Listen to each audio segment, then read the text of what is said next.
Silence. Gosh. Good morning, everybody. Welcome back. EBPOM Day 2. Sun is shining. 30 degrees in London today, so best place to be is in here in the aircon, I think. We've got a great programme planned for this morning. It starts with a truly international flavour from 3 continents, perioperative medicine on 3 continents. We move after coffee into getting an understanding what technology can bring and that interface between development, industry and the clinician. After lunch, if ever we needed it, healthcare and leadership, a strong session on that this afternoon. We follow that up with our second cancer care session, and we'll round off the day with a plenary lecture towards the end of the afternoon. So a full action-packed day for today. House rules, of course, no fire alarms planned. So if you hear one, get out quickly. This is a venue that we've been to before, not for a number of years.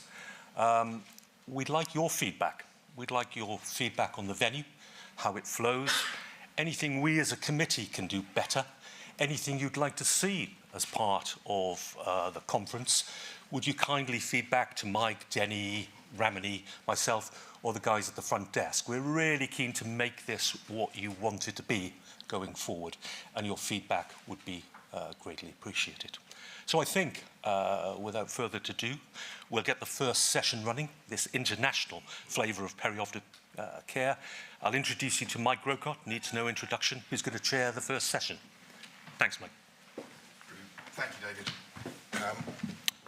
I'm going to be brief because we've got 3 great speakers. So senior leaders from 3 perioperative organisations, one in the Southern Hemisphere, one across the Atlantic, one close to home in the UK. So a real pleasure to kick this session off. And starting for us is Dave Selwyn, so acting chief executive in the NHS. Pretty tough job, and he still manages to keep CPOC on the road. So Dave, thank you very much, and looking forward to your presentation.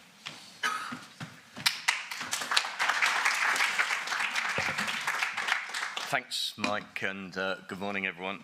So do I need to touch any of this, or does it automatically...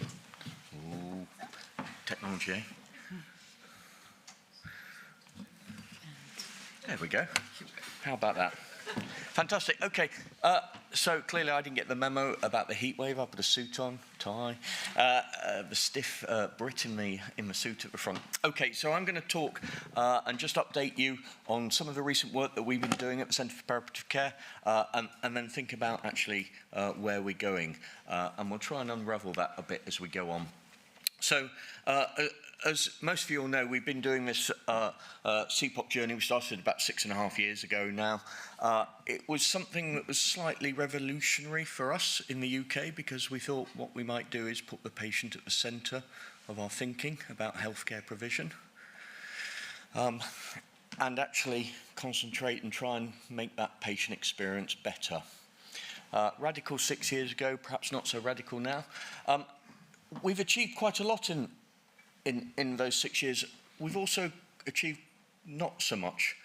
One of the things that I did manage to achieve was to get the name CPOC on the front door of the Royal College of Anaesthetists, who host and largely fund us. That took about 3.5 years. So just there, established right at the bottom, and they now tell me they're exiting the building. So whether or not that sign is going or not, I'm unsure, but let's hope it is, and it doesn't take another 3.5 years. Okay, so the strength of CPOC, to me, is around the diversity. It's that diversity of profession, that diversity of specialty, which brings that diversity of thought and problem solving and direction. So the top bar there is the 11 high value, as I call them, professional stakeholders who form the CPOC board. But actually, the middle graph there is our advisory group, who have a lot of skin in the game, a lot of patient-facing organisations to help direct us, and we can use them to bounce the ideas off. If you haven't signed up to the CPOC newsletter, the details there, and every single acute organisation in the UK has a CPOC perioperative lead. to allow us to communicate with the front line clinicians. A few years ago, we developed a strategy. I'll talk a bit more about this a bit later, but it runs to 2026. The world has changed since we developed it in 2023. We had 5 strategic aims, and they're listed there. They all seem pretty laudable still to me, but maybe they need a bit of refreshing. So I'm just going to run through those in order. So in terms of improving the patient outcome, patient experience, you all love a guideline. I know that, you know that. It's a tremendous amount of work. We've refreshed, we've updated many of those guidelines. So the diabetes guideline, we've tweaked slightly. There's a few changes in diabetes in the last year or two. We've updated the frailty guideline, we've updated the sleep apnea guideline, we've updated all of them pretty much. Okay, so they're there and those are resources. I'll talk about the 7 key interventions in a moment, but that bar on your right-hand side, the smoking guideline, this is about giving you some tools to have those conversations. You heard Ramani talking yesterday about actually making that change. So we know that every single anaesthetist asks the patient, do you smoke? It's that so what? 4% nationally get referred to an anti-smoking or a stop smoking clinic, yet 56% want to get referred. So it's that so what? But here's a resource to help you have that conversation, to start that conversation. That resource has been downloaded in 81 countries, nearly 2,000 times. What about those 7 key interventions? So when we started this, we said perioperative care, good perioperative care is relatively easy. There's 7 key things that you need to do to help. And they were relatively simple. And then we thought we'd better actually describe them and we'd better put some resources. And you can go on, the link's in there, but you can go on there and click and get all of those resources. It's a really simple way to give you something to help those conversations. Okay, and you can see the impact that that has across complications and the length of stay. What else have we been doing? Well, this slide was showed yesterday when Mike gave his talk about the guideline for Macmillan. I think this encompasses really what we're talking about here, about actually thinking about the patient differently, ensuring we consider the holistic patient. And I really like that Venn diagram of the patient at the centre and how that describes what the behaviours and the considerations that we need to make when we're talking about prehabilitation. Obviously, this is written for cancer patients, but I think it's highly applicable to the majority of our patients. What about theme 2? So I said at the start, this is about putting patients at the centre, so a huge amount of the work for CPOC is around the patient resources and involving patients in what we're doing. And again, the 7 key interventions there. Lawrence Mumford, who's been leading our patient representative team, his picture is there. And you can see that video, there's that video online of Joe Wicks talking to an 86-year-old lady who's awaiting an operation about actually specifically targeting what exercise she can do at that age. Okay, Joe Weeks is just about to start working with some of our other resources about developing a similar video for paediatric patients. And again, this was highlighted yesterday about what are we doing about those patients who are somewhere in that backlog. How are we looking after them, ensuring that they're waiting well? And this was a survey that was done a little while ago, showing actually we're not doing much about them. But we can do something about them. So this is an example from Newcastle. This is James Prentice's group. This is about taking a waiting well diabetes service, taking it out of primary care, out of the hospital, taking it out of primary care, taking it out of secondary care, and putting it somewhere in between. And it's putting dietitian, it's about putting psychologist support, it's about lifestyle changes with a very little light touch of clinical input there. And you could almost say that's moving the care more towards the community, of which more later. And this is a Libra graph. You don't need to see the detail. The orange bars are bad. This is when the patients started, but actually, in a 6-week program, you can make a significant difference. That's very powerful. But what's probably more powerful is it's not about altering the medication. It's not about increasing the insulin. Actually, quite a lot of those patients reduce the insulin. It's about changing their diet, their lifestyle change. helping them to wait well. And we've had a theme throughout this conference about shared decision making. It was mentioned many times yesterday. But we know that patients want to be partners in their healthcare now. Things are changing. And 1 in 7 of them, even more if they're frail, actually decide that they wouldn't have wanted the operation. And I don't want to labour this point. You know all of this data, I suspect, but this is some data that came out of Jagdeep Desi's, one of our deputies, work at Guy's and St Thomas, looking at major vascular work, so abdominal aortic aneurysms. If you have a shared decision-making consultation with a geriatrician, 23 to 24% decide against having surgery. That's a huge workload. In the nicest possible way, we could probably get rid of some vascular surgeons on the back of that. Of those patients, those that die at 1 year, 70% die of nothing whatsoever to do with their vascular disease. And you'll know all about the simple tools about actually changing the language and how we ask those questions and how we actually involve the patients in that decision. But the societal cost, the healthcare cost, is enormous.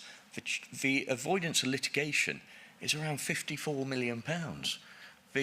Not doing the operation is huge in terms of the actual value that we can generate with this. This is a resource that our fellow Claire, who's designed many of these slides, who's sitting in the audience, has been working on. And it's about actually thinking about what we can do for patients, about are you ready for surgery? Are you ready for recovery? Changing that mindset. And again, it's a very nice, simple resource. Click on there and it gives you a whole series of tools to help the conversation.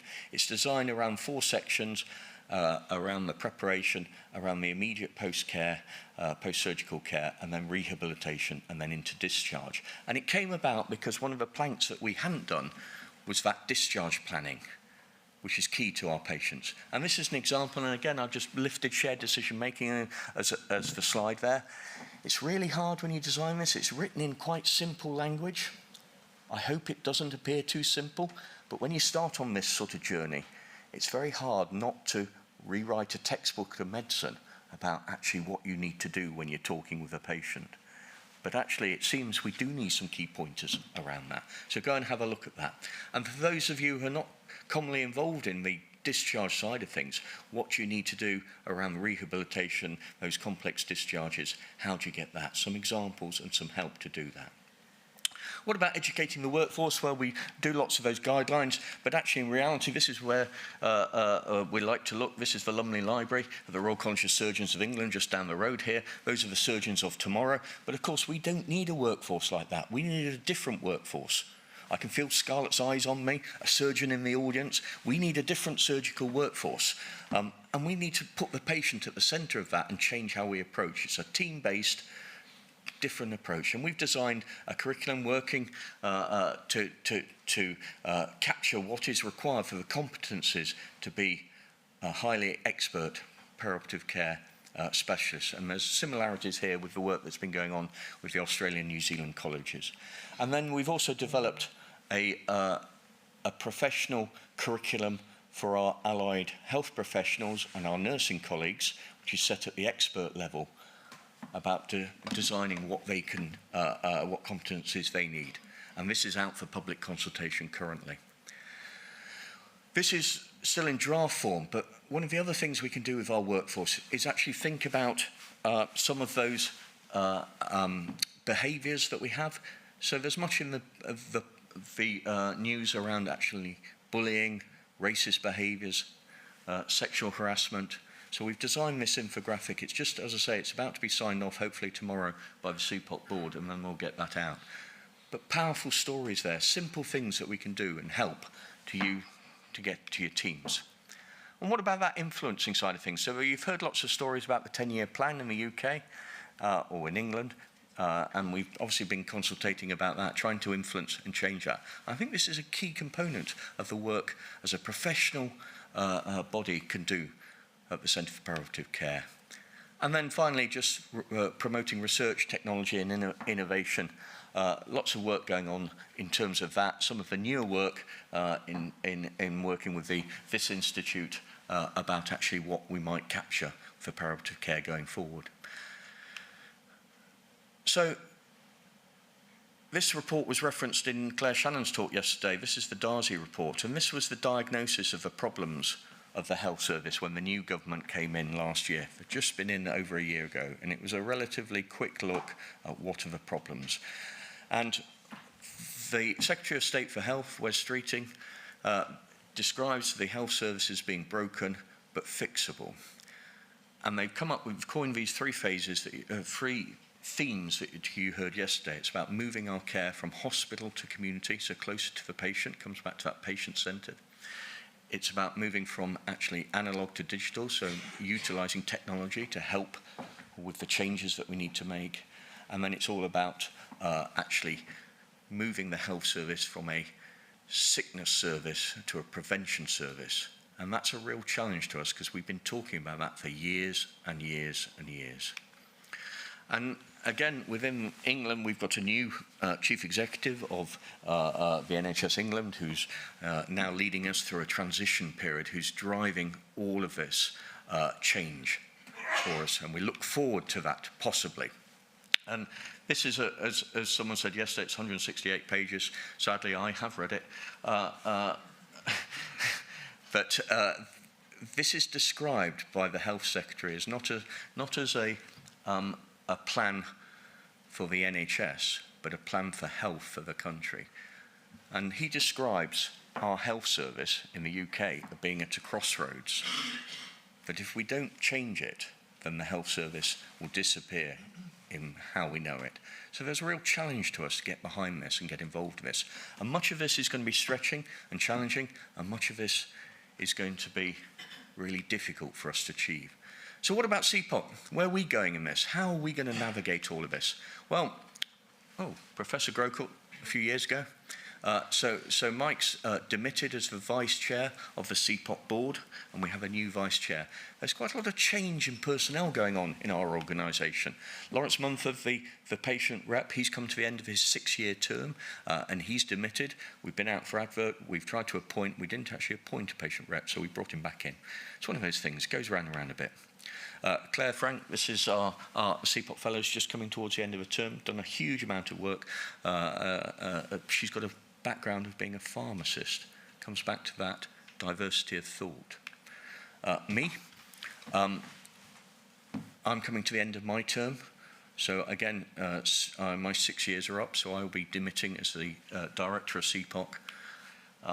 Our chair, Derek Oldham, is also coming to the end of his first term, and he's up for an extension of that. And then Scarlett, who's down here in front row, coming towards the end of her first term second term next year, and her final term, and the same for Jugdeep as the deputy directors. So an awful lot of change going on in our organisation. But there is hope on the horizon, because we've appointed a new CPOC director. She won't be known to many of you. But I'm delighted that Professor Denny Levitt's been appointed to carry on some of the work. But what does that mean? Well, that does mean we are at that crossroads. We're at that crossroads in terms of actually a lot of change in the organisational memory, but also about the direction of where we go. And coming back to that strategy that runs out in 2026, we would normally have started work on a CPOC strategy for the next 5 years now, but we've held that off because it is very dependent on the new personnel coming in, that diversity of thought, because the direction of travel may be very different. At the same time, with the emergence of a 10-year plan, the world has changed for us all. So where next? So for me, the key bits for CPOC are around actually that strategic direction. Where are we going to focus on? Are we going to align ourselves with those 3 shifts? How can we do that? How can we get better in terms of politically savvy as a professional organisation? Of course, there's a whole amount of business as usual. All of those guidelines that you like, we will continue to do. But my challenge to you is, what do you do with those guidelines? what is the impact of those? So we talked about the Macmillan guideline that was going to be launched in a day or two or week or two. But what's the impact of that guideline? Is it going to have any impact, and how do we capture that? And can we give you the tools and resources to do that? The workforce is absolutely key. So we had some meetings with some of our colleagues internationally. Everyone is challenged by workforce. Everyone is challenged. And we need to understand that. So we've got a curriculum for the medical professionals. We've got a nursing curriculum. We need to actually launch those and get those utilised. But who's going to host that and how that's going to happen?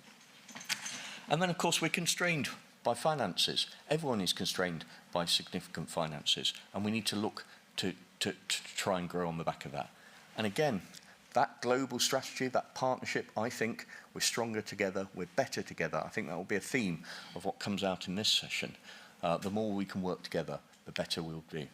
And we've developed partnerships. We've got a memorandum of understanding with Anzaca. I'm sure we'll reference that, and we started to have some meetings with CP Med around that.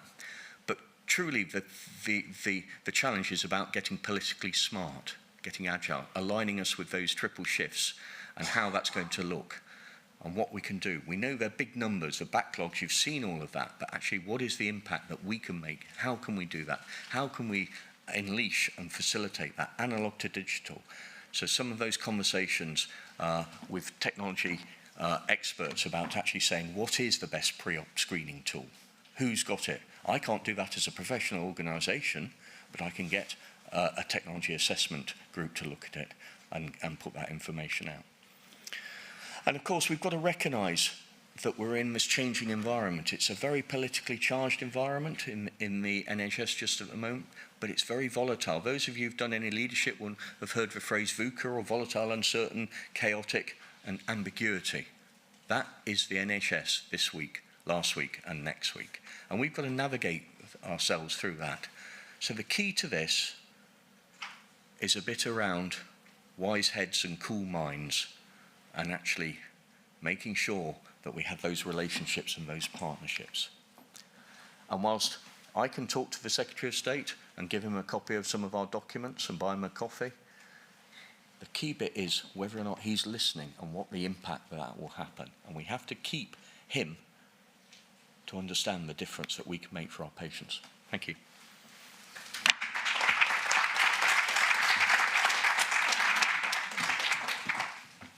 Thank you very much, Dave.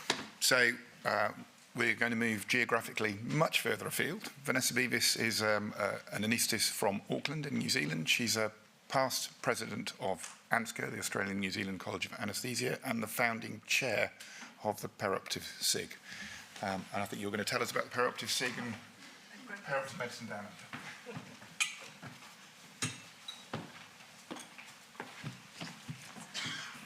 Okay.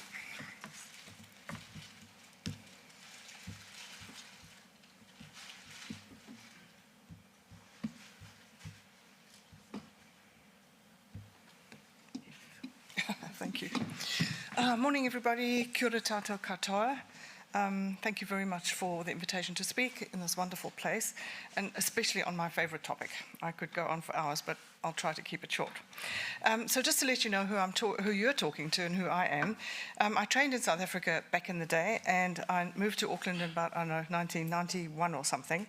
And I live on that just close to that beautiful Waitemata Harbour, and in the background you can see volcanic cones.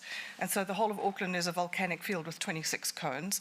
And the point of this is that that particular one recently erupted, which was 600 years ago. So apparently it means it's not going to erupt anytime soon, although it did manage to do it twice. That doesn't account for the fact that its near neighbours have recently got a bit upset about things, and so its relatives are thinking about it. But the point of that is that timing is everything. And so just to give you a little bit of history, in 2004, more or less, we had a president called Professor Michael Cousins, who was a pain specialist as well as anaesthetist. And I was in the private theatre, and apologies to those of you who've heard the story before, but I was in the private hospital, and the phone went, and I answered, of course, because that's my job. Talking on the phone, I'm really good at that. And the message went, "G'day, this is Professor Cousins. president of ANSCA. I thought, oh yeah, right.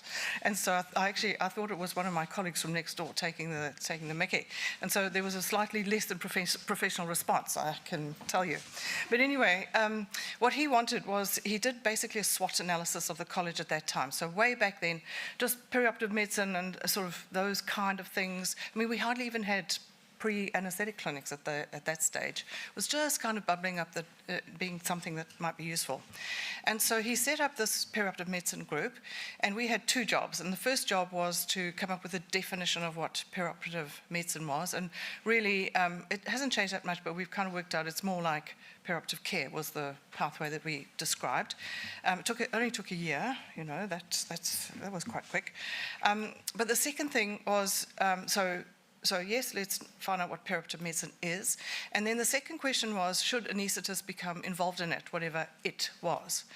And so we surveyed all our fellows at that time, and they were a bit confused because, you know, after all, we do anaesthetics and we're very safe and things go very well in the operating room, and we should, you know, over-engineer a few things. But nevertheless, why do we need to get involved in this? So finally, when it was explained, it was, oh, okay, yeah, we probably should do that, but you know what? So long as someone else does it, it's absolutely fine. I'm happy in the OR, thanks. So the next few years, so that was tech, that's right, okay, we should do that. And then the next few years, the things sort of started to evolve a little bit, and the research really became through very, very strongly. And of course, we all know what the answer was in the end. We do have an epidemic of avoidable harm. And I think you're all very familiar with this kind of thing. Guy Ludbrook called it the hidden pandemic just before COVID. I think he had something to do with that COVID because it then became not hidden anymore. But you all know the numbers, that the incidence of complications, well, I mean, death under anesthesia from that kind of, you know, from our causes, it's probably, I don't know, 1 in 100,000 or something like that. But in the post-op period, it's 1,000 times greater than in the intraoperative period. So clearly, we're sitting on a huge, whacking, great big problem, which we just simply can't ignore. We do have to fix this.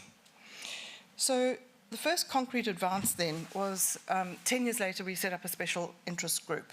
And that required, the special interest group back in the day, in 2010 or so, was just for anaesthetists. But we did have to get agreement from the college, because it's a tripartite thing, the Australian Society of Anaesthetists and the New Zealand Society of Anaesthetists. And the reason for that is that you know, obviously it takes resource to set up these kind of things, and you need to be sure that it's going to be something that's not just core business, but you need to have a bit of special interest. So by then, the evidence was really very clear. We published the REASON study, as you well know, which showed all those, you know, 1 in 5 get a complication, and 1 in 20 might die, and 1 in 10 might have an unexpected admission to ICU. So clearly, it's important. And when we convened, the first meeting was in about 2011 or so. We had a beautiful Byron Bay, and we had 100 people who turned up. At that time, the normal way would be to look for a bit of sponsorship or something. Well, of course, we couldn't get any sponsorship because the companies could not understand what this thing was and why they should bother to bring 500 different airway devices to the meeting. So we didn't have any sponsorship, and it's sort of been a badge of pride that since then we've not needed to get sponsorship. It's now the second biggest SEG in the college, and so it's well over 500 members, and the meetings usually have about 500 people attending. And it's always, now we've changed the constitution so that it's multidisciplinary, so that there's physicians and surgeons and intensivists, and everybody now who's involved in the pathway are members of that SEG. And furthermore, allied health people, so pharmacists, physios, and all those folk can join as well. And that, I mean, it's, you know, from a sort of change perspective, that was quite a big change. It took us a while to get there. So we do accept sponsorship now, by the way, because if nothing else, it improves the catering. So that's really good. So that's good. We're all sitting in a room saying it's marvelous and we need to fix stuff, and ain't it awful? What are we going to do about it? And so we came to the conclusion, though, that first of all, no one group owns the perioperative space. You know, everybody is involved with their own little silo, doing things in an excellent way. the second thing we came to realize was that anaesthetists simply cannot do this all on their own. We only own just a tiny little bit of it. And so you need absolutely everybody to do it. And the other thing is that no one group has got the full skill set to care for a patient right from row to go. So everybody needs to be involved in this. And if you don't do that, you're completely stuck. So the result of that was a major multidisciplinary collaboration. And you can see there the logos and things of the various colleges. So obviously it was led by ANSCA, the intensivists, the physicians, and their associated societies, particularly the geriatricians, the two GP groups in Australia, so the rural and remote GPs as well as regular GPs, and the GPs in New Zealand, and the others, as you can see. Now, we'd been involved in a couple of collaborations before with other colleges, and fair to say, we learned a few lessons from that. And one of the things we learned was you really have to get people in right at the beginning, and you can't say, oh, this is what we're going to do, and so what do you think? And then don't change anything when they say we hate it. So we did put it all together. This steering group was hosted by ANSCA, and there were two things that the group had to do, because we resurveyed the fellows at this point, and so they were now realizing that A, there was a problem, B, that they wanted to be involved in it. But it was quite a long time since we'd done any medicine, and so although perioperative medicine is in the curriculum and it's kind of embedded, everyone was a little bit nervous about the actually being able to do it and make decisions slightly outside of where we're very, very comfortable in the OR. So we had to design an educational package to get everybody on the same page. And the second thing we had to do, two things, was to embed this into clinical practice, which I think is CPOC's strength. So the first thing we had to do was to work out what it was that we were all talking about, because you need a shared mental model, because otherwise nobody's exactly sure. Even if you listen to groups now, no one knows where it starts or finishes or what the actual go is. So we developed this infographic. There are many of them around, but anyway, this was developed by Jeremy Fernando in Australia, who's a dual-trained anaesthetist and intensivist, although can I just say he's actually a Kiwi, even if he lives in Australia. So so he came up with this with his group. As you can see, it divides the whole thing into three periods, pre, intra, post-op, and there's decision points along the way, and underneath it all, it's absolutely underpinned by shared decision-making that's critical to the whole thing. I guess the major reason for showing you that is that this is the qualification that we've developed follows this pathway, so that everybody does the same thing. Okay, so this one, it's divided. I'll tell you about the qualification. It takes a year. If you did it in the shortest possible time, it would take you a year. There are 6 units of study, and they're divided into 3 semesters.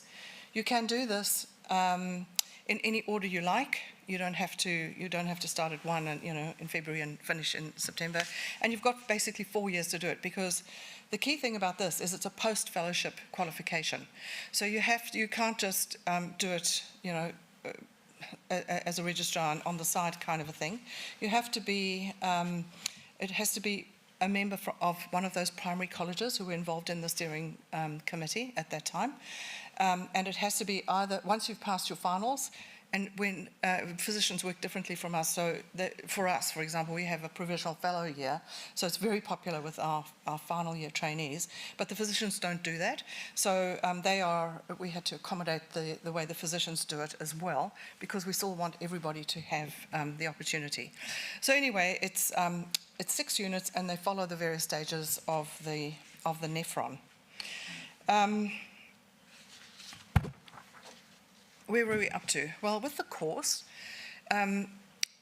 we piloted the first unit in the last quarter of 2023. We had 27 participants, of which 12 have now finished all 6 units. This year we've got 28, and there's a great deal of interest. 29 hospitals are accredited for the clinical immersion. So the key difference, or point of difference, with this qualification is that there's a whole lot of online learning. There's a whole lot of to and fro, and micro assessments and that kind of thing. But you have to do clinical immersion, and that's the key point of difference. This is a clinically based qualification as well. And for each of those units, you need 4 hours a week to pull it off. So we have 29 hospitals at the moment across Australia and New Zealand who have been accredited for the clinical immersion. And I just received an email this morning, there are another 12 that want to come on board. So that means we'll have at least one hospital and more in every state in Australia and in both the North and South Islands of New Zealand. So we're very excited by that, because it's not just everybody has to have a pre-admission clinic, well, okay, that's cool. But that's not actually where the problem sits. As you know, that was the start of the problem. That was the easy bit to solve. It's really in the post-op area. Anyway, yes, and then of course you need workers. So we had to grandparent people who were not just good clinicians, because everybody thinks they're terrific clinicians, but people who actually had shown some application really in that particular field. So research or audit or producing guidelines or something like that. So we grandparented with my co-conspirator Maggie Wong. We grandparented, we had over 800 applications from all, from physicians, intensivists, etc., GPs, the whole lot. And we had to go through each and every single one of those and look through mountains and mountains of evidence. I tell you what, it was a year of my life I'm never going to get back. But at the end of the day, we've got at least 700 fantastic people who are keen and engaged and who are now acting as supervisors and content review and all that stuff. And then, of course, yes, we did grandparent some people who are probably not familiar to you either, but, like Danny and Mike and Dave. Anyway. Okay, so then what's it? So, job done, tick, we've got the qualification up and going, that's terrific. But where are we going to go now? Because the problem with the committee, it's a bit vulnerable really to a change of leadership or some kind of, oh, well, we've run out of money, so let's trim things off a committee, we don't need that anymore, we've solved the problem, sort of a thing. So we decided we were going to establish a chapter within the college, hosted by the college. So what's a chapter? I mean, it sounds like some form of monk thing, a group of monks or maybe motorbike riders or something. So we're all very familiar with the faculty model. So we have a faculty of pain medicine. We used to have a faculty of intensive care until they went off and left home and became their own college. And we've, of course, got the special interest groups, which is nice because it's multidisciplinary and everybody, but it's just an interest. You don't have to pay to join it. You just join, and you don't have to contribute in any way either. So you're a receiver of information, and then you go forth and work nicely at home. But a chapter, I'll show you what that is. It's sort of halfway between a faculty and a committee. So it's lodged in the Constitution. It can't really be disestablished, as it were. What it means is you get proper resource rather than someone trying to assist you on the side of their desk, it's not as part of their day job. It's people dedicated to it, and we've got a fantastic team. So here's a Venn diagram, much beloved by our president. No talk is ever complete without a Venn diagram. So there we go. So if you look at it, there's three parts to it. One is domain, so that's our area of practice. It's where that's our expertise and our core professional activity. And this, of course, is not just anesthesia. This is surgery and everybody else, intensive care, etc. By the way, of the grandparented people, we have about 25 surgeons who have gone through the process as well. So the majority are anaesthetists, about 60%, but we've got surgeons, GPs, intensivists, and importantly, the physicians as well. So we're very excited to have that diversity of thinking that they bring. Otherwise, we get into our own little echo chamber and think we're marvelous, but actually not so much. So domain, that's our domain of practice. The next bit is the community, which is community relationships, which you build with SEGs, with your other professional colleagues, and activities and learning in there. And then practice, which is the body of knowledge, the resource tools, the initiatives, and everything else fits together. And where those three things intersect from all different specialties, that's the chapter. Basically, what it is, it's a home for the community of practice of perioperative medicine. It's a repository of knowledge, and it's also the site for academic endeavour. It's basically the medicine of perioperative care that we have now lodged firmly in the college, because someone has to do it. I mean, and you know, anaesthetists, we're such control freaks. It's us. It's not exclusive, but it has to live somewhere, and so we've taken that on. So voila, we've retired the steering committee, and now we have a chapter. And if you have it look, it was launched last year at the SIG meeting, because we have a strong relationship with those people. There are a few familiar faces there in the front row. You can see Mike, you can see Dave Selwyn, but the thing about it was, people who are, you know, well into their lives as specialists of all stripes, so not just anaesthetists, physicians, surgeons, everybody, came along to shake Dave's hand and to get given their certificate to show that they're now a graduate of the chapter of POM. And so nobody thought it was, you know, not another cocktail party kind of thing that I can happily skip. Lots of people came. So it's really important. It's meaningful and has a value to people. Okay, so parties are good, but what are we actually going to do? So for the chapter, the first thing we had to sort out really was its governance. And I'll tell you about that in a little bit.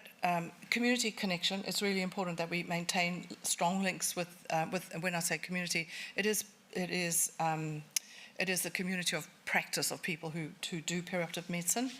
And ANZCA's collateral, so what can we build on as our strengths? And this is particularly important for community, as in patient involvement and patient stories, because that's really the most powerful way of getting things changed. Promotion, well, advocacy and policy is always a good idea.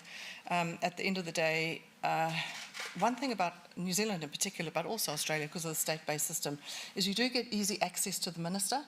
And so we had a meeting with our New Zealand health minister a couple of weeks ago. And okay, I had to practice facial control a lot. But anyway, because I'm not a good poker player.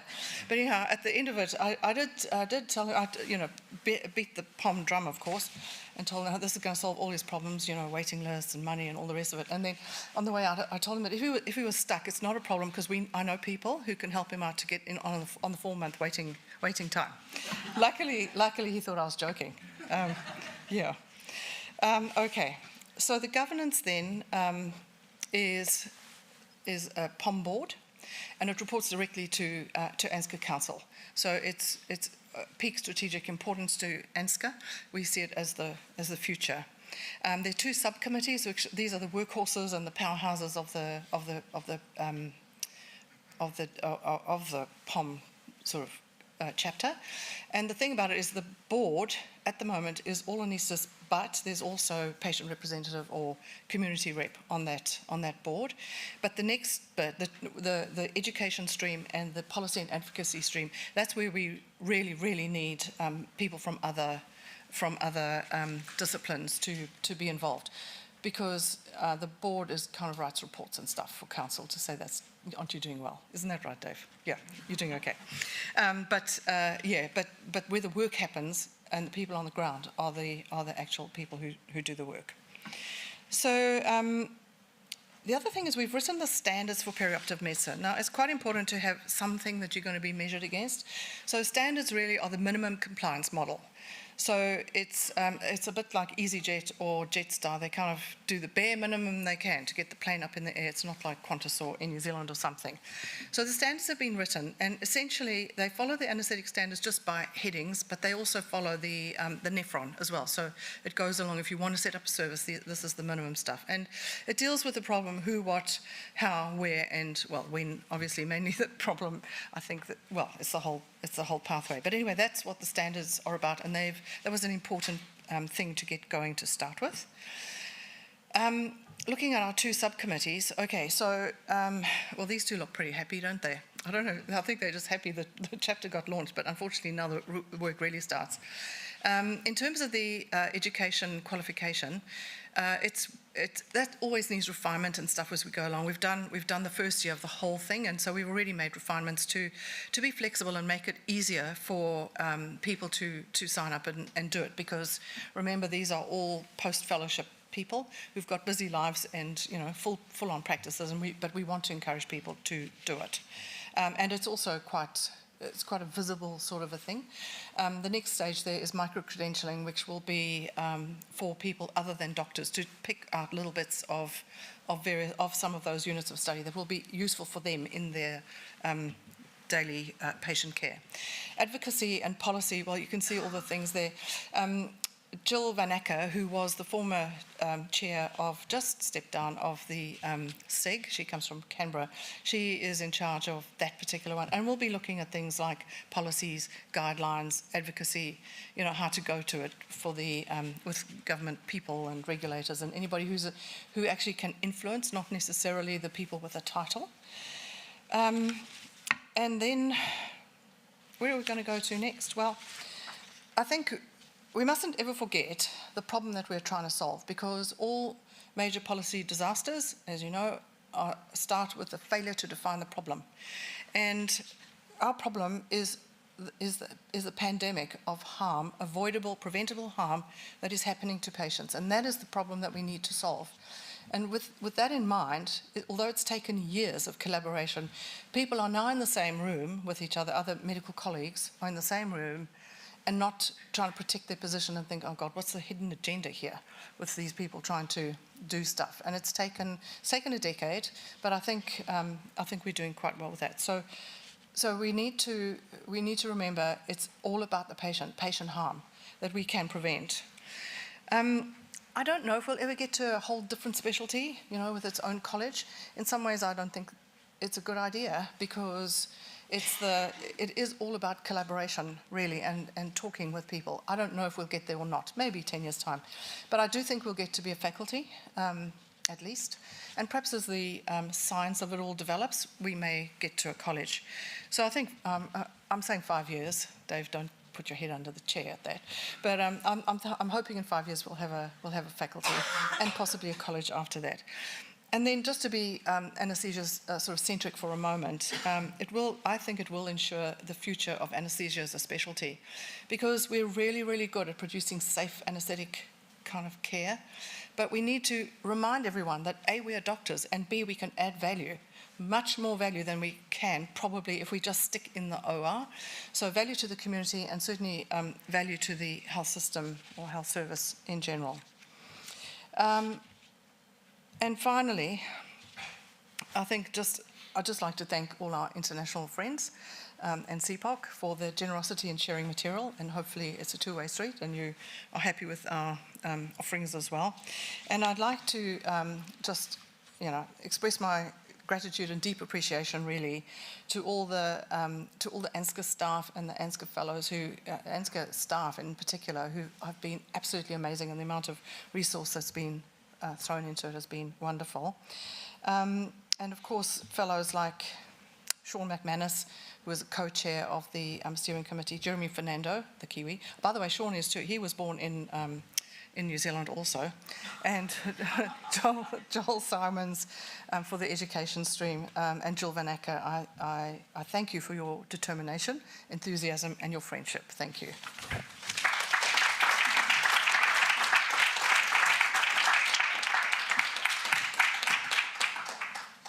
Thank you very much, Vanessa. That brings us very neatly to our third speaker this morning, Professor Maxime Cannison, who is a professor but the chair at University of California, Los Angeles. But more importantly for this morning's discussion is the director of the CPMed, the Center for Perioperative Medicine that the American Society of Anesthesiologists have established. So thank you, Maxime.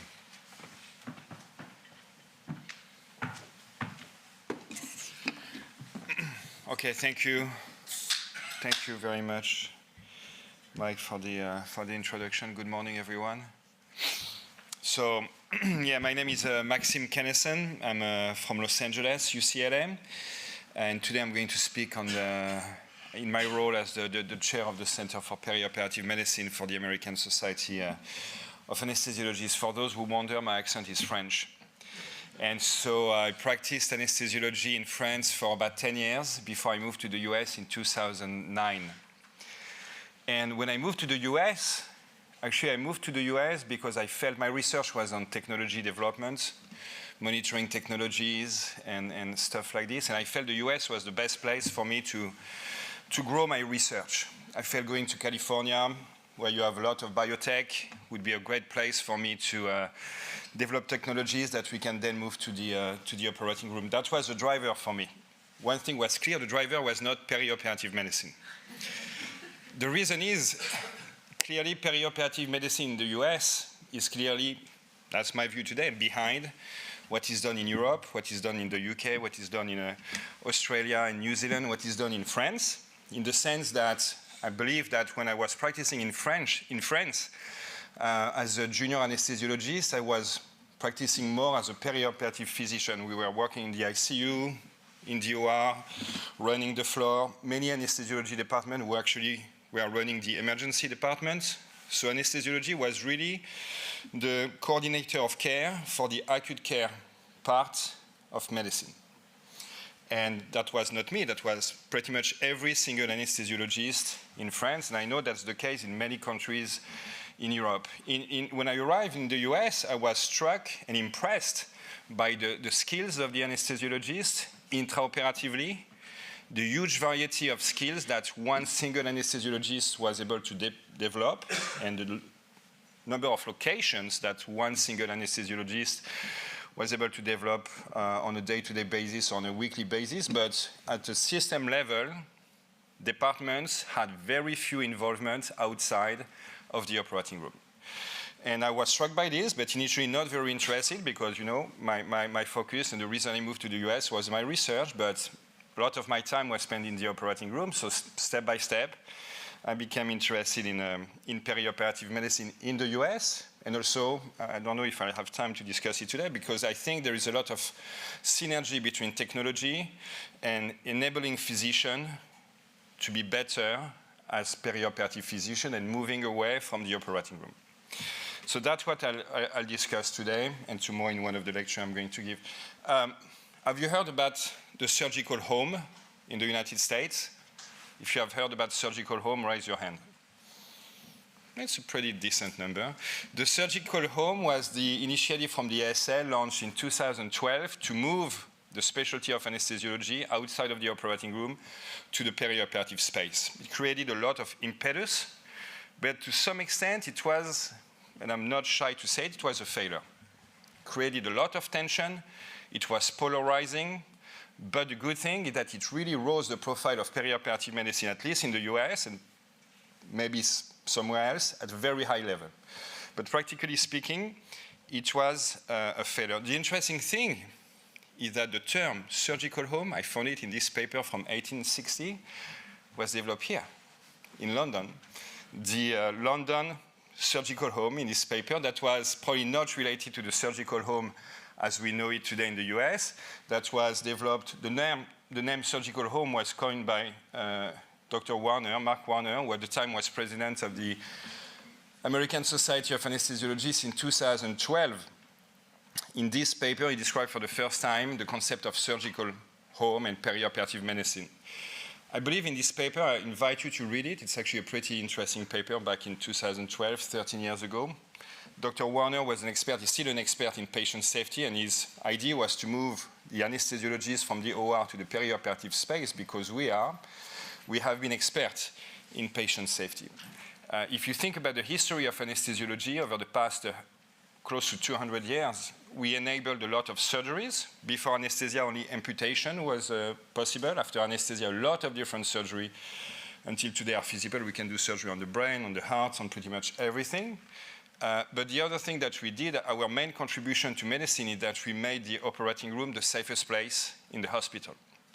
At the hospital where I work, at UCLA, I can tell you the operating room is the safest place. We have the lowest level of mortality compared to anywhere else in the hospital.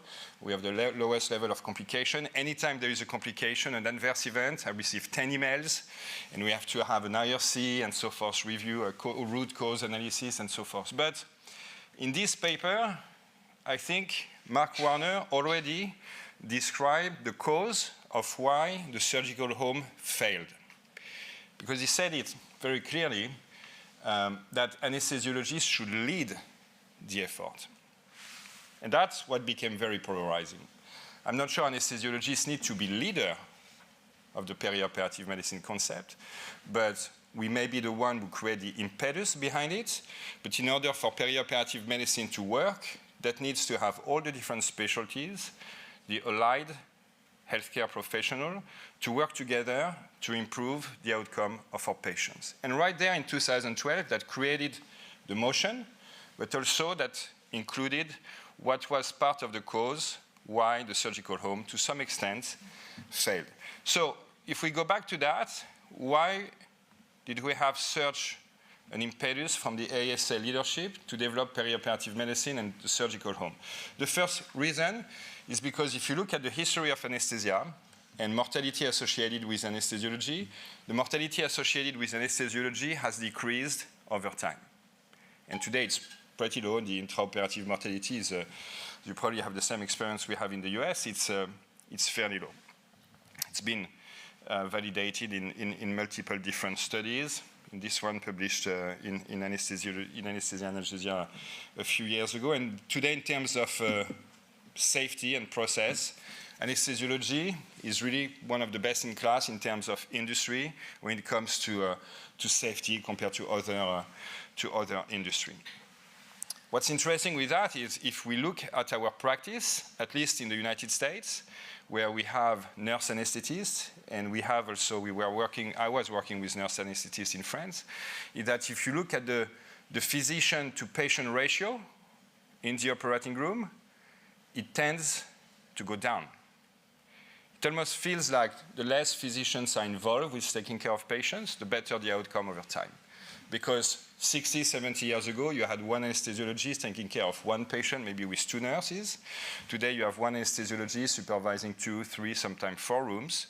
And when you look at the outcome intraoperatively, if you just focus intraoperatively, the outcome is still getting better and better. So it feels like the less involved we are, the better the safety. So when you're a professional society, that creates a little bit of stress about the future of your profession. Is that really going to be sustainable and so forth? But the opportunity was what we've seen just before. Perioperative mortality remains very high. Even though we've made the intraoperative death and safety very low and very good, the perioperative mortality remains very high. So it was seen as an opportunity for anesthesiologists to be engaged and involved with the perioperative space and try to focus now more from intraoperative mortality to perioperative mortality. And that was a big move and a big reason why the ASA pushed so strongly for perioperative medicine. The other reason, too, is that there was at the time a lot of changes in payment coming to the United States. As you know, the US is very different from Europe when it comes to payment for healthcare. We have a lot of private payers, a lot of commercial payers, and we have a part of the payment that comes from the government, from Medicare. And this system for delivering care is very fragmented.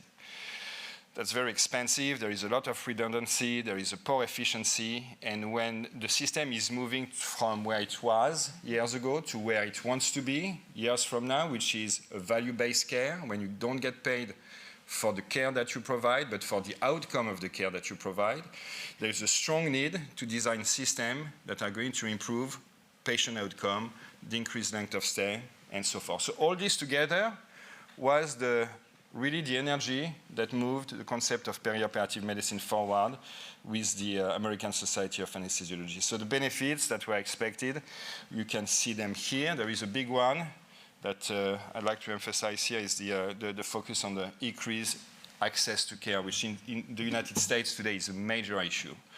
And I believe it's the same in many countries around the world. Access to care is a huge issue. So when we think about decreasing length of stay, really the goal is to increase access to care, because the shorter the length of stay in the hospital, the more patient you can bring to your hospital, and you increase access to care for patients who need it. So that was, again, all the energy behind perioperative medicine about 15 years ago. So how did it change the practice nationally? It did not change very much. So it means you have some places that have really developed and embraced perioperative medicine.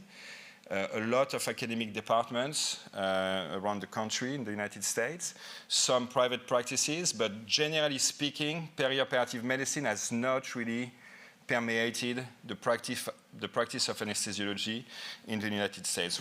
An example for us at UCLA, if you look at our practice, if you go back 10, 15 years ago, we were a department mostly focused intraoperatively, taking care of inpatient, outpatients. We had a little bit of non-operating room anesthesia. And if we look at the past 15 years, the non-operating room anesthesia has exploded. Today, it's about 35–40% of our practice in anesthesiology is non-operating room anesthesia. But over the past 15 years, what we've tried to do with our department is really to increase the footprint. So now we have, it's been going on for about 15 years, but we have a pre-op clinic, we do telemedicine, we have a division of informatics, we have multiple pain team, we have a team on running the echo service every day for patients in the hospital and so forth. So the footprint of anesthesiology has increased tremendously within the hospital, but also outside of the hospital. Now we do a lot of tele-pre-op, tele-ICU, telemedicine for chronic pain, and a big community practice where we open clinics to try to give access to patients all over Los Angeles for GI, interventional radiology, obstetric, and so forth. And now, as an institution with UCLA is trying to become a big global health brand, so we have services outside of the United States. To make this happen, this is what we've seen before. That's pretty much what we've seen everywhere. You need to have a team where the anesthesiologists are part of it, but not necessarily leading it. That's really going to be like, depending on the place, the institution, consensus building, buying from the executive leadership of the hospital, and so forth. One thing that then 15 years later, after the surgical home really did not succeed the way the ASA wanted it to succeed, one thing that was realized is that just because the ASA was not able to move the needle with perioperative medicine where they wanted to move it, when you look at the United States or all over the world, you do have a lot of initiatives around perioperative medicine. Pretty much every country today, and within one single country, you have multiple initiatives moving perioperative medicine forward in one way, shape, or form. So again, this movement is still going forward pretty strong, but now the question is how do we try to work all together and to put everything together, especially for the ASA to learn from those who have been successful at implementing perioperative medicine. I think the ASA really realizes that we need to learn from those institutions, those countries that have been successful at implementing perioperative medicine, and how do we apply this success to our model in the United States.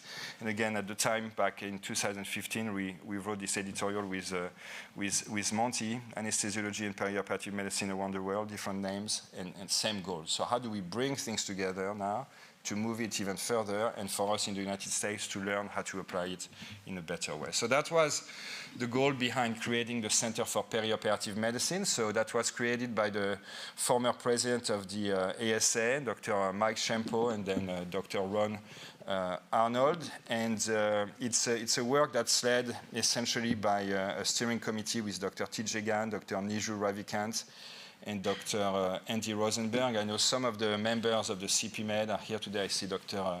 Mark Koch. I've seen Dr. Angie Edwards. So it's really, the intent is to have a wide representation of physicians around the United States who have expertise with perioperative medicine and who represent the various professional societies dedicated to perioperative medicine, bring them together, and create also an environment where it needs to be a two-way street where the ASA learns from these groups, but also the ASA is going to be the instruments that these different professional societies can use to advocate at a higher level to get things done in order to have what they've been pushing for many years be implemented at the national level.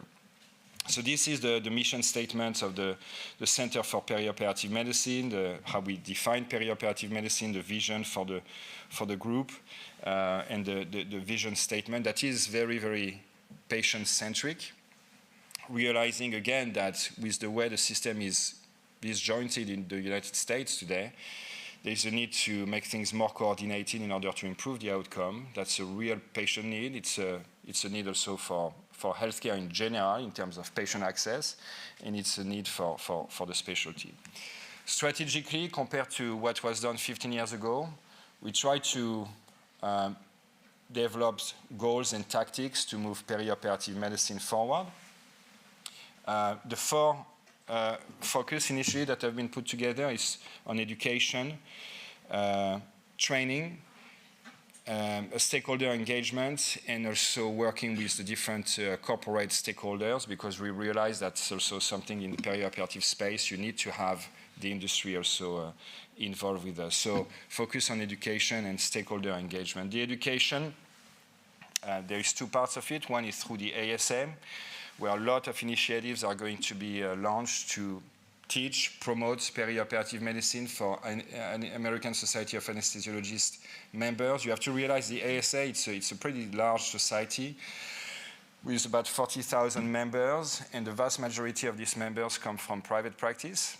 And so their payments and their compensation is very different from what happens in academic hospital and public hospital. So there is a need to raise awareness on perioperative medicine and also raise awareness about perioperative medicine and payments for perioperative medicine. Because in the United States, private practice tends to be a business, a real business.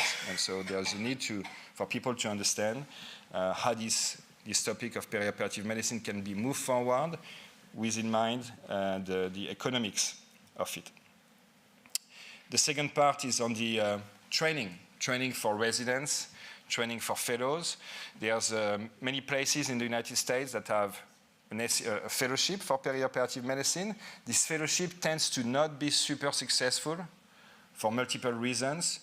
One being today that there is a shortage of anesthesiologists, which I will discuss briefly at the end. And this shortage of anesthesiologists makes the job market so good that a lot of trainees finish their residency, and instead of doing a fellowship, boom, they go straight to private practice, and I hate to say it, make a lot of money. And so a lot of fellowships today are abandoned by trainees, and perioperative medicine being one of the fellowship, the specialty that is not as defined as cardiac fellowship, pediatric fellowship, regional fellowship, it's struggling a little bit. But still, this group has done an amazing job at developing guidelines, recommendation, working with the American Board of Anesthesiology to influence the education of residents to increase the focus on perioperative medicine. And I have to commend this group, the Education World Group, that is led by TJ Gann, Angie Edward is part of it, because they've done an amazing job that translated into some publication, publications are nice, but that doesn't change the world, right? But the work that has been done with the American Board of Anesthesiology, the ACGME, to really change the training has been pretty impressive.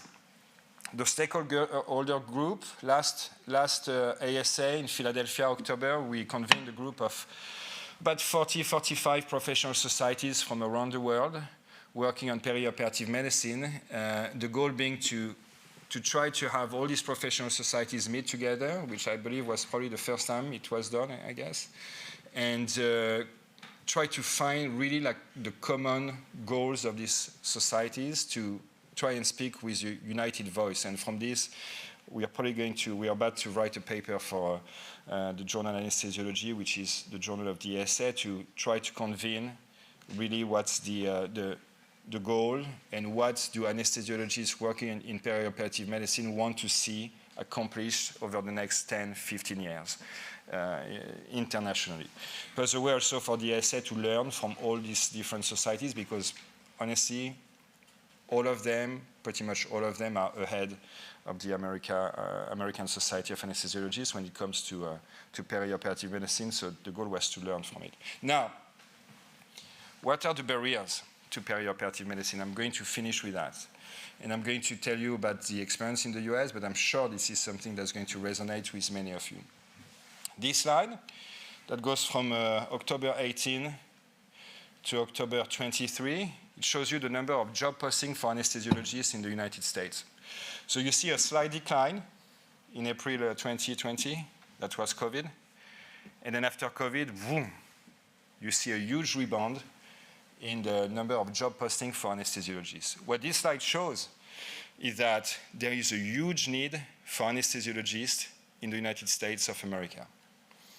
And what this translates into is that there is a shortage of anesthesiologists because while the need increases so much, the supply actually not even stays flat, but actually the supply is decreasing.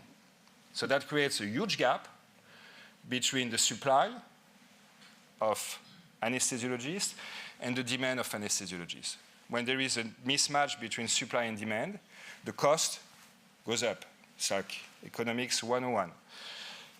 And the reason the cost goes up, it's not because we are academic physicians, it's not because we do perioperative medicine, it's not because we work in the ICU, believe it or not, it's because we need anesthesiologists in the operating room.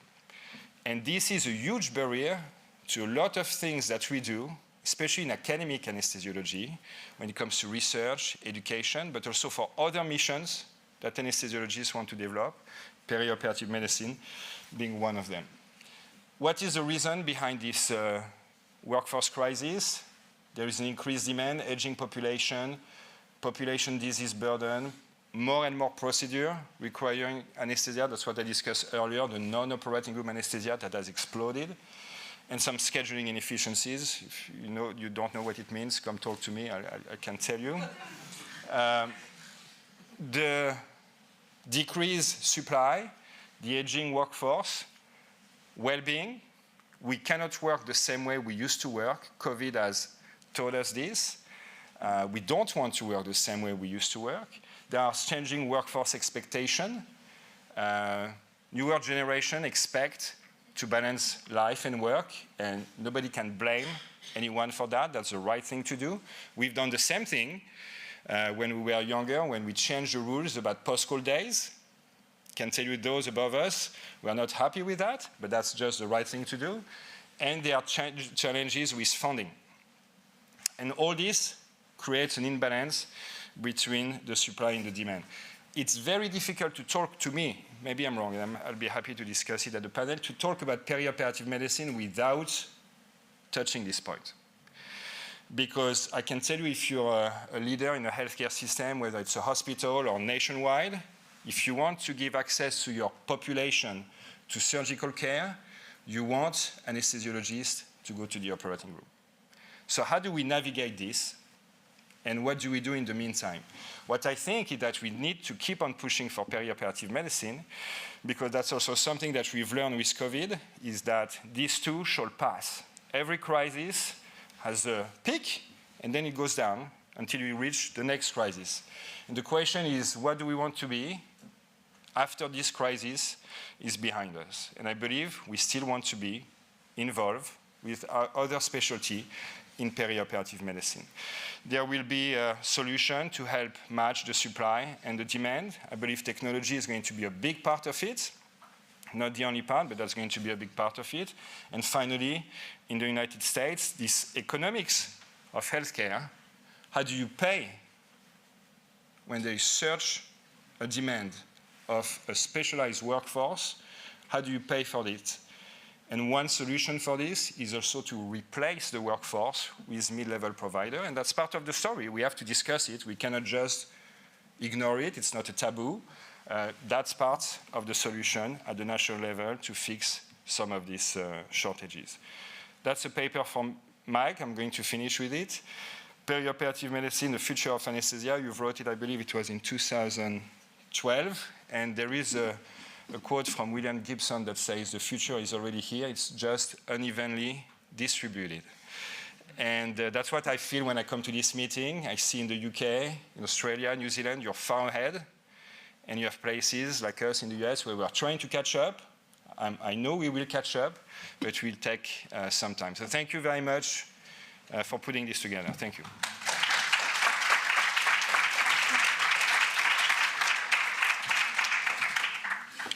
Thank you very much, Maxime. Thank you. There was a question that's fallen off there that's about the sequencing this afternoon. So whoever asked about whether the cancer was before leadership or leadership before cancer, it's leadership then cancer. Thank you. Great. great session, really interesting discussion. I'm going to come to those questions in a moment. The one theme that I think, particularly at this conference, which is very anesthesia heavy, that all of you touched on in different ways, is how do we, where's the balance? Is it anesthesia-led? Is it anesthesia-homed? How do we make this the door open to other specialties and other professions so that this is a truly multidisciplinary effort? Vanessa. Oh, well, we've tried really, really hard with that, having been exposed on the other end of collaboration. You have to get people involved right at the beginning. First of all, I think the first thing you've got to do is you've got to have a problem statement that everybody can understand and see, so that there is something you're trying to solve that everyone buys into. You need a shared mental model, and they have to be there right from the start. Because if you try and add people in afterwards, it's almost like, oh, tick box exercise. Oh, we better consult with some or other random group. Otherwise, their nose will get out of joint. So right from the beginning. And the other thing is it takes time to build up the trust between the various different specialties. It takes time and it takes trust. And it's hard and long in the development and very easy to lose. So I think, you need to show integrity and honesty as well. Yeah, I'd agree with all of that. I think the other thing I'd add is you have to have a clear intent and a direction. So actually, if your clear intent and your direction is to keep perioperative care within anaesthesia, then you need to be open and honest about it. But if it's not, if it's to open it up, then you have to then challenge yourselves about what you're doing. And so what I would say to you is within this meeting, so here we are, 3 speakers, we've all got an anaesthesia-based background. Why? Yeah. And, the audience, I suspect, is very anaesthesia-based. Why? So how can we challenge ourselves to do that? Do we really want to do that? So speaking from my point of view, from CPOC's point of view currently, then we do, which is why we've gone down the multi-professional and multi-specialty approach. But of course, it's not just medicine. And so you know this better than me, Mike, but when we set up CPOC, we changed it from perioperative medicine to perioperative care because language is so important. This is not about medicine, it's about care for the patient. When we set up CPOC, we called it a centre, not a faculty or not a college, because it's all inclusive. So I think, how we frame the language and how we set our stall out, and then we have to live to those values and truly believe in it. I think we are much stronger together. So the experience from Anzaka about all of it, so the story is long and tedious about the infighting, but now the position where you've got to is a good position for the patient and for the specialty. Shall I answer all? I'm just going to let Maxine come in on that. So, how do you make people work together? And open the door. Specialty and so forth. So, I think it's complicated. There's an idealistic way where we should all get around the table. Patient is in the middle, and then everybody understands it, and boom, that's the goal. But I think it's idealistic. I'm not sure it brings everybody together because in the end, you have people who think this way, but a lot of people tend to regress to their own interest. It's tough to find people who are actually committed to an agenda that's not strictly personal. So what happens, that's my perception. I may be completely off. Anesthesiologists, we tend to work as a group. We have a team-based approach, right? I see my department, it's like there is this topic about handoff during anesthesia. The sheer fact that there is a topic about handoff in anesthesia is because we work as a group, we are a team. Surgeons tend to be very individual. It's rare when they hand off a case in the middle of a surgery, right? Usually it's a failure. But there are, within surgical departments, you have individuals who have a different approach, who are more team-based. And then for us, the way it works is that you start with individual, rather than starting to work with the whole system. At the national level, it's the same thing. You have the American Society of Anesthesiologists, it's basically one big society, and you have some small societies that are specialty-based. the surgical specialties are very fragmented in the US, heavily fragmented. There is the American College of Surgery, and then the other one, and then in internal medicine, it's very unified. That's why it's probably easier to work with medical specialty, and then with surgical specialty, we start working with small ones that engage, the big one coming hopefully later. We've got some nice punchy questions on Slido. So are nurse anaesthetists really the answer to the workforce crisis or alternative providers? Shouldn't we be training more physician anaesthetists? And because we've got some good questions, relatively brief answers. Maxime. Shouldn't we be training more physician anesthetists instead? Yeah, 100%, except it takes 10 years to train a physician anesthesiologist, so it's very long, and it's not going to solve the crisis anytime soon. So there's probably needs to find other solutions that are going to bridge the gap faster. Because in the end, it's not an issue with our profession. That I feel very, very strongly. The workforce crisis is not an issue for us. Actually, for us, if you think about it, it's the golden age of our specialty. We've never been in such high demand. And we keep on being very self-centered. The problem with the workforce crisis, it's a problem of access. Patients do not have access. Patients wait for weeks to have surgery, and patients die for this. So the workforce crisis, whatever the solution, I think we need to embrace it, independent from our specialty, special needs. Dave? So without doubt, we should be training more anaesthetists, but that's not the solution. It's not the only solution. There has to be a series of solutions, whether that's a blended workforce, what that blended workforce looks like. I think you could spend all day arguing about it. It's clearly politically charged at the moment in the UK. There's, examples from other countries where it works well, but in the UK, we perhaps need to actually turn that question around and say, what is it that the value that the anaesthetist is bringing, and then direct them to doing the most value-based work? Is that in the operating theatre with ASA 4s, 3s, or is it in the day case unit with ASA 1s, 2s? It all sounds very self-serving, but yes, of course we need more physician anesthesiologists or anaesthetists. But unfortunately, the politicians and the people have to pay for it because it's very expensive to train. They're doing everything they possibly can to not do it. So they're getting all sorts of other different groups which have to start from scratch with training and regulation, all that. So it's actually very expensive to do that. That said, there are some things that we are overtrained for. And so I think what we need to do is have a look at it, and it is not substitution, it's delegation, not substitution. And so if we can get to that happy little point, there'll probably be a bit less tension. But in the end, you still need, and that's one of the things that I disagree with you, of course, over whether it's a college-based thing or not, because I think you need the medicine and you need the science first, and the doctors all together in the room, because they are the ones who usually direct the care, and then you introduce the care after that. So we're just starting really doing the care thing with other people, because of course everyone's important, but it's the doctors who take the risk and the doctors who have to manage it as well. And so that's why I think it's good in a college. Of course. Okay. We might have discussed this before. Linked question, and I'm guessing this is not from a UK-based anaesthetist, but maybe. Electricians, plumbers, barbers, lawyers, and accountants get paid when what they charge, irrespective of outcomes. Why are MD payments value-based and treated differently?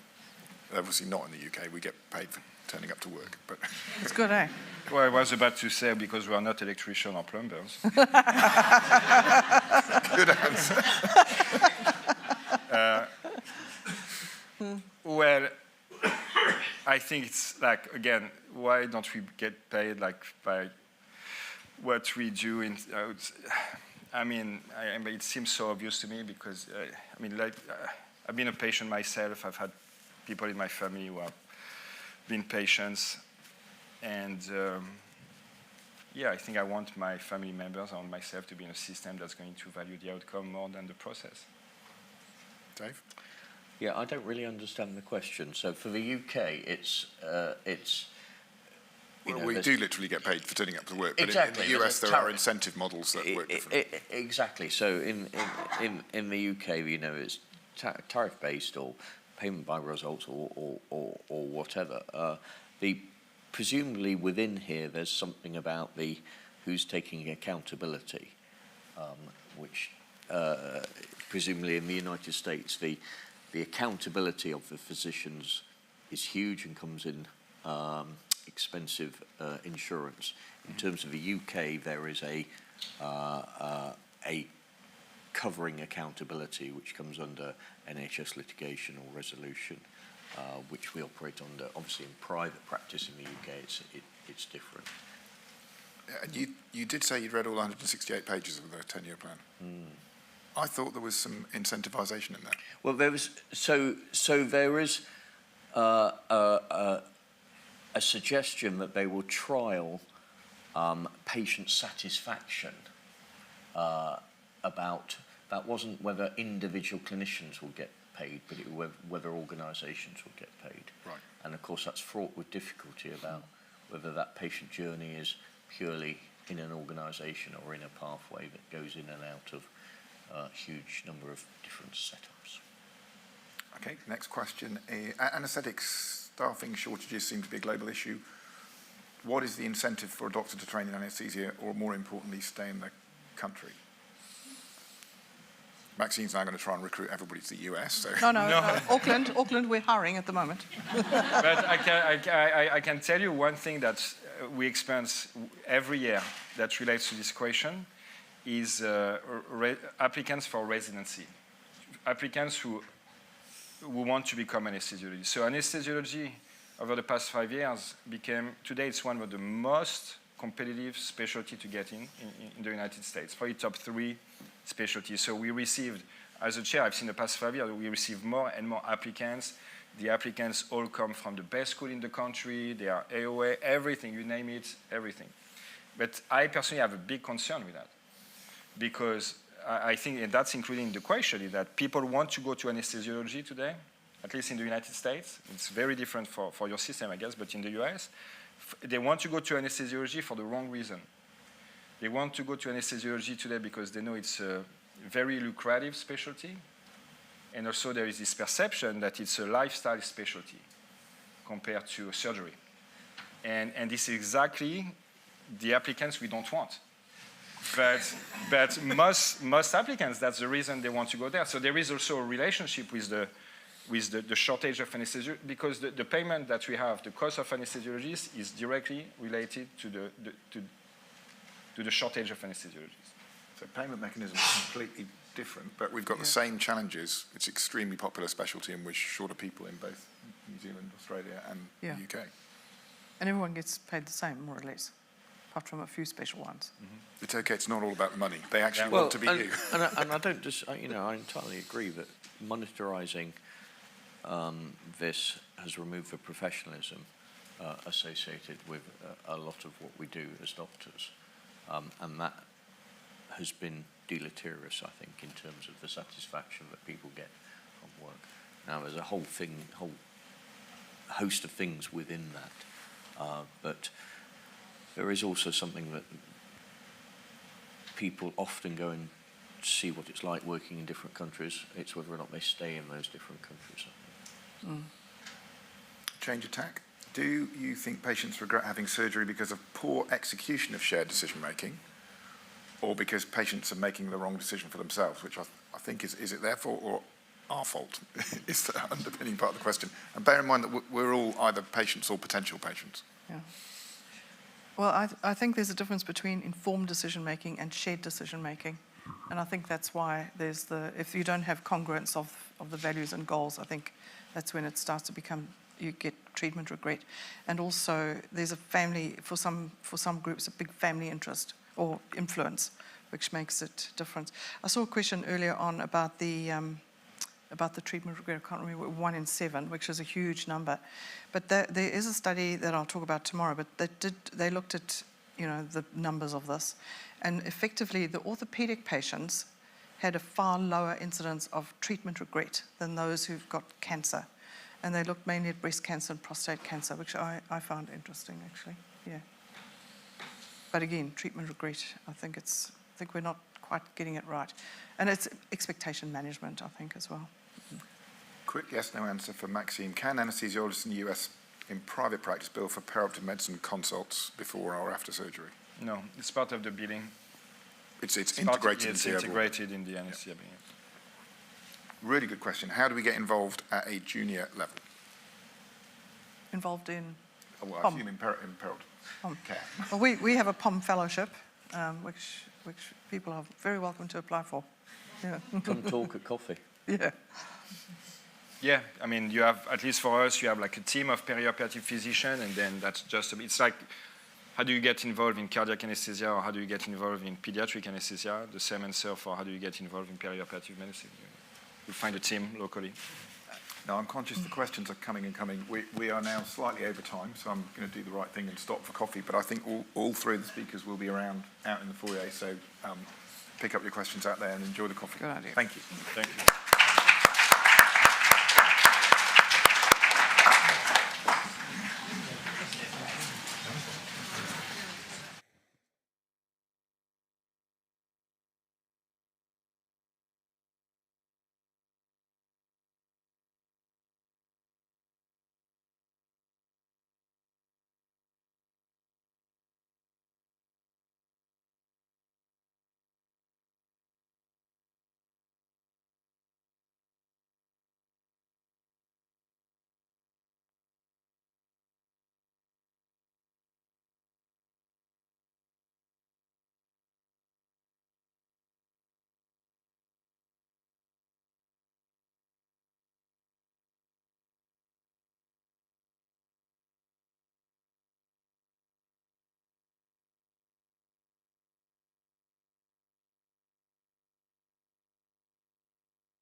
Welcome back to what I hope and think will be quite an interesting session. It's the Innovation Forum, and I'm John Whittle.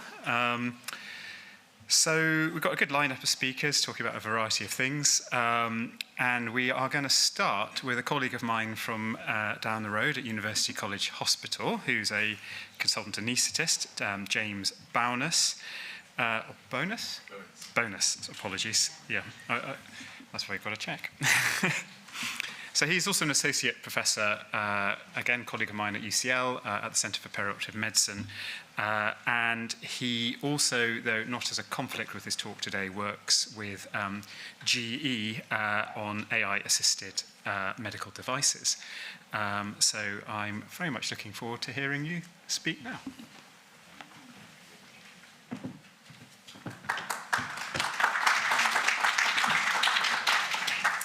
Thanks, John.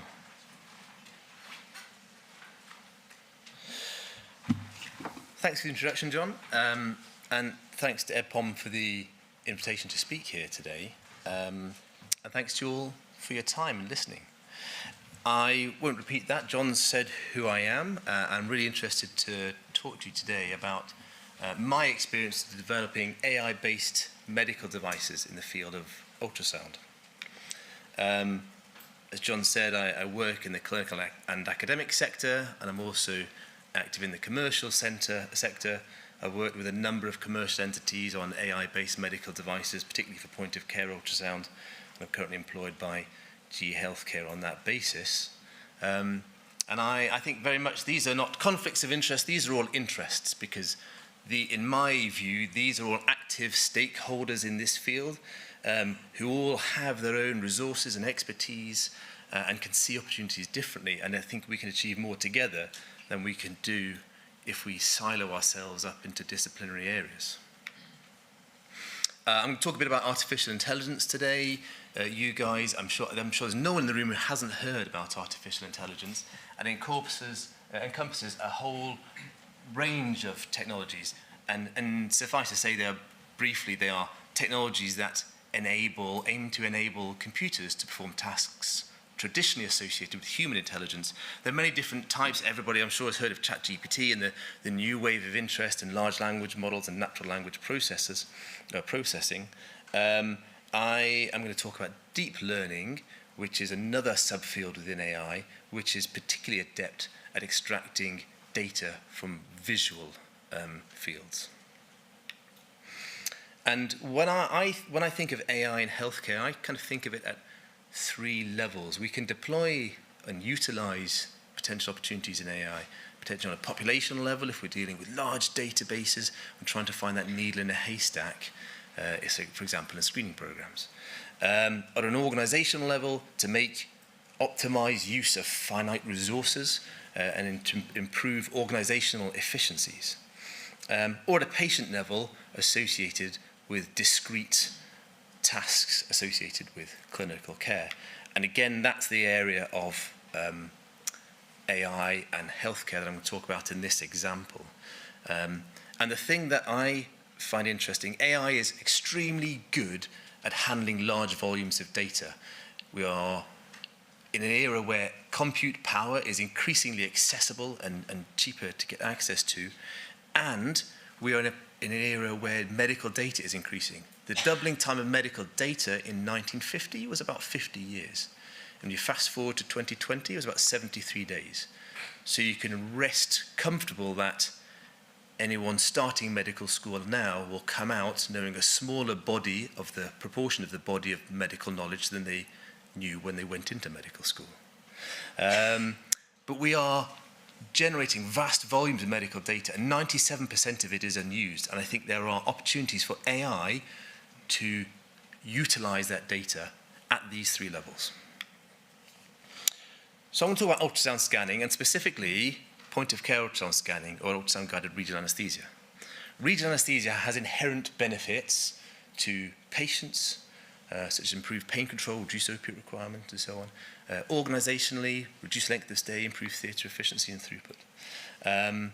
But the access to those benefits is limited by the availability of an expert with the requisite skills and expertise. And those requisite skills, the practical skills, comprise chiefly of ultrasound scanning and needle probe coordination. So I'm going to talk a bit about ultrasound scanning, because ultrasound scanning is the predominant means of guidance for regional anesthesia today. It's been heralded as the greatest advance in regional anesthesia in the of this century, the last 20 to 30 years. And yet still, most patients, only less than a third of patients, are offered a peripheral nerve block when amenable to one. And my belief is that the access to those skill sets is one of those limiting factors. And we use ultrasound to guide the procedure, but it is a two-dimensional grayscale image which seeks to interpret or place in reference the three-dimensional understanding of anatomy.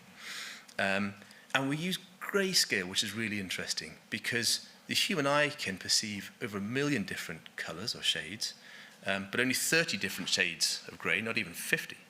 As the textbooks would say.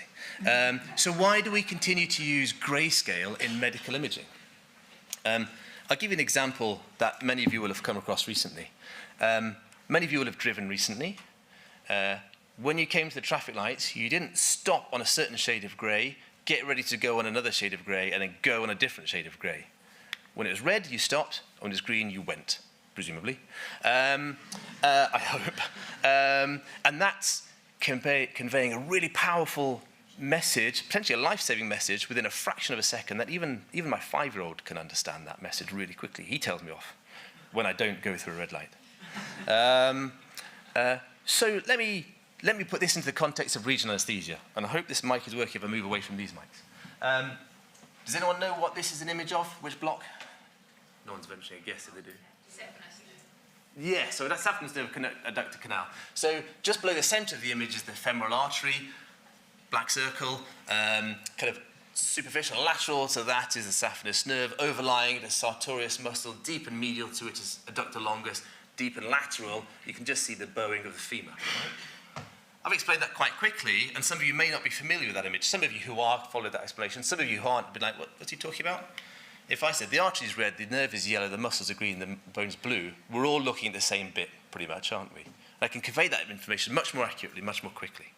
So let me give you a real life example. So these are some ultrasound scans with a product that I kind of developed, which is now acquired and known by GE. So axillary level brachial plexus, the artery is in red, with a nerve, ulnar, median, and radial nerves associated with it in yellow, the musculaneous nerve, side to the side in yellow, and the fascia overlying the conjoint tendon in orange.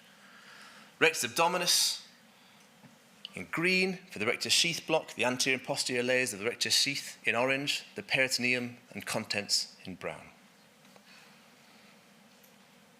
And then we'll come back to the adductor canal, the femoral artery in red, the saphenous nerve or nerve complex in yellow, overlying sartorius muscle in green.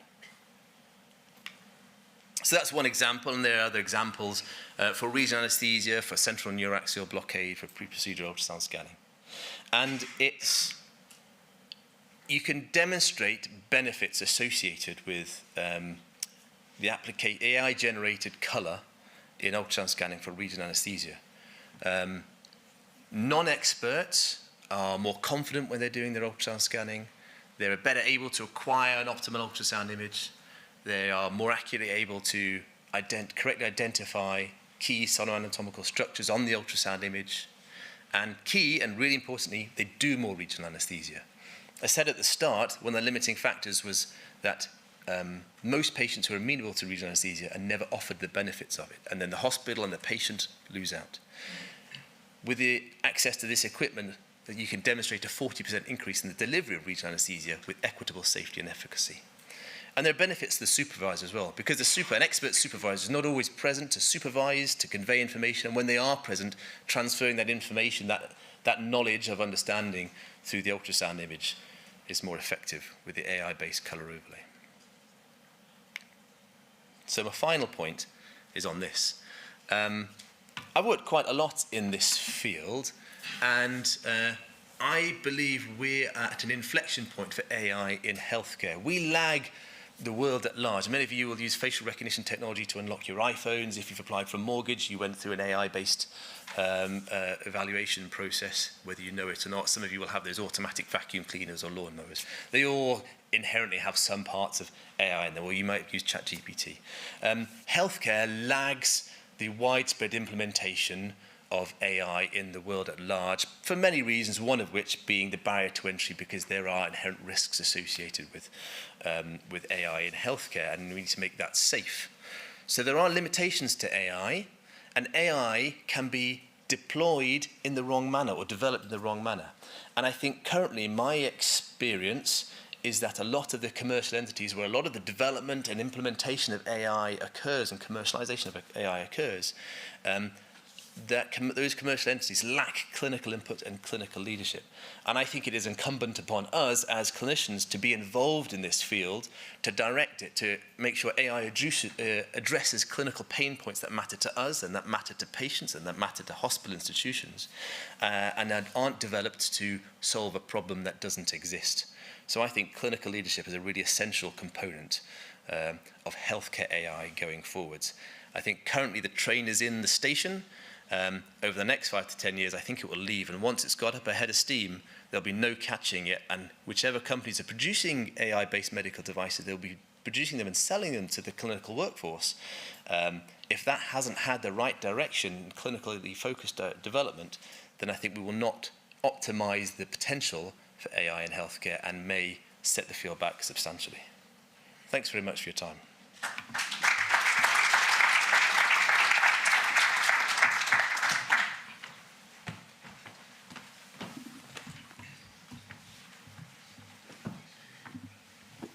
Thanks, James.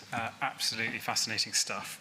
So our next speaker is not a clinician, but is the founder of Ripple, which is a company that's developed wearable sensor technology, which you're going to hear more about soon. It's Rod Lane. Now, Rod has a background in electronic engineering, business studies. He's got a PhD in the control of upper limb functional electrical stimulation, and has also received the IET Southern Prize in, when was that? 1995. That's a while ago, right? Yeah. Eons ago, but is pushing forward with promising and interesting new technology, which I'm very much looking forward to hearing about. So, Rod. Good morning.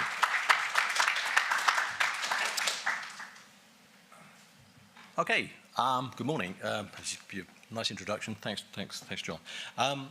In the course of your professional lives, you probably pick up and use all sorts of bits of kit and technology every day, but do you ever really stop to wonder where the inspiration came from that developed that technology?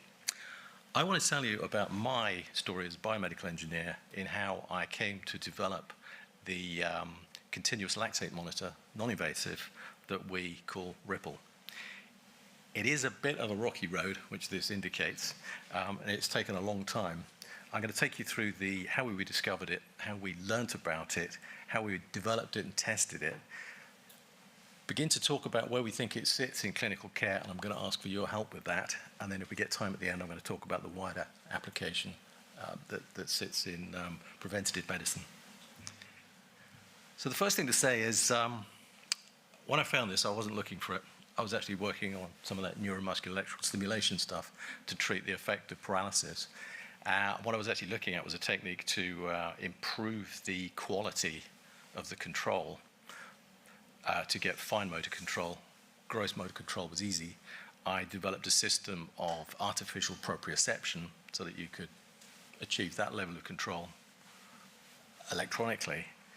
And then when I was doing a long duration testing over the course of the day, I could see that there was this drift on my baseline signal, which I came to realize related to meal times. Very interesting. Note in the logbook, must come back and look at it. Turned out to be I was tracking blood sugar levels, nothing to do with lactate yet. This was very interesting. I couldn't understand what I was seeing, so I did what you normally do. You hit the literature and you just start reading, thinking somebody must have reported on this. I can't be the first person to see this. It's just not credible. I read and I read and I read, and I really couldn't find very much. In the end, I found some stuff from way back, and I found something that sort of hinted at what I was doing, but it was tiny, weedy little signals, almost lost in the noise, only worked under perfectly optimal lab conditions. Whereas what I was seeing was a signal that was 2 or 3 orders of magnitude larger, very robust, and I found it by accident. So that set me off thinking, what am I doing that's different, and what can I do with this? A further 2 years of reading and experimenting and playing with things and trying stuff and understanding, and I was finally able to work out what I was doing, why it was different, reliably repeat it, and at that point, we were able to get some grant money from the UK government, Innovate UK. We took the idea through to proof of concept, and we got the patent filing done. That's it, we were off. Great. So the next thing we really wanted to know was, what were we measuring? Were we measuring interstitial fluid, like the microneedle, minimally invasive patches, or the light-based Raman spectroscopy and 1 or 2 other techniques, or were we measuring changes in capillary blood? So we did 2 studies, one a series of studies, but effectively this: fasting glucose levels to see if we were responding as fast with our sensor as blood change with Lancet and strip testing, and yes, we were. And then we compared it to what we knew was measuring interstitial fluid, which is the bottom plot, which is actually a needle patch, and you can see that we were picking up particularly, and most significantly, the drop at the beginning, a good 10 to 15 minutes ahead of the interstitial fluid change. Great result. Now, you will notice in the middle of that, if I can get this to get this laser to this point here, there's a bump in the middle of the graph, which was the first hint that we were measuring lactate. And we teased out the whole sort of blood glucose to pyruvate Krebs cycle for energy, or through lactate for anaerobic, and realized that that's what we were seeing.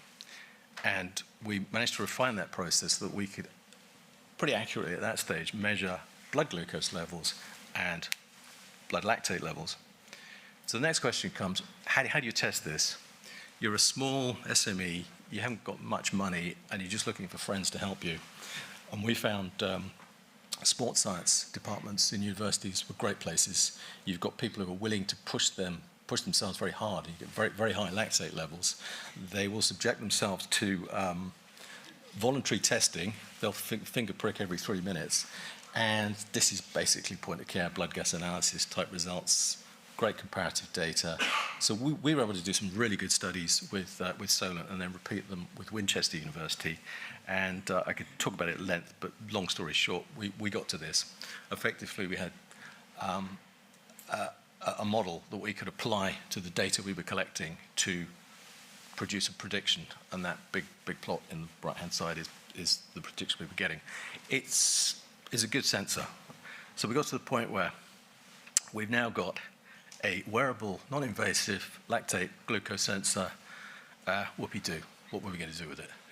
Who wanted it? We had a ton of things. We thought we wanted to change the world with it, but you've got to get practical. You've got to land this somewhere. So this is just a quick reminder of where lactate comes from. This is not news to anybody, so I'm not going to waste time on it. But essentially, just because you're measuring lactate, you don't know whether it's because of exercise, metabolic response to something, or cancer, or whatever. And obviously, there's the Cori cycle recycling at the end of it. And understanding all that is something we're still working on. And I would invite any input from any of you. And genuinely, if you want to come talk to me afterwards, I'd love to talk to you, because we need to understand this. So at this point, we then started thinking, okay, where could this land? Where will this fit in healthcare? So we started talking with the innovation services to see where this could fit. And there's two sort of routes to it. I'm just thinking particularly within the hospital and primary care setting. You've effectively got an intensive care, critical care place where lactate is routinely monitored, and surgical. And just to look at those, this is a recent comparative study that was done looking at measuring lactate in a critical care setting. And it sort of throws up some really interesting things. If you take what is today a snapshot measurement of lactate every 2 to 4 hours or whatever, and you replace it with a 10-minute reading, so that instead of seeing snapshots, you're looking at trends. You're seeing whether things are trending up, trending down. You may be picking up a change in a trend 3.5 hours earlier. How do you work that into this? Because it really has some impact on sort of this physiological basis and how you plan your therapeutic intervention and how you train people to use that. Again, any input you've got, be really interested to hear about it. And now specifically to what's going to be most of your field, which is the surgical aspect of it. And once again, what's causing the lactate? Blood loss, metabolic stress because the tourniquets come off. Patient is heading towards sepsis. All these things. How would you use a continuous lactate monitor, which is giving you that trend information rather than snapshots? So just to sort of look at that in practicality and a little hint at the future, point of care testing, blood gas analysis, handheld meters, and then there are these emerging technologies, and they are coming. The ones specifically I'm referring to here are not the Ripple ones. These are the interstitial fluid, the patches, the Raman spectroscopy devices.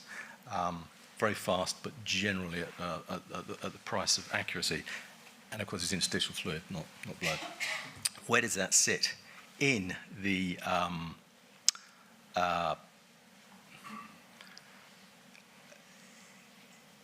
in how lactate is tested today?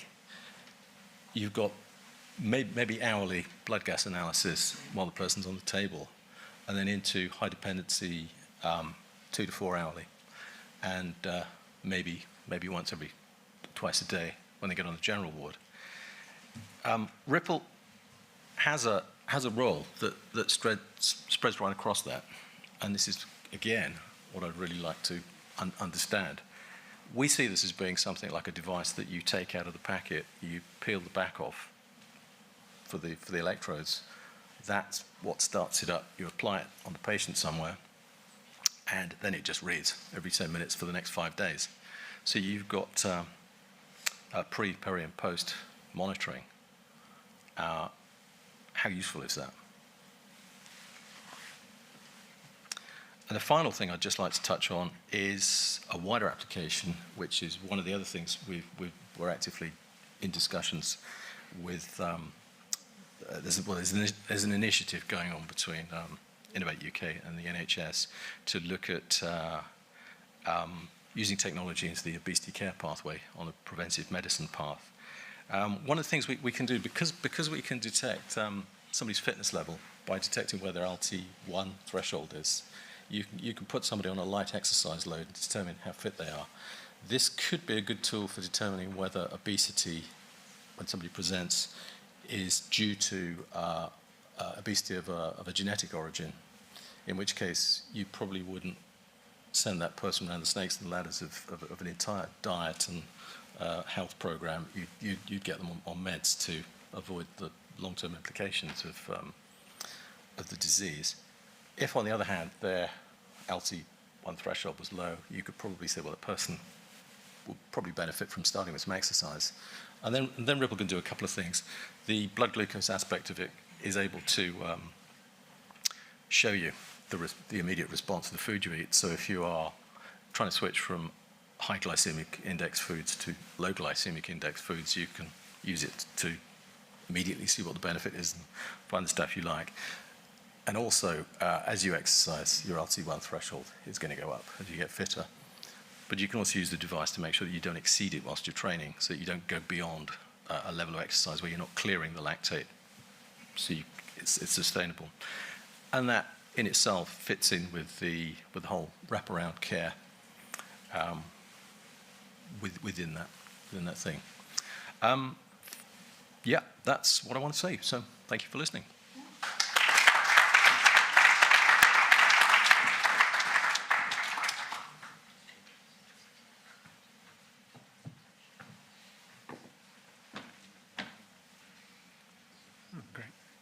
So thank you very much, Rod. Sandy, do you want to bring up Tom's? So at the end, so Rod is genuinely interested in the audience's ideas around usage of Ripple in the clinical context. So we may put out on Slido, as you can see there, a question: what would you use a Ripple device for, or as described for? If you go onto Slido and comment, hopefully at the end we might be. So you'll leave it open. Next two talks, fine. So the next couple of talks, we'll leave it open, and as we get to the panel discussion, we'll be able to put up a word cloud or some other such jiggery-pokery that might help us see what the general themes are. So now on to our next speaker. So a slight change in the order, but a very distinguished pairing of two professors, one after each other. So we have Professor Thomas Sheeran next, who is Professor of Anesthesiology at the Department of Anesthesiology in the University Medical Center Groningen. Close enough? Yeah, good. The Netherlands. He has an extremely long and storied history in cardiovascular research and many previous chair positions of a variety of European and other cardiovascular societies.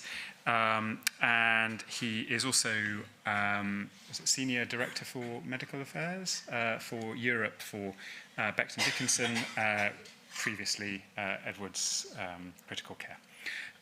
And he's to give the first talk. Now, is the name of your talk appropriate? Well, why don't you tell us what your talk is? Mastering Autoregulation. There you go. Thank you very much, John.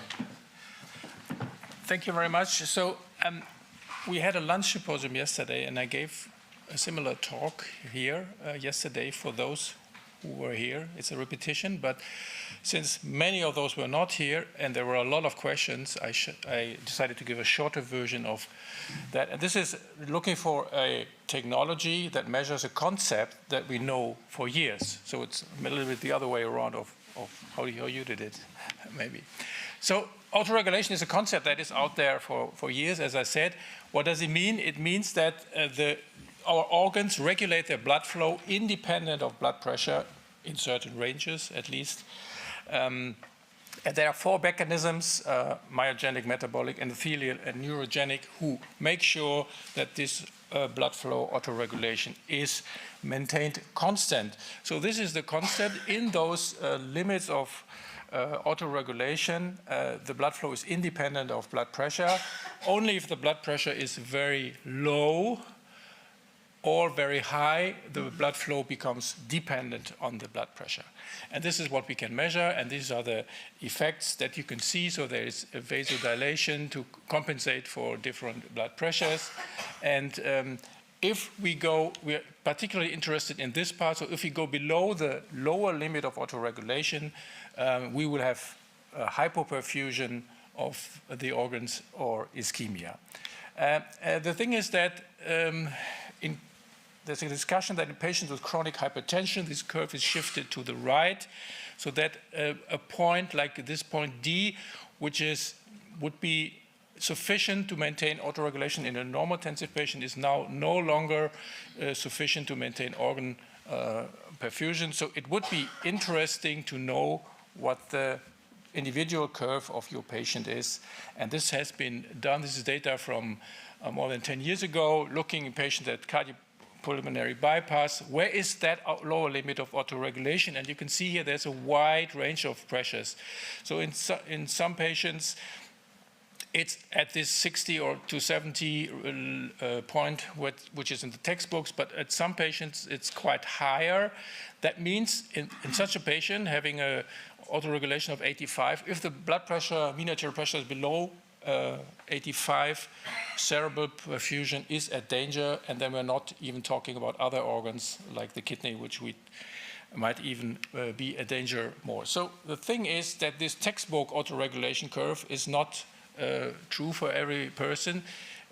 We have very individual autoregulation curves, so it would be very nice to be able to measure that, because it has implications if you are outside the ranges of autoregulation. This is a study showing if you are below the lower limit of autoregulation, so below that blood pressure, you have more AKI than in those patients that are within the limit after surgery. This is looking about blood pressures above the upper limit of autoregulation. They were more present in patients that did have delirium than when there was no delirium. So how can we measure this? We came up with this technology which is based on blood pressure measurements. So we have to assume that blood pressure is a surrogate for cerebral perfusion pressure. And the second measurement is cerebral oximetry, which you do by stickers on your forehead. And we use this as a surrogate for the cerebral blood flow. When we put these two signals into our algorithm, which we call the cerebral autoregulation index, then we get these curves just by doing an autocorrelation measurement. And this tells us it's a dimensionless number from 0 to 100. If the number is high, as in this case, it tells us that there is a correlation between blood pressure and blood flow. So you are outside the limit of autoregulation, either below the lower limit or above the upper limit. And the clinical context will tell you where they are. Where we want our patients is in this green range, in the range where the autoregulation is intact, because then we can be quite sure that the blood flow to his organs is maintained. And this allows us then to individualize the blood pressure measurement. Instead of choosing a 65 population-based threshold, we can now individualize the blood pressure measurement goals for your individual patients based on that lower limit of autoregulation. And this is what the thresholds that we offer from 55 to 85. This is the most applicable range, and this allows an individualized patient management. This is how it looks like. So we do these correlations of mean arterial pressure and autoregulation, and if there is, and that this way we can identify the lower limit of autoregulation, which is then used as the threshold for your hemodynamic management. This has been studied so far, preliminarily presented it in Brussels at the intensive care meeting earlier this year in March, and it's 47 patients, so it's actually working, and it's also, we also have preliminary clinical results. If you maintain your blood pressure above the lower limit of autoregulation, you can reduce the incidence of delirium, in this case from 53 to 38%. And there's another study, cardiac surgery, 460 patients, and they were able to reduce delirium by 45% by keeping the blood pressure within the above the lower limit of autoregulation. So autoregulation maintains blood flow constant within certain limits of blood pressure. These limits, however, may vary between patients, so we need to measure it because if the blood pressure is below or above these limits of autoregulation, it causes harm like delirium or acute kidney injury. It can be measured now with our technology, and this targets that we can determine this way might be used to individualize blood pressure measurements. We have preliminary data that suggests that keeping the blood pressure within the limits of autoregulation may reduce delirium and acute kidney injury after surgery, and we might think of even automatically using this blood pressure thresholds to feed the hemodynamic measurement. Thank you very much.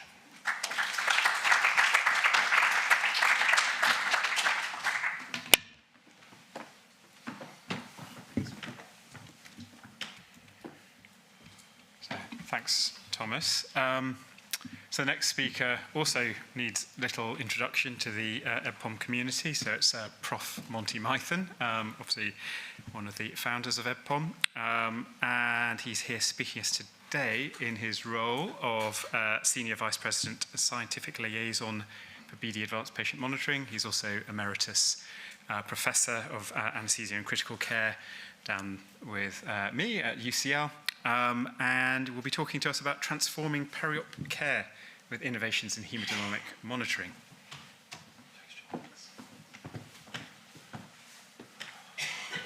Thanks, John, and thank you for this opportunity. So John's done a very nice introduction there. A few other potential conflicts of interest. I like the way James expressed it earlier. They're not really conflicts, they're fantastic opportunities. Stepped back from many of these things now because of the perceived conflict with me joining what was Edwards Life Sciences Critical Care, now BD Advanced Patient Monitoring, as an employee. So still working closely together but backing off. So one of my mentors on ward rounds, when he was trying to seduce me into doing a higher degree, so spent a bit more time with me at the bedside than I'd anticipated, it worked and worked well, would tell me off the whole time when I would describe the numbers at the bedside as monitors. He said that they're not monitors. You know where the word monitor comes from. It comes from the Latin monitor, which is a warner. Then he'd go on to demonstrate that he knew more about Latin than me and talk about perfect passive participle monitors, etc., etc., etc. But his point was that what you get on what we call a monitor is a status report. So if you imagine like the weather apps you have on your phone, if you're standing in the rain, you know it's raining. If you look out the window and you can see the rain clouds coming, then you know it's probably going to rain. What you have on your weather app is the likelihood that it's going to rain at 3 o'clock tomorrow afternoon, for example. That's true monitoring. And that's sort of what we want when we're measuring physiological things. We want to know if the clouds are growing on the horizon, and the further away from the clouds we can get, and the more we can be certain that badness might be coming our way, we can look around more closely and try to mitigate that harm in the situation of patients. So I was lucky enough to be asked about 7 years ago now about the first approval of a piece of artificial intelligence in our space, and that's the Hypotension Prediction Index. If you were in our forum yesterday, Simon Davis very nicely described that when it was originally developed, it was really a hemodynamic instability indicator, but to get it through the regulators, the approvals, they had to focus on hypotension, because hypotension as an event that represents hemodynamic instability is understood by most of us. Anyway, the reason I was asked is the AAAs of anesthesia, I was told early on, are available, affable, and able. And the Wall Street Journal was writing an article about AI in healthcare, and I was available. So they contacted me and said, what do you think about this amazing technology? So I read all about it, and I thought, well, wow, if that really does what they say it does, that could change our future. So I'm quoted in this article, sadly, on behalf of people like Thomas Sheeran at the front here, who was actually in the team that really helped to develop the whole thing. But I'm the one that's quoted in the paper. Well done, me. So as part of that, prompted in a way that James described, there I was as someone approaching my 60s, thinking this AI thing, of which there are only 6 examples in this Wall Street Journal article 7 years ago, 6 things that were approved, and one of them was in our space. I thought, I think I should find out a little bit more about this quickly, because I think this is going to be an overwhelming component of what happens next. And we are duty-bound as clinicians to understand it properly and be in a position to evaluate it as it comes at us. And involved in that also is things like being a peer reviewer for papers, for example. And I tell you, that's really painful at the moment because the opinions are disproportionate from the knowledge in this space. And the regulators have also been learning fast as well. So I went off to do a couple of mini sabbaticals in California, again, lucky me, to work with Edwards Life Sciences that was, and got into the laboratory there to put this technology through the ringer with the team at Edwards, but also with Simon Davis. And we wrote up a few papers related to that, demonstrating that the hemodynamic instability was matched by hypoperfusion in the microcirculation, etc. And as part of that journey, I became fully convinced that it works. I won't go much longer about it. Longer story for another day. I think James again put it really beautifully at the beginning. In an arterial waveform, if we look at it very, very closely, we might be able to see 10 or tens of aspects of it that change from beat to beat. If you give that arterial waveform to a set of algorithm engineers, they can generate 2.6 million features per arterial waveform. So for each beat, they can extract, beat by beat, 2.6 million features. And that's what AI loves. It loves big data. And it can compare those 2.6 million features from beat to beat to beat to beat. And it can then analyze that and say, I think based on what I've learned as an algorithm, a fixed algorithm, that things are happening at the moment that portend what will happen in the near future. And in this particular example, it generates a number. Bottom right-hand corner is a 96 that says there's a very, very high probability that this patient is very unstable at the moment, and if they're not hypotensive at the moment, they will be hypotensive soon. And that warning can be up to 15 minutes in advance. Now that's great. As you'll hear in a presentation shortly from Sandy, the quality of AI that feeds off signals like this is dependent on the quality of the signal. Now, we at BD now, APM, are world leaders in developing technology that allows the capture of quality arterial waveforms from arterial catheters, for example. But that's quite a small group of patients. So the next thing was, and again, I stole this from James, I'm giving you a lot of credit this week, from something we were in earlier this week. He talked about the democratization of being able to perform nerve blocks by adding color. In this field, the democratization demands the capture of a non-invasive arterial waveform. This is not plethysmography you get off a pulse oximeter. This is using a technology originally developed with the space agencies. I've got some lovely pictures shared with me recently from our team in Amsterdam, to develop a sort of version of what we probably learned about in medical school as the FinaPress. In other words, something that goes on the finger and uses the volume clamp methodology and light sensors to inflate a cuff wrapped around the finger that wobbles and inflates and deflates 1,000 times a second to generate from that signal an arterial waveform. So it clamps those arteries, and it's actually the cuff going up and down that's being sensed.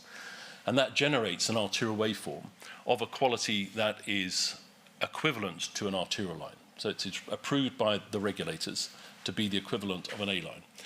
So you can now put an A line on rather than putting an A line in, and as a result of that, any of the cool AI that might come off the back of it, like Cerebral Adaptive Index or HPI, is accessible to everyone, with the caveats that if they don't have a pulse in their finger, you can't detect one, etc., etc.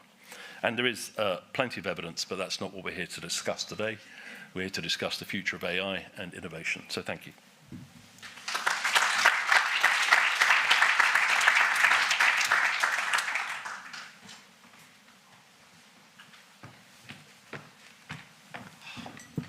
Thank you, Monty. So last speaker before what I think is going to be an interesting panel discussion is the hardworking Sandy Jackson, who I'd also like to say thank you for all the tech support for this conference. So Sandy is a resident doctor, specialty trainee in anaesthetics and ICM. You are currently an NIHR doctoral fellow over in Southampton, doing a PhD around exploring patient-centered outcomes after major surgery. And among other things, you own 2 ex-racing greyhounds. Yeah. Probably the most important thing. That's the most important thing about your life, yeah. So my wife thanks, might disagree, but thank you. We'll hear about a Pokey 20, is it? Yeah, absolutely.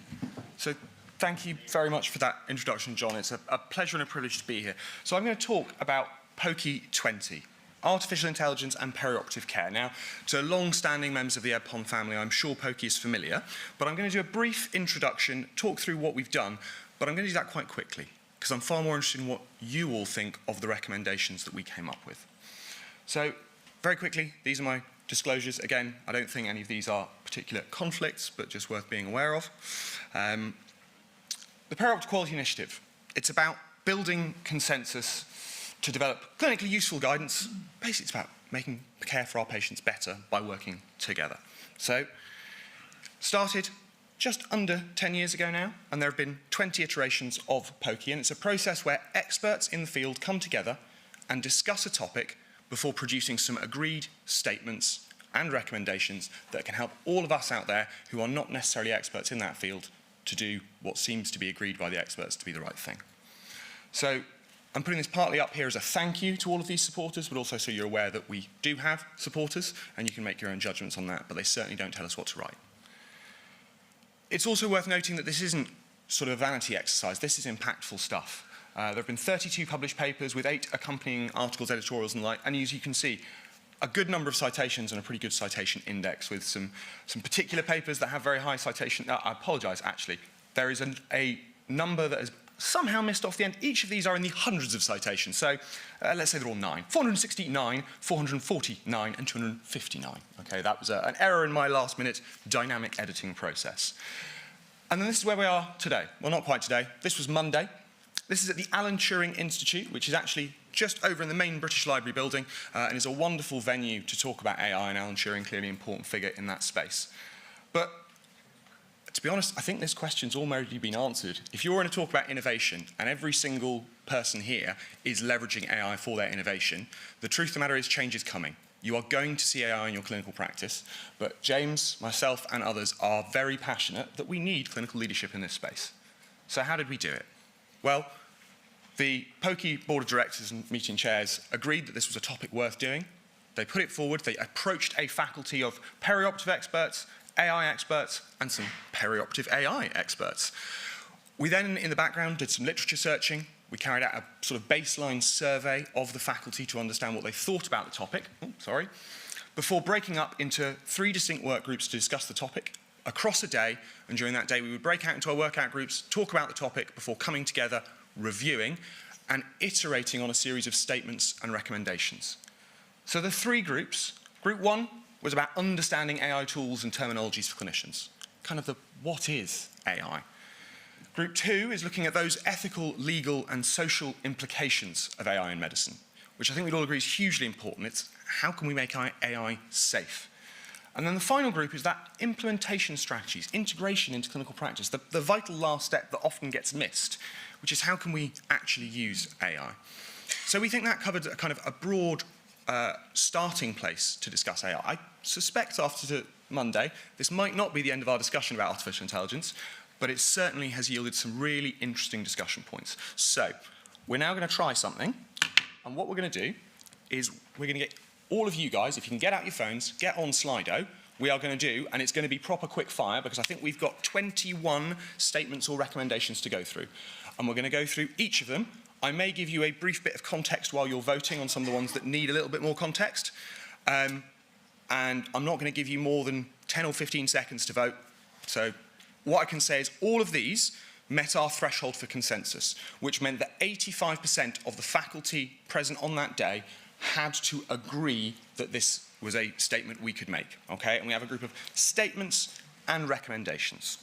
So, are we nearly ready? Hopefully when I press the button, this will work. So, we're going to start with the first statement, which is, there we go, AI has a wide and evolving range of settings and applications in perioperative care. So you can start voting. That one probably doesn't need that much context. But it was just to acknowledge that what you think of as AI probably isn't everything that is going to be thought of as AI. So I'm going to give it another couple of seconds, and then I'm going to press the big reveal button. Now, I fear if I press stop, it might not. It's probably going to disappear, isn't it? If I press stop, does it disappear? It does. So let's go back to start interaction, and we will show the results now that most of you have had a chance to vote. Okay. Fairly uncontroversial one to start. Good. Let's keep going. AI has the potential to improve perioperative care and patient outcomes. Get your votes in. Give another couple of seconds. Okay. That's also reassuring. We all agree it's got potential. I promise this isn't a fix. You can vote no. But don't all check you can vote no next time. So, the principles of critical appraisal are integral to safe and effective application of AI in evidence-based perioperative care. And this is us trying to make the point that everything you have learnt about research, about clinical research, about what makes a good study, what makes a bad study, that all still applies to AI. We kind of agreed that you can probably appraise at least 2/3, if not 3/4, of an AI paper without ever digging into the black box of the AI bit. So don't forget what you already know. You know more than you think. Okay, think you got enough time there? Okay, someone checked that you can vote no. So, the consistent use of AI terminology will improve understanding and reduce barriers to adoption. And I think that was a recognition from us as a faculty that the terminology is not used perfectly consistently. The AI, deep learning, computer vision, neural network. There are lots of different words that can mean the same or subtly different things, and we would like to see more consistent terminology used. Okay, I think we've had time to answer that one. Still pretty broad acceptance, good. They do get a bit more controversial, I suspect. The full potential of AI depends upon the quality of the input. Some of you may have heard this referred to as garbage in, garbage out. You can't make a good model without good data. Again, we'll give that a couple more seconds. And we'll show the result there. Okay. So, we're now starting to get into the recommendations. So that was group one, the kind of what is AI. Those were their statements. Now it's into the recommendations, which often address some of those statements. So we recommend that perioperative clinicians familiarise themselves with the fundamental concepts underpinning AI and its applications. And we say fundamental. We're not saying you have to know every single thing about it, but in the same way as you know what logistic regression is, you know what a forest plot is, we think you should be able to do something similar with AI, and likewise you should know when you press a button on the machine roughly what it's doing. Give that another couple of seconds.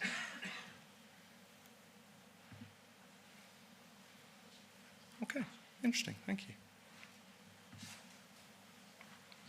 So, we recommend the principles and practice of safe and effective AI are incorporated into the education and training of healthcare professionals. A reflection again, if we think this is coming, and we think if we expect you all to know the fundamentals, we should probably be teaching it when we're training and educating. Again, we'll give it a couple more seconds. Okay. Thank you all for voting so quickly. This makes it much easier, and it means you might actually get to lunch on time. So, we recommend clinicians understand their professional, legal, and ethical obligations with the use of AI in perioperative care. And again, that's an acknowledgement. There are a lot of different frameworks that play into how AI should be used.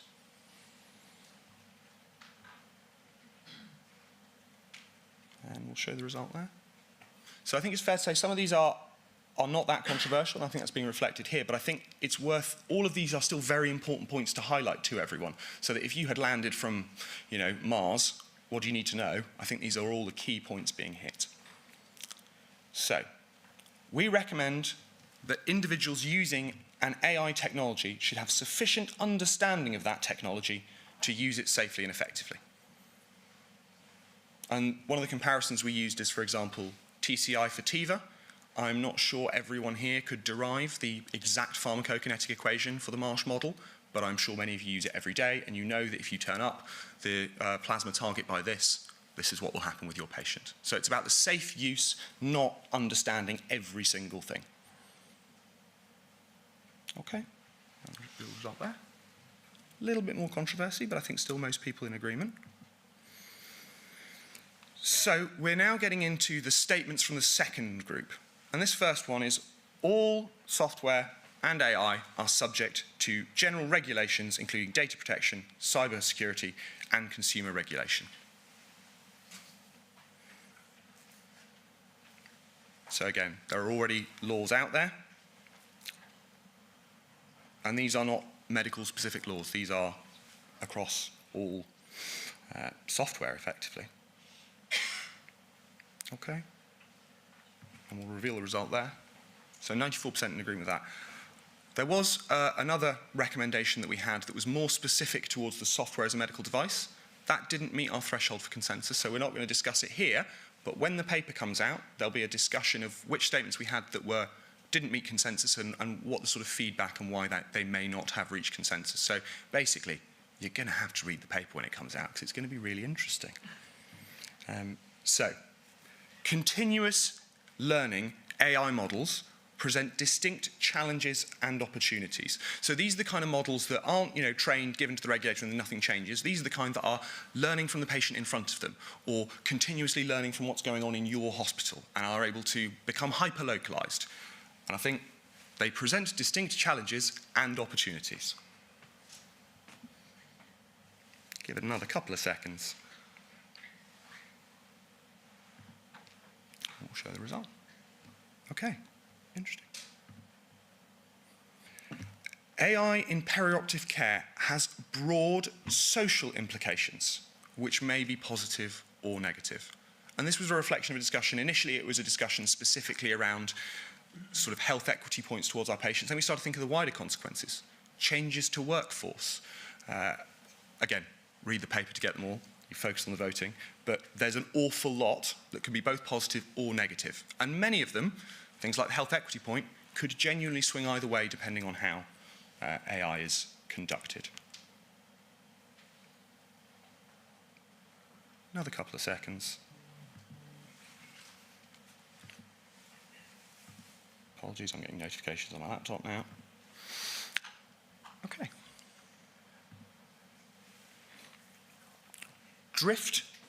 Data bias and drift affect AI models and have implications for their development, procurement, maintenance, and use. So this is bias that's inherent in the data, and then drift is the change in data over time that could affect the performance of models. Give that another couple of seconds.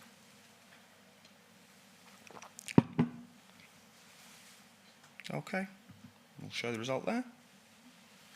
Okay, still fairly broad acceptance. So, non-clinical data may have value in the development of perioperative AI models. And this was a discussion and a recognition that things we haven't normally used, things like the wearable on your watch. Mike Grocott often talks about how many times you open the fridge door.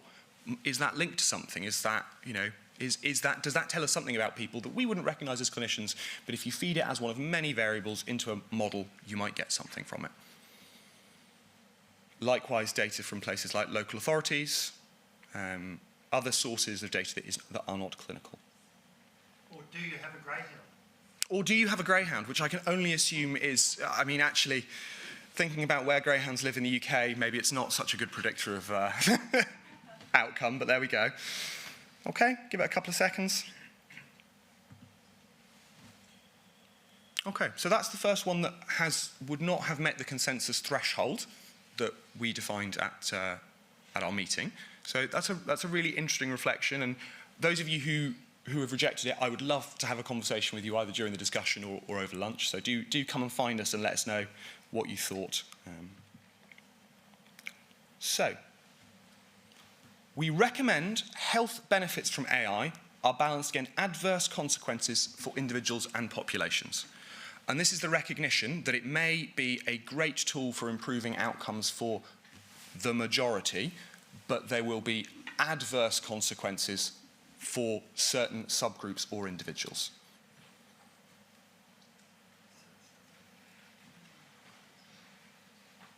Give it a moment. I'll show the result there. Okay. Right, we're getting there. We are getting there. Honestly, there are fewer left than you would think. So, we recommend that patients and public stakeholders are involved in future processes relating to the ethical, legal, and social implications of perioperative AI. It was one of the first things we discussed was we're very aware that the POCI did not have members of the public present, and that is a limitation. I don't think the process we did on that day would have worked with public engagement. That's my personal view, not an official view of POCI by any stretch of the imagination, but we recognise it's vitally important they are included.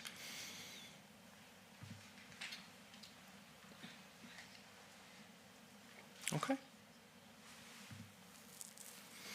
So, trustworthiness and data security are fundamental components of AI integration into perioperative care.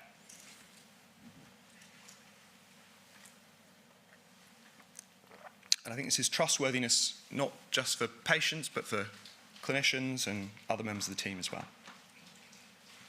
Give that a couple more seconds. Thought that would be a relatively uncontroversial one. So, AI outputs which can be explained to all stakeholders will aid safe and effective use. And this isn't necessarily that the model tells you exactly how it reached a conclusion every time, but a discussion can be had between the people who have developed this model and stakeholders to explain how it works, how it's getting there, what's going in, and what we think is happening. Some of you may be aware of the concept of explainability, which is an explicit concept within machine learning, and we view this as subtly distinct, but part of that same umbrella. Okay, give it a couple of seconds. I'm watching how many votes are coming in. It's not entirely arbitrary how long I'm leaving you to vote for. Okay, stop there. Okay, so that would have just crossed base there unless suddenly a load of people vote. That would just meet our consensus threshold, but was definitely not as uncontroversial as some. So, continuous stakeholder engagement is essential for effective implementation of AI in perioperative care.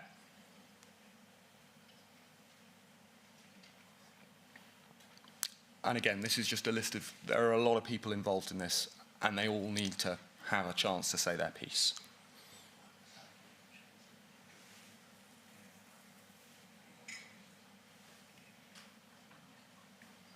Give it another couple of seconds. Okay, pretty broad consensus there as well. We recommend that the development of AI in perioperative care should be clinically guided and address challenges that are amenable to an AI-based solution. And this is was the view of the faculty, that it cannot be developed as a one-off, have a quick chat with a doctor once and then leave it at that, or any other clinician. Ooh, close. But rather that it should be guided throughout with continual input, and ultimately that it is addressing problems that can be dealt with. Give that another couple of seconds.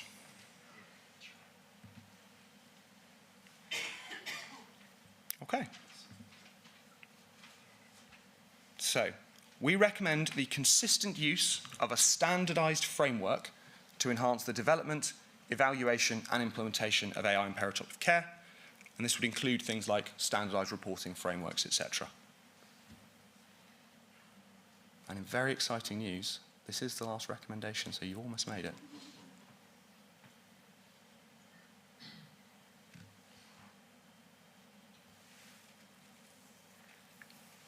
Another couple of seconds, because it's probably more interesting to have a discussion, I think, than wait for you all to vote. So,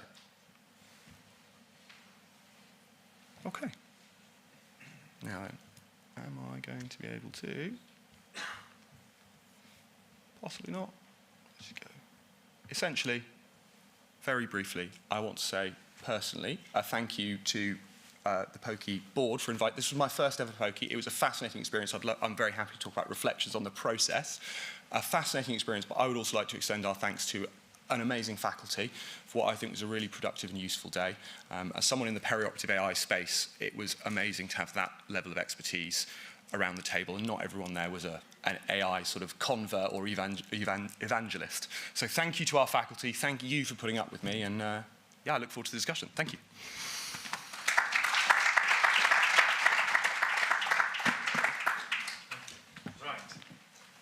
A little bit of rearranging of chairs, because we need two more on the stage. So if I invite the speakers up to join.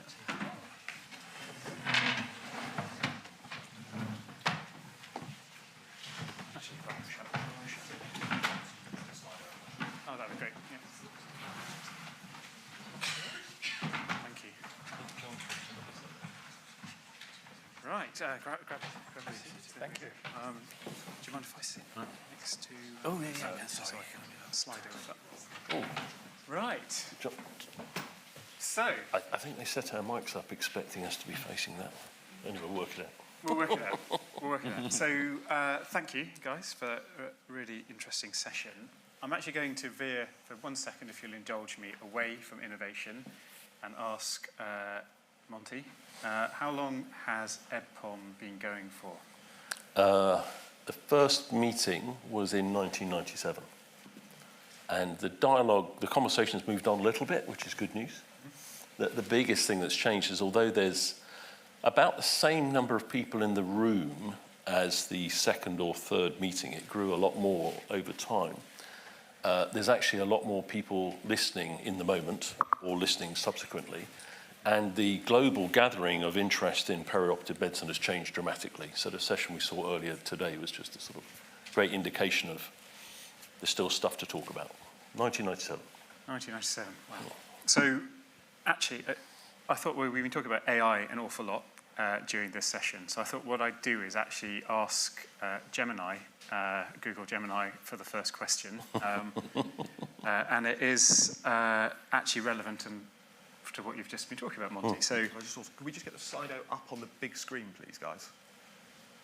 So what do you see as the single most significant innovation in perioperative care in the last 5 years, and what has its impact been? So I'll ask Monty that to follow on from.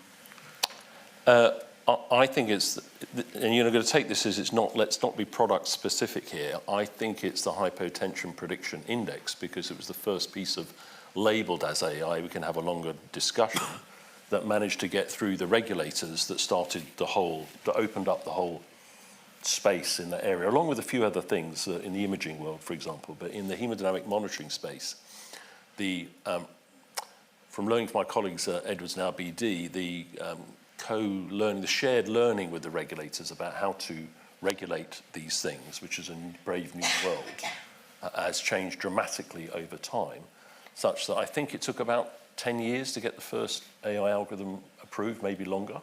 Mm-hmm. I think BD had about 10 approved last year, for example. So it's like a Moore's law type of change. That's the big difference. So I'm labeling it as that because I think it's a piece of modern history. I think it is a great algorithm, and it's got better and better.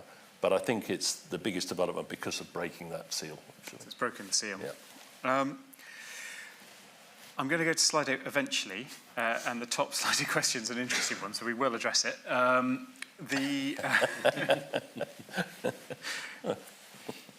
James,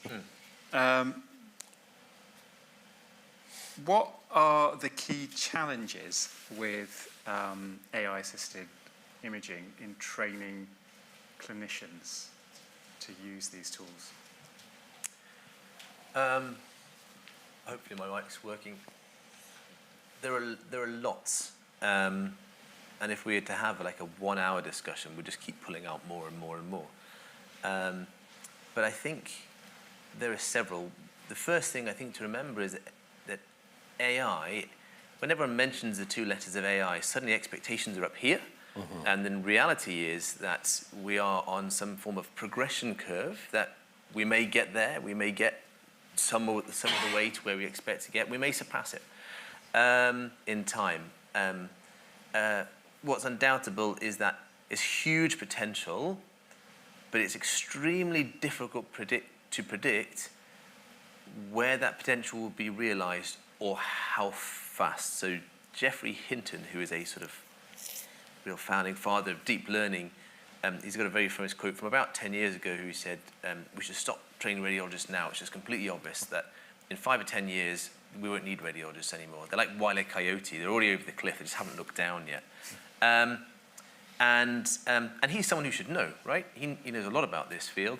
And yet, we're not at that point yet. We might get to that point soon. We might get to it tomorrow, in 10 years. I don't know. But it's really difficult to predict where we are going to get to and what we should be striving for, despite the undoubted potential. So that caveating my overall answer, there are specific challenges associated with it. One is it doesn't cover all bases of enhancing practice, so it might be necessary but not sufficient to support anaesthetic practice and regional anaesthesia in particular. And then one very specific example is it's generic in the sense that what is good enough for the device. So, and I can give you a very specific example to the regional anaesthesia. We were asked when we were developing this product by the FDA, you've got to demonstrate certain levels of efficacy, of accuracy and structure identification, and so on and so forth.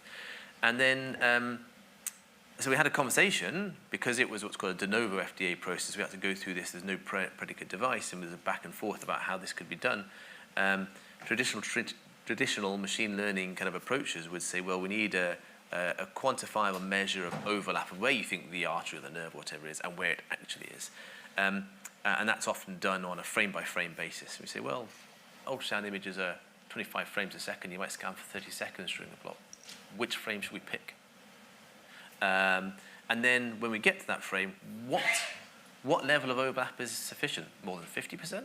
Is it 99%? Is it 2/3? And historically, they've been kind of arbitrary kind of acceptance criteria. And if you go for, say, 2/3, well, what if the needle goes in the third of the nerve that isn't labelled? That's a whole clinical failure, not just a third. And then finally, what's good enough? I did a study where we kind of took some of these 100 ultrasound videos and took an image from each one and asked 20 experts around the UK to all label. And these are very high quality regional anesthesia experts.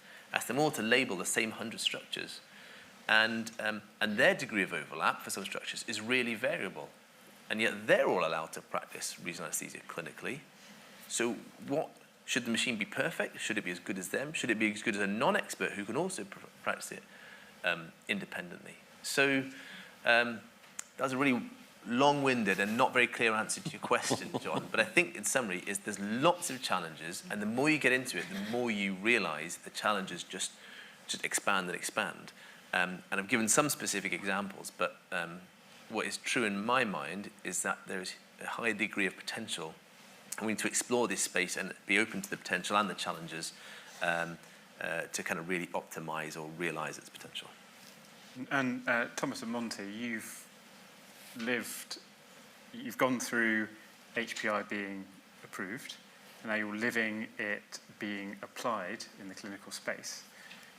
What are your reflections on clinicians' responses to this technology? So I try to be shorter than James in my answer. I can add to it if it's too short. No, seriously. So I think the challenge is the adoption. So we as clinicians have to accept the concept and the technology, and we have to trust it, to believe in it and to trust it. And there are examples from, let's say, chess computers who perform better than the best chess champions. We have to accept that certain tasks can be done better, particularly if it's repetitive tasks, or like Monty said, detecting millions of features hidden in a anterior waveform that cannot be done by the human eye. So we have to accept this and appreciate it, and then adopt it into our practice, and not be too skeptical. I often hear these black box arguments saying, "Oh, it's your technology is a black box. I don't understand it, so I don't trust it." I think we can trust the technology. The results are there. The regulators had a very serious look at it and approved it. So we should trust it. We should adopt it. And this is particularly a problem of the colleagues of my age and older, being very reluctant to AI-based or computer-based, machine learning-based technologies. So this is, I think, a challenge that we need to overcome to increase the adoption of these technologies into clinical practice. And very briefly, it's a lot harder these days to be allowed to try stuff than it used to be. So we've created this sort of, and it's the hardest in the USA, we've created this sort of weird situation where there's this deep distrust of industry, and the idea that if you try stuff, you might help us work out how it works more quickly. And briefly, before we move on to the Slido questions, we'll do some of the controversial ones as well as some of the slightly more discussionary ones.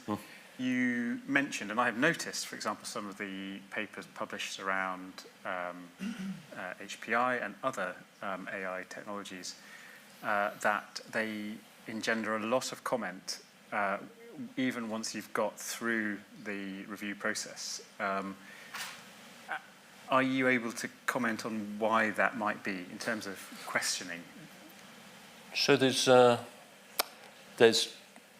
before social media, the way we used to handle peer-reviewed information and letters to the editor was nice and simple and relatively straightforward. You'd have your ding-dong in a supervised environment.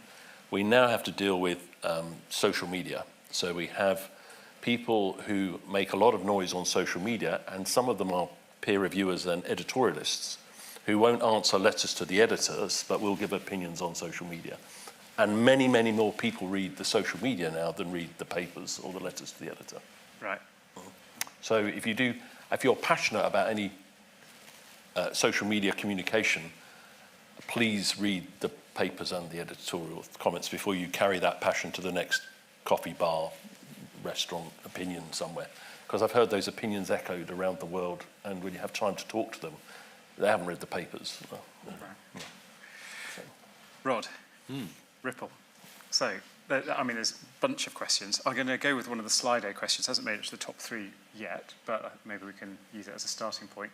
What's the, is there a potential for use of your technology in sport or endurance sport? Oh, indeed, yeah. Can I just say something about AI and machine learning? Yeah. Just to sort of pick up on what's been said. It's a tool, and you use it, and you don't kiss your brains goodbye. As an engineer, you would use a lot of classical engineering approaches, and often you would apply those to data before you put it anywhere near an AI tool. And the AI tools we use would be machine learning. And you perhaps put your data through 50 different machine learning models to identify 2 or 3 that are going to do a good job. And then that's the one you've picked using your skill and judgment as you know, somebody who knows what they're doing, to train on data, and then you just get more and more data, and it gets better and better and better. So AI, I think, scares people because they imagine it is just this thing, you chuck stuff out and it comes back with an answer. If you use it that way, you get rubbish. You really do have to use your brain. I can see Sandy nodding. Sports application for Ripple is an obvious one. We're just about to start working, well, we are working with Gloucester Rugby Club, amongst others. Looking at, there's a really interesting crossover with surgery. They want to use it to detect the LT1 threshold and lactate clearances whilst training to improve the mitochondrial aerobic response, and also see how high people go when they really push past that in other aspects of training. More interestingly, they want to use it for recovery post-match, where it takes about 48 hours to get your body back fixed from all that muscle wear, the bruises, inflammation. And they want to put the system on, track it for 48 hours, and see how things recover and what treatments respond best. That's got a direct crossover in my mind with a surgery patient who has come out of similar sort of level of, you know, abuse. And what added benefit do you see? So, two follow-up questions. What added benefit do you see with the continuous lactate monitoring in the perioperative critical care? Trend. Definitely. If you're looking at snapshots, you've got a snapshot, and if you've ever taken 3 consecutive readings with a handheld lactate meter, you'll know that you're lucky to get 2 of them to really closely agree. So that one reading may not even be that accurate, whereas if you're taking a reading every 10 minutes, it doesn't matter if you get a dud one of the other 6 either side of it is going to be good, or most of the other 6. Just before it drops off, John, if I may, of course, as the, although no longer on the board as such, as the founding director of EBPOM, the boys' club, etc. Yes. We promised each other at one stage that we would never have another manel, and in particular, we would try and not have people like me dominating panels that are male, pale, and stale, as they're often described. So we have fundamentally failed today somehow. So we apologise for that deeply. I think to this point, we have managed to get to the point whereby some days you can't find a man around, which is great. So on behalf of my colleagues who did this, we apologise for that error. I will try and make sure it never, ever happens, if I had an influence again. Specifically, though, on AI development, there is one particular challenge we face, and I hope we on the clinical side can redress that by being more balanced, but fundamentally, computer science and engineering remain very male-dominated fields. Medicine, I'm pleased to say, and the GMC workforce survey would show, has moved away from that. Academia still has some way to go, but I think, and Rod, I'm sure you would acknowledge this, engineering and computer science in particular are very male-dominated fields. So it means that one side of the equation is almost by definition male-dominated. And I really hope, and I would encourage anybody from any background to get into the clinical side of it so that, you know, your voice is heard. Yeah. And actually on the subject of inequity and inequality, so one of the big red flags with AI and machine learning technologies is social disparity, reinforcing large white male-dominated databases or healthy databases unduly affecting readouts. How do we avoid that? So it's a process that has to go throughout the life cycle of the product, because we're not just talking, the development is clearly important, and you need to be finding data sources that are diverse, and you know you are not going to find a perfectly diverse data set, and you need to, in your development processes, make account of that. So acknowledge where there are limitations in your data and try and find ways to make your data more impactful. But also some of it is around fundamental level engagement at a grassroots level that we all struggle with day to day. We know that, for example, getting people to engage in our surgery schools and our prehabilitation programs is easier with certain cohorts than with others. And the exact same happens in terms of collecting data for them, engagement in research studies, which then feed these. So there's a grassroots piece around data collection. There's then finding the right data as a developer, using it in an appropriate way that tries to ensure equity. Then there's the whole other piece about how they're being used. Are they being used in a way that is inclusive? So it is a massive challenge, and frankly, we could spend the whole rest of today talking about it, and we wouldn't have all the answers. But you've just got to always be thinking about it, is my view. There is a role here for adaptive machine learning, in as much as, and there is a mechanism for incorporating that into device with post-market surveillance. If you have a device which isn't perfectly trained because the data set it was trained on was, predominantly white male students, and you get it out in the field and you start using it on real community, if it's got the ability to adapt or at least report back what the error is so that you can make improvements, the thing can adapt to the population that you're using it with over time. And the only reflection that's worth is coming back to, again, sort of James's point of what bar are we comparing this against? We all know full well that a number of our physiological monitors we use every day already have their problems. Saturation monitors have, very publicly had their challenges with not being as effective in different skin types. So it's not as if, and much of our research is dominated, as we know, by, white male cohorts in various guises. So in some ways, AI has the same problems, but there are opportunities, as Rod says, to leverage some of its abilities to try and claw our way back from problems that are already inherent to our practice. So, if I may, and possibly prompted by the skin tone issues with oximetry around COVID, my experience, which are relatively recent from being on the industry side of discussing with regulators, if I take the FDA as an example, it's the same in Europe, they are quite rightly very demanding of the data sets have equity, representative equity in all aspects of gender, age, colour, and many of them make no sense because there's no physiological reason for some measurement, but they're very demanding of that. I can't think of a reason why the nerve block would be, but did they ask the same thing? They did ask the same thing, so the FDA were very explicit when going through that process that the external validation population, and this is the concept of you train a model on some training data, and you kind of do your preliminary validations, test that internally within a separate part of that data. But then you go and you identify an external kind of data set which is collected at a different point in time or space or geography, and then you evaluate it on that to ensure its deployment, its effective deployment in the intended population. And the FDA asked us exactly that, to say we want these. And they went one step further. They said we want Americans to scan Americans in America, and they won't take any data from outside of America. It has to be representative of the demographic, age, gender, body habitus of the American population. So they were quite explicit about that. We'll do one more Slido question. We're going to have to address, again, the top one, the very leading questions for the poll. What was the point of polling? So I will hold my hands up. I apologise. I didn't explain clearly what the purpose around that was in my enthusiasm to share them with you. So these were the consensus statements. So the statements at the end, the output of these POCI meetings are statements and recommendations. These were not intended to be questions that were supposed to lead you in one way or another. These are merely statements of what we think things to be true, and then recommendation of things that should be done. I appreciate that might make them seem like leading questions, but it's just, we want to stress test these. We want to put them in front of a general audience and say, do you agree with what our faculty's come up with?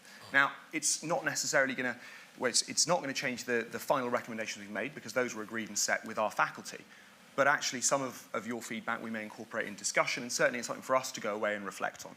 So the point was to see if what we had reached as consensus was agreeable to you as a general audience. And I would say for the most part it was. There's some areas of disagreement, and as I say, I'd love to hear from those of you who had disagreements with them. And also, I'd love to hear from those of you that think there was an obvious recommendation or statement we missed out, because for me this is an iterative process, not just pokey, but for me as a AI researcher, I want to know what you all think. So I apologise for not explaining it well. And likewise, I know somebody else asked about why we didn't have a kind of an ambiguous option of I don't have an opinion. Basically because we wanted to keep it binary. It makes it much harder to judge. We want either accept, reject, and if you didn't have an opinion, you didn't have to vote. So we'll run slightly into lunch, but let's ask a couple of questions in the audience if there are any questions or comments for the panel from the room. No, lunch is calling. All right, let's do... No, you've got Mark there. Can we get a microphone? You got a mic? Hi Mark. Sorry.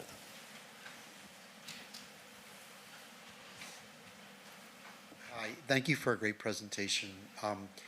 Do you feel like there's a duty to disclose to patients when you have used AI in some aspect of their care, or that it will get to the point where we will have to disclose to the patient that we did use AI in some aspect of their care? I'm happy to take this one, but no, I don't think we do have a duty, because do we have a duty to disclose to them that I used a TCI infusion that is different to a mils per hour pump? Do I have a duty to say I used end-tidal control?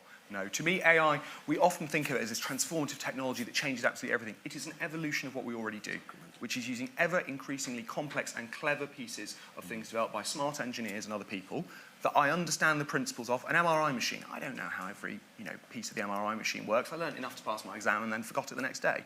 But I still use it, and I don't disclose to the patient, I don't really know how that works, but I know enough to use it safely. I think where we have a problem is when people are using AI in an unregulated manner. So if you have gone and used ChatGPT, which is not regulated for a medical purpose, then you probably do have to disclose that, and you probably don't want to disclose it because your regulator will quite rightly come after you. So I think so long as you are using the devices within the scope of their license, to me it's no different to anything else in healthcare. But Is that controversial topics? Any other thoughts, comments from the panel? I think for the example, if you're getting into triaging decision making for that sort of thing, I think it's much more obvious that you have to have fuller disclosure about how you reach the decision. But as we were reminded by one of our engineers who joined the workshop early in the week that I was observing, we're already using a huge amount of machine learning. We're just not calling it AI. So the fact that when we get when the pulse rate appears on what we commonly call a monitor, there's been some machine learning involved in getting it from there to there, and we haven't disclosed that over time. It's getting decision support systems when it feels a bit more as though we should be disclosing. And if I could add a little bit, I agree with that very much so. That there's a very famous phrase in the AI world saying, as soon as it works, no one calls it AI anymore. Yeah. Because the field shifts. Yeah. So yeah, broadly, I would say we are already using what 30 years ago we would have, or 40 years ago we might have called AI. And Sandy's broadly right that there is huge potential in it, but we also do have to look at it through the lens of normal scrutiny and the normal parameters of use, as we would with electricity or ventilators or something. Any more? Yes, at the back. As the AI systems chew through larger and larger amounts of data to make a decision or recommendation, is there going to be anything left for us to decide, say 10, 20 years down the line? Yep, I'm happy to take a stab at that. Yes. And I will expand. That's what I mean, I didn't, like you, I mean, like put a sock on it. Let's keep it short. Yeah, I think we're at the state. My view on this is, at the minute we are looking at something that's kind of, some people use the term augmentative or augmentation intelligence. That we are using things like decision support tools or tools that will help process high-volume, low-skill tasks, or democratize and make it accessible or support practice of high-skill tasks. and will not replace the individual or their clinical experience. That kind of threshold will probably change in time, and there might be more automation in time. But I think, as I said, it's really difficult at the start. It's very difficult to predict progress or milestones, and I wouldn't go that far. But I think my overall ethos is that this change is coming. We know it's coming, and I don't think it. Well, I hope it won't mean that we will have nothing left to do, and we're left, all our sole remaining purpose is a battery, as in the Matrix. I hope that it will just change what we do. I saw something on one of the questions about de-skilling, and that's kind of your question is an extension to that. I don't really buy into this de-skilling argument at all, because to sort of give an analogy of changing what we do, from my earlier in my answer, when the car was invented, few of us probably can ride a horse now. But we just, I can't ride a horse. No, you just drive a car instead. So it changes what you do. You still have to have skill and knowledge and be able to apply that to something. It just might change what that is. Well, thanks. Oh, sorry, one last question. There we go. I'd like to make another comment on what you just said. Through the years and after 45 years, how our profession has been compared to airplane pilots and the same type of situations we have. The panels and the technology for flying a plane are ever becoming even easier for pilots to do. And even with AI, the information that you garnish from that to make a decision certainly may be more aligned or more competently consistent. However, things that occur in human beings as we take care of human beings always expect the unexpected, because you never know what's going to happen with a person, what they do and don't tell you, or what's going to happen in the operating room, the circuit board that goes out, all of a sudden the machine that collapses. So being able to adapt is one thing that humans can do really well, and no machine will be able to adapt to the unpredictability. So that's, again, where we are still strong in our specialty. The art of medicine. You never know, except you might know 15 minutes before. So I'd like to thank the panel. It was a really interesting set of talks, a good discussion. I think we have the Rod's word cloud coming up, I hope. Here we go. Results. Reveal the results. There we go. Sepsis, there you go, at the centre, surgery ward monitoring pre-op. So Rod would love to talk to anyone who is interested in exploring his device more. Otherwise, go and adjust your glucose levels, change your lactate levels, and see you later. Thanks, John. That was good. Great.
Good afternoon, everyone.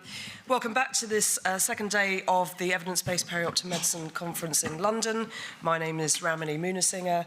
I'm on the conference committee and I am going to chair this session. So this session is going to be about perioperative cancer care, obviously a growing challenge for all of us, and we've got three terrific speakers from very different health economies from all over the world. So our first speaker is Bernard Riedel.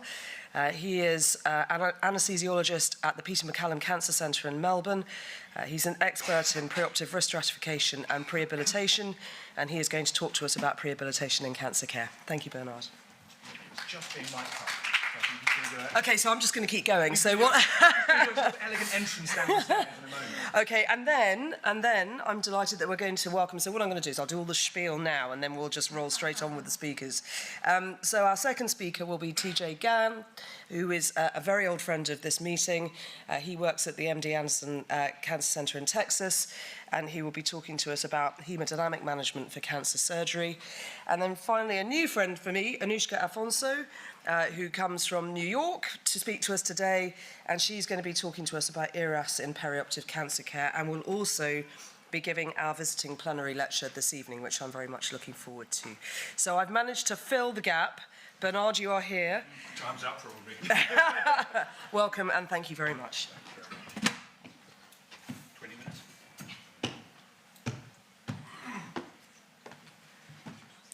I always overrun, so I just want to put on a timer. Thank you, everyone. Thank you for the organisers for the privilege to be here. My job is to share on prehabilitation in cancer care and why we do it. And so I'm going to look at the opportunities and the scaling for impact. So that's Peter MacCallum Cancer Centre in Melbourne, Australia. If you were there, do knock on the door. Do come visit us. What's the burning platform? Well, first of all, we heard yesterday from Vijay, cancer is common. 1 in 3 of us will have a cancer diagnosis. If you count skin cancer, 1 in 2 of us. 1 in 4 of us are going to die a cancer death. So it's a major issue. At present, 60% require surgery. 80%, we heard, will need some form of anesthesia care. The problem, as Guy Ludbrook says, there's a hidden pandemic. You suffer complications after surgery. So 1 in 4 patients probably suffer complications after major surgery. Now, let me illustrate the impact of surgery in a mouse model. So this is a breast cancer model subjected to mastectomy. And then on the right-hand side, there is the green line is the chance of lung metastases. However, if you add a laparotomy in there and you manipulate the bile, increase the adrenergic inflammatory response, that's your metastatic rate in red. Now, if you have an anti-adrenergic, anti-inflammatory aspect, it reduces down. So beta blockers, non-steroidals. That's why I'm a fan of neuraxial techniques. So let's add some insult to the injury. You've got a cancer diagnosis, you're having major surgery, but now you suffer an anastomotic leak, you suffer wound complications, etc. Meta-analyses of anastomotic leaks after colorectal surgery and the impact of local recurrence. Significant. You probably got a strong chance of having a local recurrence. On the left-hand side, lung cancer surgery. On the right-hand side, breast cancer surgery.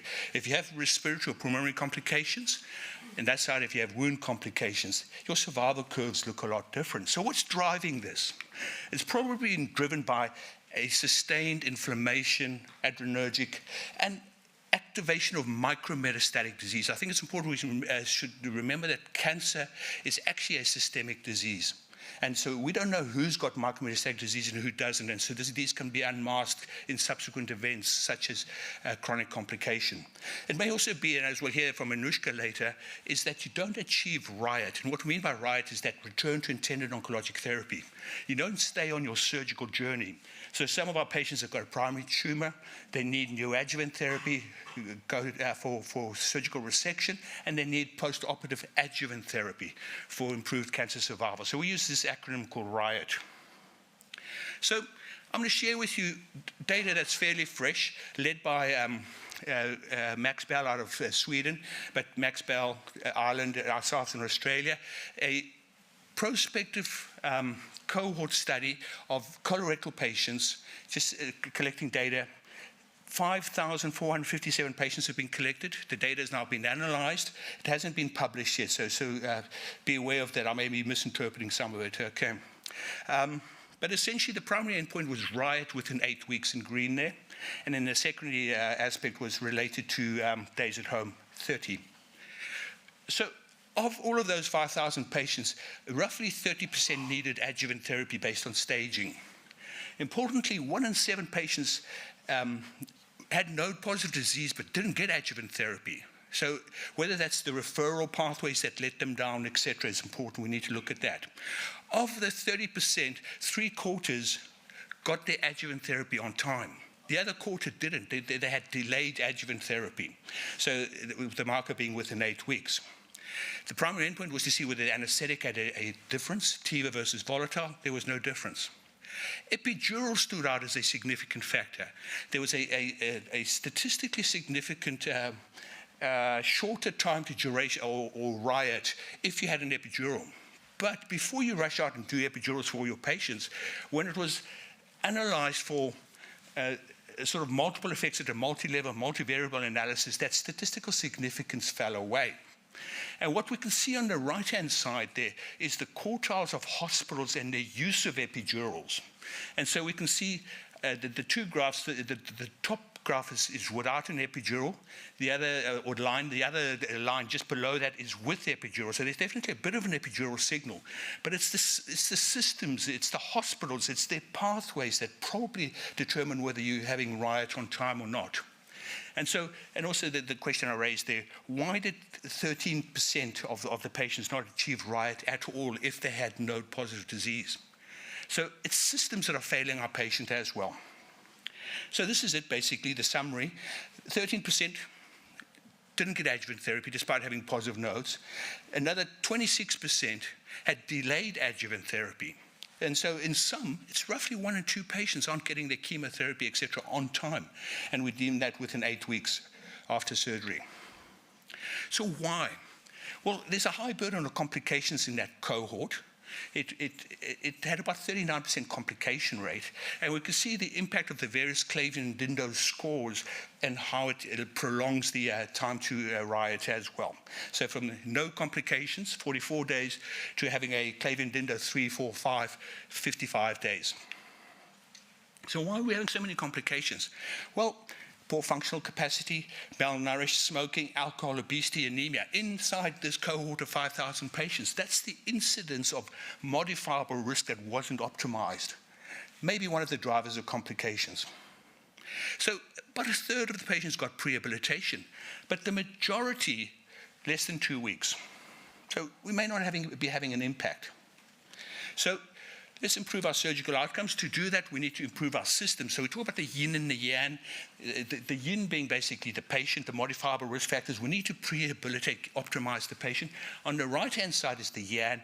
It's us. It's the variability that you and I bring to the system. That's why we need ERAS pathways. That's why I think riot needs to be part of an ERAS pathway. We need to extend our peri-op management further out. And then the umbrella of all of this is essentially the peri-op medicine framework, or we refer to ERAS Plus, where plus is prehabilitation. So is functional capacity a driver of complications? Well, on the left-hand side, this is a meta-analysis we did, but colorectal patients, if you're unfit by an anaerobic threshold less than 11 on the left-hand side, or you're fit by an AT of more than 11, you can see there's a 3 to 5-fold increase in all of these complications relative to after colorectal surgery. If you do machine learning, and it is courtesy of Duke database, but essentially what you start seeing here, of all the factors and the features, the most significant ones are probably age, significant comorbid disease, etc. You can do medical optimization. The next cohort there is the modifiable risk factors. They're unfit patients, they've got a preoperative inflammatory response, and then it's the type of surgery. So, does prehabilitation work? Well, this is just esophageal data, Malcolm West at the Southampton the department, but essentially this is the phase before surgery having neoadjuvant therapy. Solid line is the deconditioning of patients with neoadjuvant chemotherapy. The dotted line, you can sustain their functional capacity with prehabilitation. This is a prospective randomized study, about 7 hospitals in Europe that all contributed. colorectal patients. Message is multimodal prehab. On the right-hand side, those circles there, you can see there was a reduction in complications from about 30% down to 15% or 17%. So about a halving of complications in selective prehabilitation studies. When you bring all of these together in sort of meta-analysis, so this is an umbrella meta-analysis by Daniel McIsaac, we can see there's a significant reduction in complications, a significant reduction in length of stay. But the evidence base is still relatively weak. And you can see in the bottom here, it's because there's still bias around blinding of intervention, etc. But this is an umbrella review of prehabilitation. And you can see it's mainly around exercise and nutrition. And then, if you look at complications, length of stay, quality of life, and physical recovery, those light items in the white section there, and then green implies that you're having an effect. It's mainly exercise and nutrition that's having the impact. On this side, relative to usual care, you can see psychology and the psychological interventions have lesser effect. But there seems to be a significant effect. And here at the bottom, you can see the odds ratio, reduction in complications relative to when it's isolated exercise, isolated nutrition, or the combination. But the data seems to be suggesting it's very helpful to have prehabilitation. This is Ayanthi Bowden's work, respiratory breathing. So you may say, I don't have enough time to prehabilitate my patients. I don't have 4 weeks. You need a 5-minute period inside the preoperative bay to teach them these breathing exercises. Deep breath, stack, and out, so that the patients then do these breathing exercises in the postoperative phase, and you can see the impact it had on respiratory complications. So let's talk about some immune-specific prehabilitation. So what's specific to the cancer population? Mouse model, but if you undertake surgery on the right-hand side here, you can see the right-sided lungs, the metastatic disease that occurs. So laparotomy, again, to stimulate the surgical or simulate the surgery. It's associated with an increase in myeloid-derived suppressor cells. So the immune system gets impaired. And when you have myeloid-derived suppressor cells together with your natural killer cells in the red there, your natural killer cells don't function. So you lose your immune competence with surgery. And so as a consequence, what you see there is the inflammatory response in black, and then the blue is the myeloid-derived suppressor cells in the postoperative period. But these myeloid-derived suppressor cells, they utilize the arginine in orange. So you get a depletion of arginine, which is the substrate that your natural killer cells need. And as a consequence, the purple and the green is natural killer cell cytotoxicity and activity, impaired for up to 28 days after surgery. And this is in humans, where you can see, this is baseline. On the right-hand side is after surgery, but you can see the arginine depletion on the x-axis and the natural killer cell activity on the y-axis. So bunching into the bottom left-hand corner. So immunonutrition contains arginine, omega-3, and some nucleotides as well as glutamine. Meta-analysis that we did, we pulled all the studies together, one of our surgical fellows, and what we basically showed here, for all the major abdominal types of surgeries, there was a significant effect of immunonutrition. What did we show? Surgical site infection was reduced, and anastomotic leak was reduced, length of stay was reduced. The challenge in the right-hand side is you can see at the pre-op phase, everyone's taking their 15 drinks, so 3 drinks per day times 5 days. But on the right-hand side, the post-operative phase, the immunonutrition taking it there, and that phase is hard to challenge. So Julia Dubovich, one of my colleagues, in the VAPOR-C pilot study, on the right-hand side, we show natural killer cell function and numbers are depleted in the post-operative phase. So we compare pre-surgery versus post-surgery. In this animal model, if you give a flu vaccine, you boost the natural killer cells. And we can see on the right-hand side in the red box there is that there's less metastatic disease. So in a prospective randomized study, this data's trials finished recruiting, we want to see whether flu vaccine or flu vaccine plus arginine makes a difference in the immune function of patients. Immunotherapy, we heard yesterday from Sham how the immunotherapy is making great breakthroughs. Your microbiome, and whether you've got a Bacteroides type species on the left-hand side or on the right-hand side, a Ruminococco type species, you can see in yellow is the response you have if you have melanoma to immunotherapies. You've got significant better response if you've got a favorable microbiome that's driven by fiber, omega-3.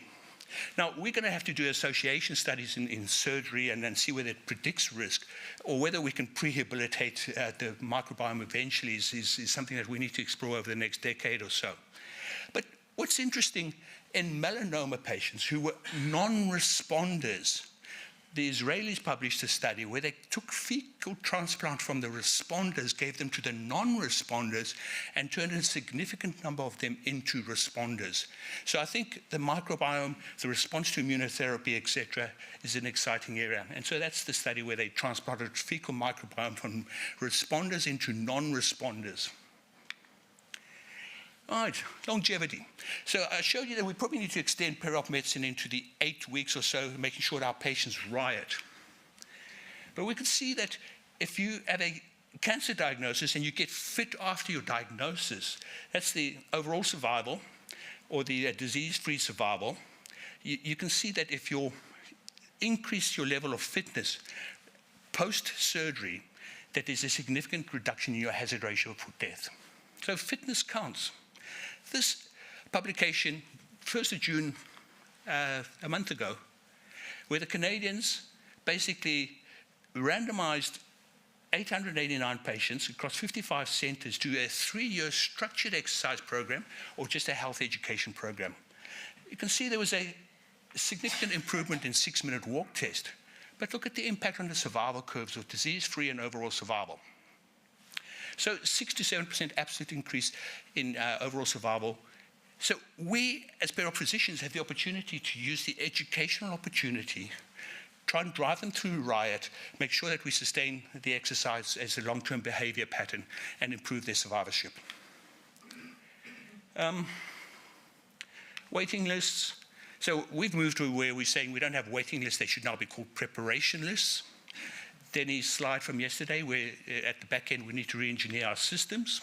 This is sort of our Peter Mac system. That's the cancer being worked up by the surgeons. Here's our early intervention, triage, risk stratification, and then triage into our Fit for Surgery program. So courtesy of Hilmi Ismail and Emily Treyer in the audience here, who run our prehab system for us.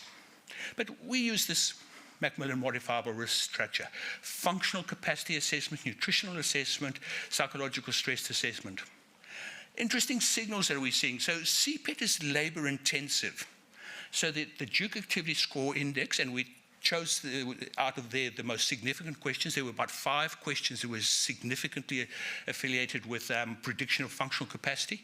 We left out the 5th one, which was related to can you have sexual activities. So we often talk about the 4-question MDASI, but we can see how it correlates well with functional capacity. So a static questionnaire. End-tidal CO2 at rest is an interesting signal. So there you're measuring functional capacity, your oxygen dynamics. On this side, it's how you manage CO2. We know that when we do CPET, we want to look at VE, VCO2, etc. And it gives us a lot of ideas of underlying VQ mismatch, identifying the high-risk patient with pulmonary hypertension, cardiac failure, etc.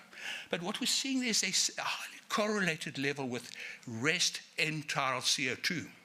So I think we need a study where does just blowing into a capnogram in a pre-op clinic help with risk stratification. So now you can measure functional capacity. Here you can measure VQ mismatch in a static environment, which is going to be more scalable. So this is the MDASI. When you have a cut point at 2, you can see it correlates relatively well. The ROC curve, 0.72, is a risk predictor for complications, versus the 12-question DASI, which performs just slightly better. Ismail Gogan, courtesy of him, shared these slides with me, but basically 58 features or variables in machine learning predicting 1-year survival. And then he's categorized them into 5 groups of 1-year survivals. So we can see that, and then this is his ROC curve of 0.8. So we then went to see whether our CPET data falls into those categories. And what we can see there, at the bottom is your 1-year mortality predicted, and relative to that, your VO2 and your VE/VCO2, we can see how it categorizes well.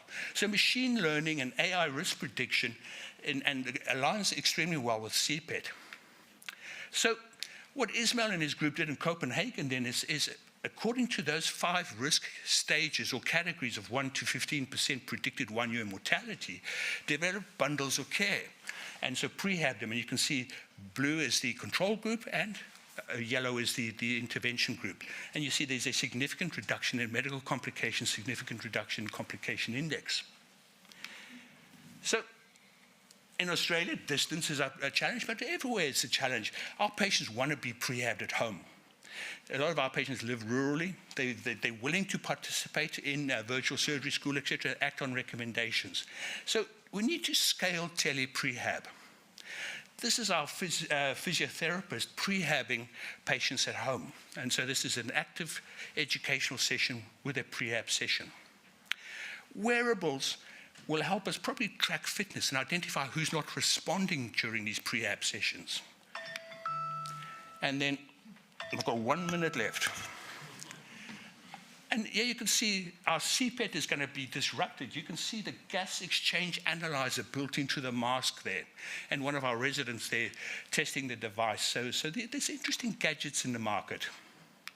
So our current research is around virtual surgery school, randomized into that. So Linda Denny here will lead that. An interesting area with Daniel Steffens from Sydney.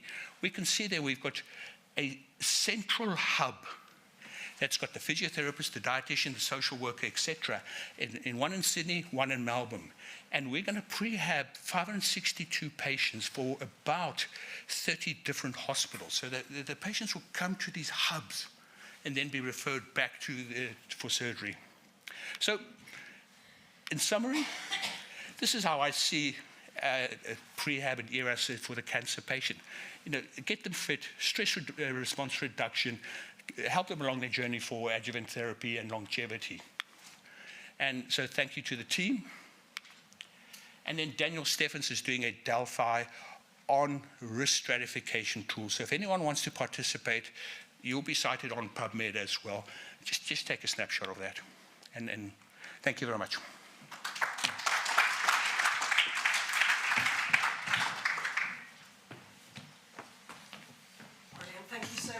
So we'll take questions at the end in the panel discussion, and we'll move straight on with our second speaker, TJ Gann, here from MD Anderson, who's going to talk to us about hemodynamic optimization. Thank you, TJ.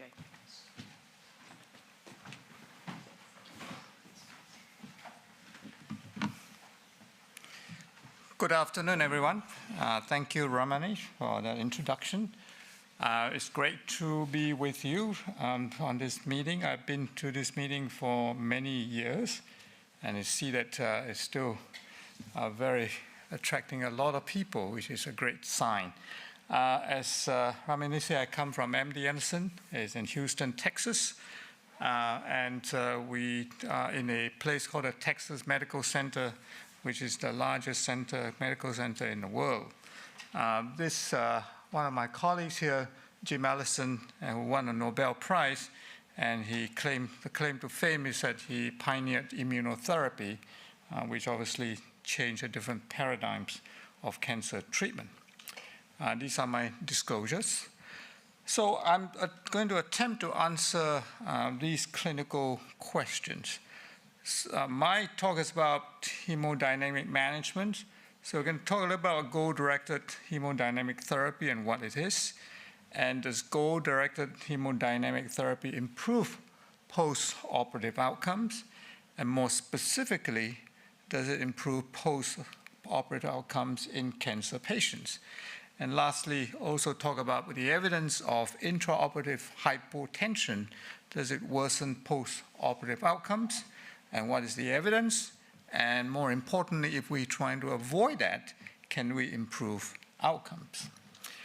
With that, let's just define what goal-directed hemodynamic therapy is.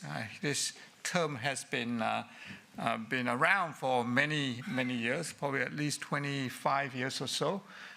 So basically, it's an umbrella term for complex intervention using monitoring techniques and physiological targets to help to guide the administration of fluid, vasopressor, and inotropes. And the aim is really trying to achieve optimized tissue oxygenation and support normal cellular metabolic functions. Now, we all know that in order to achieve that, there are really essentially two components. One is on the cardiac output, the flow side, which can be monitored using stroke volume and heart rate, whether it's preload, afterload, or contractility. And on the other side is on oxygen content, which can be influenced by several factors, hemoglobin, saturation, and arterial oxygenation. So the question is, how do we implement or get on with goal-directed hemodynamic therapy? This is the manuscript that will soon hopefully be published in BJA by Mark Edwards. Essentially, if you look at goal-directed hemodynamic therapy, there are several components one need to think about. The first is the setting. What type of patient populations should we be doing this technique on, and who will be doing it, and what setting? Is it pre-op, intra-op, or post-op? And then you think about how can we do it? What monitoring, what device should we be using to do the cardiac output monitoring? And as you know, there are a number of hemodynamic cardiac output devices around using different techniques, from esophageal Doppler to pulse contour variation by impedance. There are a number of them. And also think about in terms of, in addition to hemodynamic devices, there are other ways to monitor tissue perfusion, such as lactate, such as urine output, arterial pressures, some of those variables that can help us to know where our patients are. And then what variables should we be looking at? Clearly, those hemodynamic devices give you the flow variables, cardiac output, stroke volume, and then what should we target? Now, there have been many devices targeting fluid responses, now trying to get the stroke volume as optimal as possible, and then using algorithm technique, and again, implementing the strategies using fluid.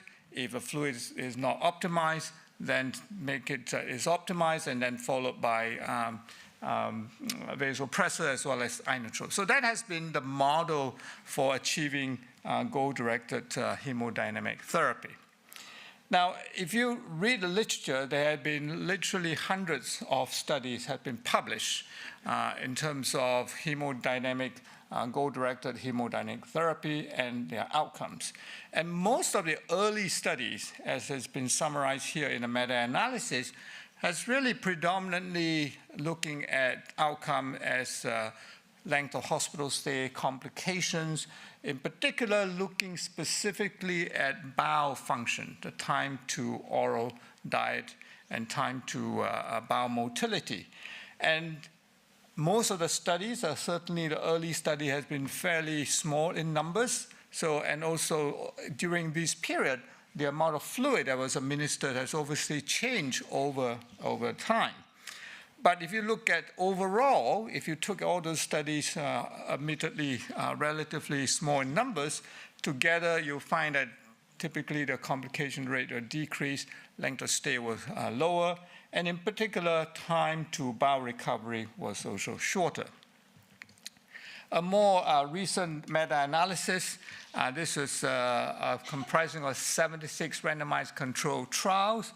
And when this study looked at the different outcomes from mortality, which is obviously one of those, the highest level of outcome, and then down to a number of different complications. And you'll find that of all the different outcomes that have been studied in the variety of different studies, those outcomes that are effective came out to be positive of all the different studies. If you look at down the list here, pneumonia, for example, ARDS, surgical site infections, anastomotic leak.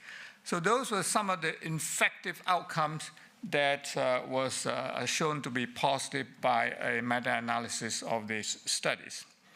Now, if you look at subgroup analysis of these studies for outcome of hospital length of stay, And again, there are a few things I think we can learn from here. One is that the type of fluid doesn't seem to matter, whether it's administering colloid or crystalloid or a combination. There are also that, depending on the type of surgical technique, in this meta-analysis, laparoscopic seems to be have a better outcome in the goal-directed fluid therapy. And again, mainly the high-risk population had a higher chance of showing a positive outcome. So then this study, which was recently published it's called the iPegasus trial. The hypothesis was trying to maintain optimized post-induction cardiac index during and 8 hours after surgery, whether did it reduce incidence or complication within 28 hours. 28 days after surgery. These were from the European centers, multi-center studies, and the primary outcome was the incidence or composite outcome of moderate or severe complication within 28 days after surgery. And again, the process was very similar to what I described previously, trying to maintain pulse pressure variation less than 12%, indicating that the patient's fluid optimized. And if that is optimized, then trying to increase cardiac index above 2.5 liters per minute per liter squared. And again, using initially fluid and then using the butamine as the inotrope to maintain the cardiac index. And this is a pretty classic algorithm. In the top panel is what they use intraoperatively, and the middle one is what they use immediately post-op, and algorithm is 3 is what in the long term. But essentially, optimize volume, and once volume is optimized, and if that cardiac index is not achieved, then move on to vasopressor and inotropes. And what did they find? Well, interestingly, they didn't really find an advantage of using this technique in reducing primary outcome, which are complication. If anything, the group that was an intervention group had a higher incidence of complications related to the cardiac function. So this study suggests that maintaining an optimized post-induction cardiac index will not reduce and possibly may increase complications after this high-risk patient population.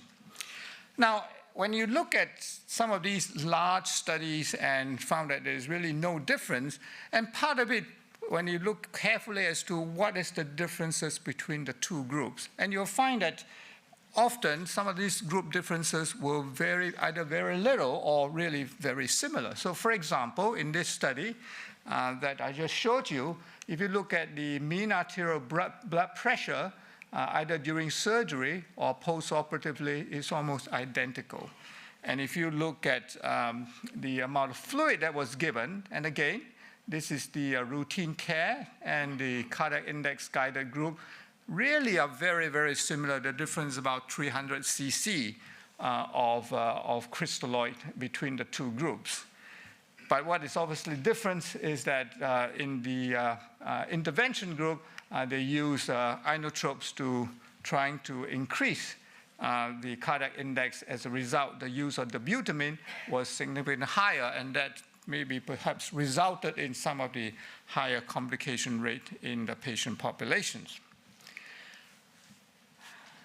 Now, you may remember that when this study was done, it's the first optimized study published back in 2014, where essentially really trying to look at a larger patient population where the goal-directed hemodynamic therapy improve outcomes and following major abdominal surgery, in particular GI surgery. So randomized over 700 high-risk patients over 50 years of age using the goal-directed hemodynamic therapy, again using fluid followed by inotropes, and the primary outcome was 30 days complications. And in that study, they found a trend of a difference but did not achieve statistical significance, P of 0.07, and this is, for those clinical trialists, is probably the worst result you can ever get, and it was close to significant but not quite.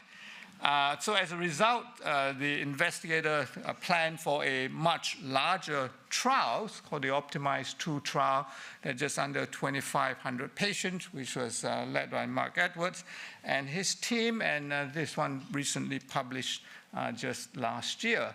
And again, essentially very similar to the design of the first study, again, optimized fluid, and one is optimized, and then introduce inotropes, in this case, the butamine, to try to achieve the cardiac index.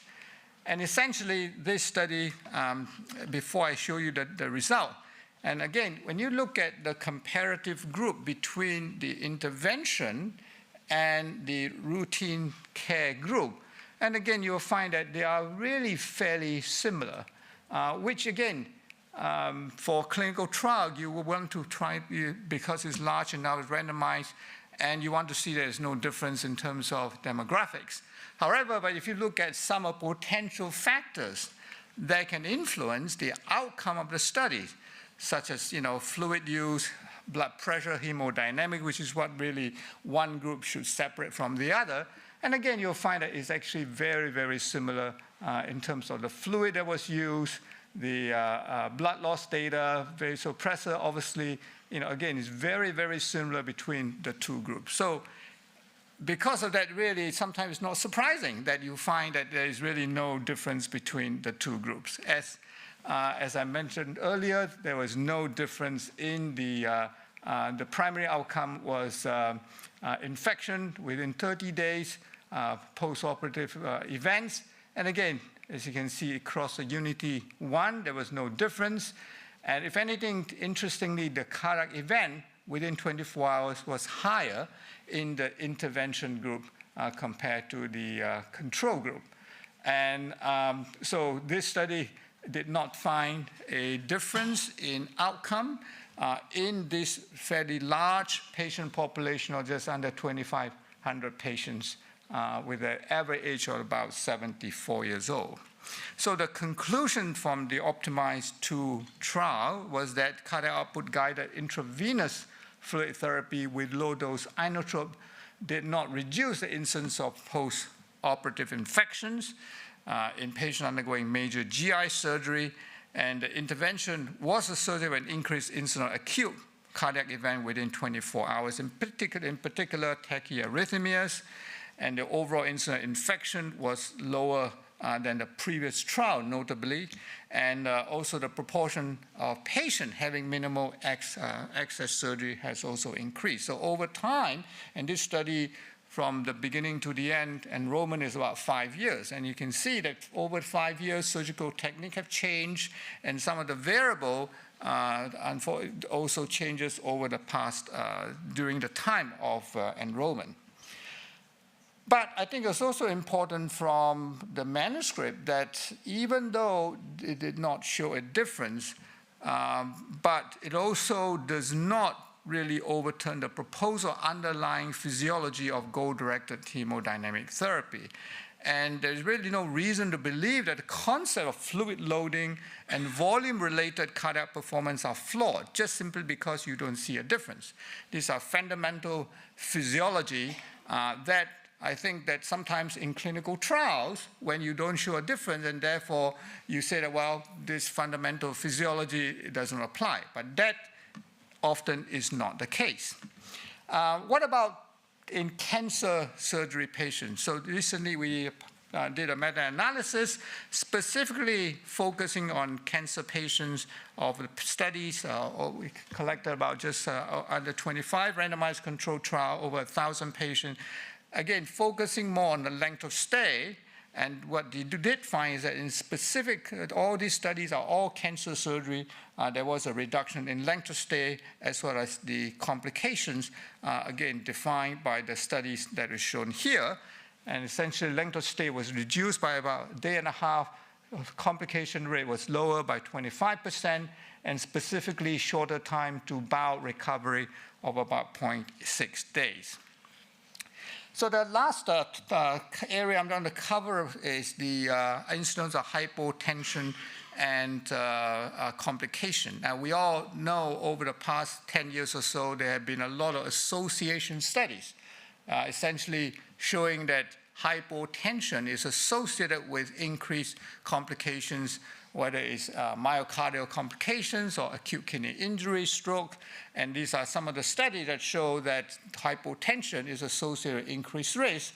And the longer the duration of hypotension and the lower the blood pressure, and that risk increases. And there have been other studies that show that in ICU and non-cardiac patients, again, hypotension was associated with a number of organ complications, from acute kidney injury to myocardial injury, as well as post-operative delirium. Then the question becomes that, what about if I ensure that my patient do not fall below that hypotensive threshold? And it was typically defined as, 60, 65 millimeters of mercury of mean arterial pressure. So this study from Switzerland, from St. Gallen, Tom Schneider and his group randomized patients who have two really targets. One is to trying to keep the blood pressure above mean arterial pressure of 60, which is sort of considered as a lower threshold of blood pressure. And then another group keep the threshold higher of mean arterial pressure above 75 millimeters of mercury and see whether there were any differences in outcome. And essentially, when they looked at the outcome, whether it's a major adverse cardiovascular events, MACE, or congestive heart failure, kidney injury, essentially there was no significant, and they concluded that despite 60% reduction in hypotensive time in the group that was above 75 millimeters of mercury, there was no difference in these organ injury that was found. And then came this very large POISE-3 trial that was, again, published a couple of years ago. And again, trying to look at different strategy in blood pressure management during surgery. So the intent of the study to compare the hypotension avoidance versus a hypertension avoidance strategy on major vascular complication after non-cardiac surgery. Again, multi-center study, over 100 hospitals in 22 countries, just under 7,500 at-risk patients. And in the hypotension avoidance group, they're trying to avoid or prevent the reduction of intraoperative blood pressure, mean arterial pressure, trying to keep it above 80 millimeters of mercury. And then the hypertension avoidance group, they give the patients what they're normally antihypertensive are, but they want to make sure that the blood pressure is stay above 60 millimeters of mercury of mean arterial pressure. And the outcome is composite vascular death and non-fatal myocardial injury within 30 days. And before I showed you the result, this is the demographics. And again, essentially, you find that there is really no difference in their primary composite outcome, which is vascular death, as well as non-fatal myocardial injury, stroke, and cardiac arrest. So these studies, large, big studies, did not find a difference, and they concluded that patients having non-cardiac surgery, a similar incidence of major vascular complication were found in both groups. Now, having said that, I think there are also some association of people. If you look at the large database study, there is some signal that over the years, as I mentioned earlier, practice have changed. And one of the practice have changed intraoperatively is the amount of fluid we give patients. In the old days, you may remember that we tend to give a lot more fluids. And then over time, we found that by giving less fluid, that was associated with better outcomes. So in fact, this study looked at time series and over the last several years, and the total amount of crystalloid given to patients has gone down. But interestingly, the use of vasopressor, in particular norepinephrine or or phenylephrine, has gone up significantly over the years, and also because of we have showed the association between hypotension and poor outcome. So that has sort of prompted clinicians to trying to reduce the amount of fluid, but at the same time, trying to increase intraoperative blood pressure.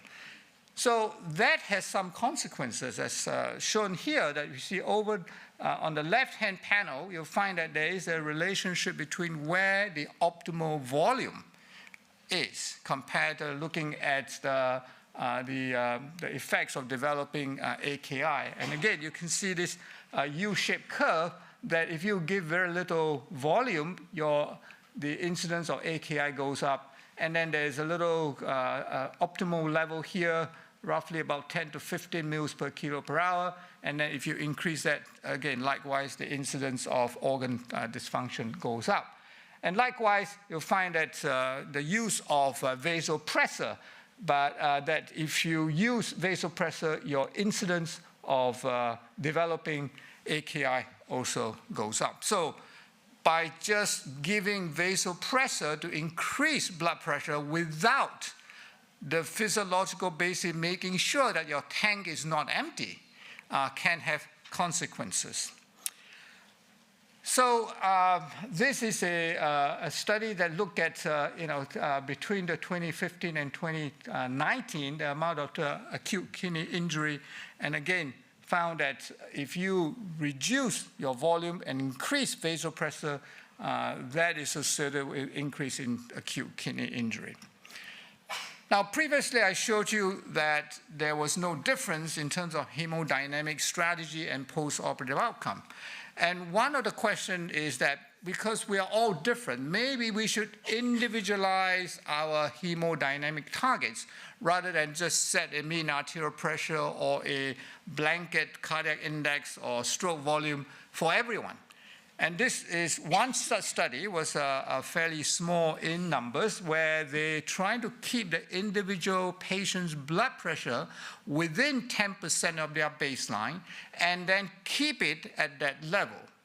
And they, in this study, found that by using that individualized strategy, they were able to show a reduction in organ dysfunction, as well as the systemic inflammatory syndrome, post-operative sepsis, as well as pneumonia. So something to think about. Maybe that is what we should be doing, individualized patient management. Obviously, small study, and there is an ongoing study that is from the same group of investigator called the IMPROVE multi-trial, where they are randomizing a much larger patient population in Germany, and that trial, I believe, is still ongoing, should have some results soon. I understand that they have and done the enrollment, and we're really just looking at outcome assessment. And there's another large study that is currently ongoing called the Guardian trial. And again, the hypothesis is to see whether this tight blood pressure control versus a more standardized care can improve post-operative outcome, and whether we use phenylephrine to increase the blood pressure or norepinephrine to increase that blood pressure make a difference. So again, it's a big study. It's supposed to randomize over 6,000 patients, and original estimate that finished completion date is past, but certainly that study is still very much ongoing, and we are enrolling some of these patients over at our centers. So what can we conclude from the evidence so far? And so these are some pokey consensus that was recently recommended that, so essentially given all the trials that have been published, that the consensus that we don't recommend routine use of goal-directed hemodynamic therapy protocol for patients undergoing major elective abdominal surgery, and there is strong recommendation with high-quality evidence. But we do recommend the use of GDHT protocol on an individualized patient's basis, especially for moderate to high-risk patients undergoing a major non-cardiac surgery. and also recommend against the use of routine inclusion of fixed low-dose inotrope infusion in goal-directed hemodynamic therapy based on the evidence I've showed so far. So in summary, I think intraoperative hypotension appears to be associated with clinically significant morbidity regardless of age group. However, there is substantially inter-individual variation in hemodynamics, and it's unclear that if we avoid specific hypotension reduces complications, and goal-directed hemodynamic therapy with low-dose inotrope in unselected patients doesn't show to have any outcome benefits, and obviously ongoing large clinical trial hopefully will provide some additional evidence.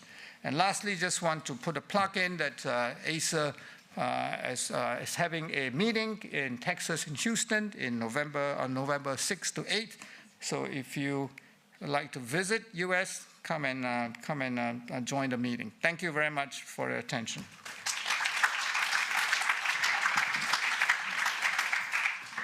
Thank you very much, TJ. We'll move straight on to our final speaker of this session, Anushka Afonso, who comes to us from New York, from the Memorial Sloan Kettering Center, and is going to talk to us about enhanced recovery in cancer pathways and return to intended oncological treatment. Thank you, Anushka.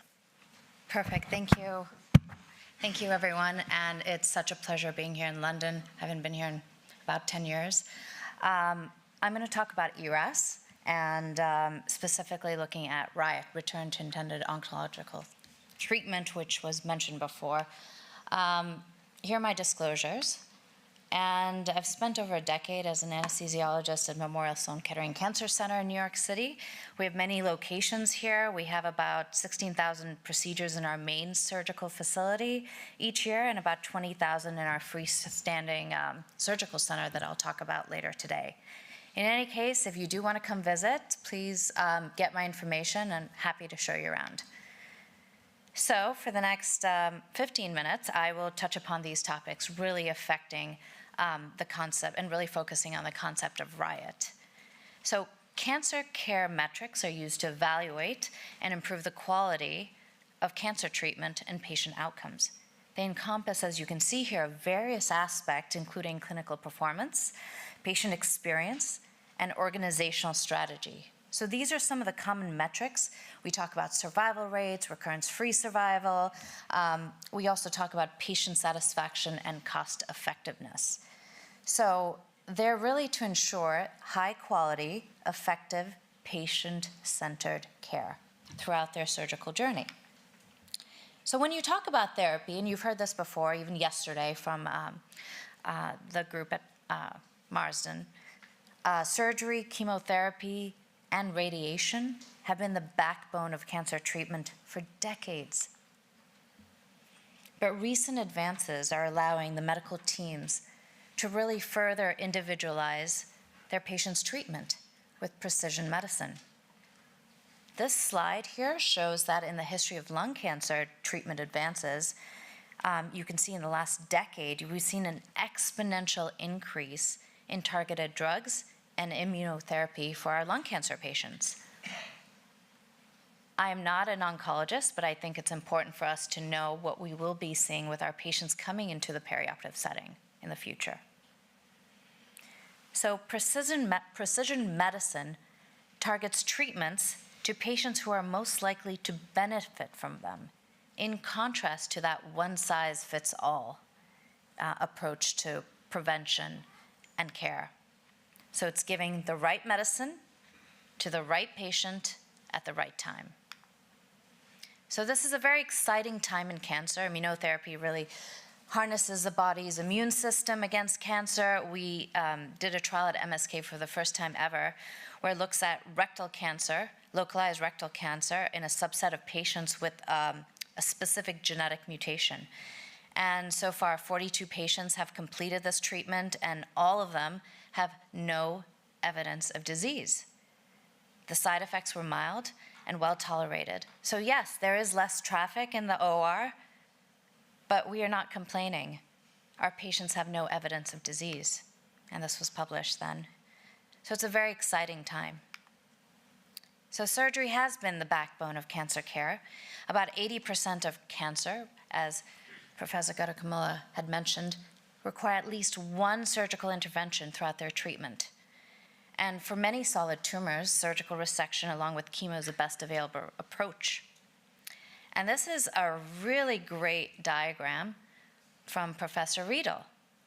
And surgery itself is an inherent cause of stress and trauma, which generates significant hormonal and metabolic changes within the body.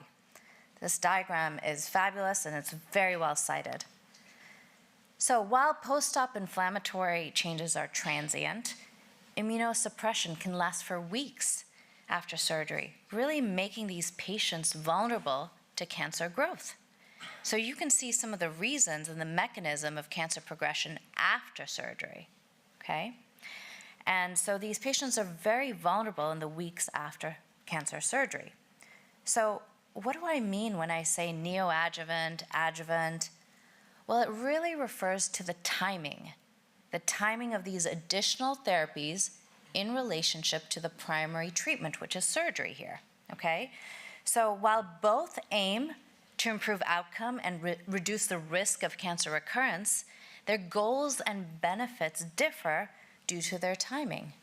So let me give you an example. Neoadjuvant therapy is given before surgery, so it can shrink the tumor to allow for a less extensive surgery, a lumpectomy instead of a mastectomy, or it even makes a tumor operable rather than inoperable. Or another function is it really allows the oncology team, the perioperative team, to really see is that treatment really working with that patient, okay? So that function is very different from adjuvant therapy, where it's given after to kill any remaining cancer cells after surgery, which may not be detected to the surgical eye, right? So that can potentially translate into long-term outcomes in terms of recurrence risk. So it's estimated as high as 30% of patients who are eligible for adjuvant therapy never get it at all, thus increasing their risk of recurrence. So when you talk about enhanced recovery, overall, it represents a shift in surgical care from traditional practices, patient-centered, evidence-based, and just to minimize the surgical stress, supporting that quick recovery. Just as an aside, my journey into this space actually started over a decade ago in Southampton. I was one of you young attendees here, sitting in the back, and I heard about the perioperative movement, heard a lot of the speakers that are actually sitting here, and started that journey and translating some of the concepts here across the pond to the United States, as well as hearing a lot about what happens with ACER and ERAS, and that was my journey, but it started in Southampton, to be quite honest. So coordinated multidisciplinary care is already an established paradigm in oncology practice, but it's also true for perioperative interventions as well. So by optimizing care across the entire perioperative journey, which you've heard about before, enhanced recovery really reduces complications and improves patient outcome. You already heard about this and saw this. This is one of the most quoted infographics from the POCI collaboration here. And that's the website at the bottom. And if you don't already know, it's just a really good reservoir for a lot of free stuff. Free infographics you can use in your presentations, really great at disseminating some of the information. So I would urge you to look at that website to get some of these infographics that really help with your patient care. This concept is really important, especially in a cancer patient population. Enhanced recovery programs can reduce perioperative surgical stress. So this prospective randomized study here really looked at GYN-onc surgical patients, and they found that markers of inflammation were reduced in those patients that went under an enhanced recovery program.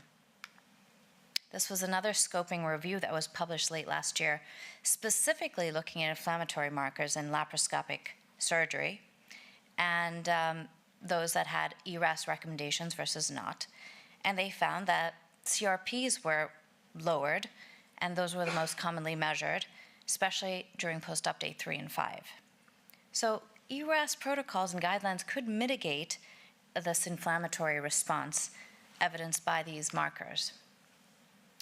But you've got to remember, like any guideline, the outcome of enhanced recovery programs really depends on adoption. Just because you have a program doesn't mean you're always going to have an adoption.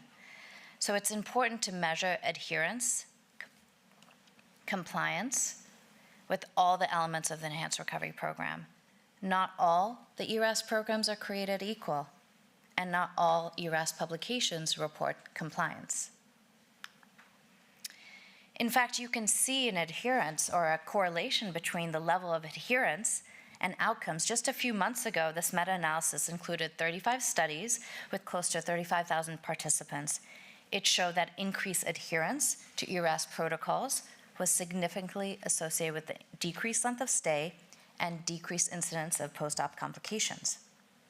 So adoption in oncology care has been particularly impactful, and especially with the unique challenges facing our cancer patients. This figure showed about some years ago in the ASA Monitor, just shows that that careful planning and coordination is needed for these patients as they move through their individualized cancer treatment.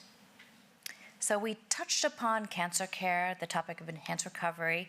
So what's really important to our cancer patients? Well, curing their cancer, treating their cancer. So we know many of them needed that additional treatment, whatever they may be, chemo, radiation, any adjuvant therapy, so they can function. And so our main goal in terms of enhanced recovery is really focusing on functional recovery and minimizing complications so they can return to intended oncological treatment. So depending on which, this is, despite a surge of neoadjuvant therapies and new surgical procedures that you mentioned before, the neoadjuvant treatments after surgery remain critical to patients' recurrence rate. So this concept of riot is an emerging new novel metric. And this paper was published over a decade ago with one of the authors sitting here, really looking at liver tumor resection patients and determining the riot, the risk factors for an inability to riot, and the impact on survival.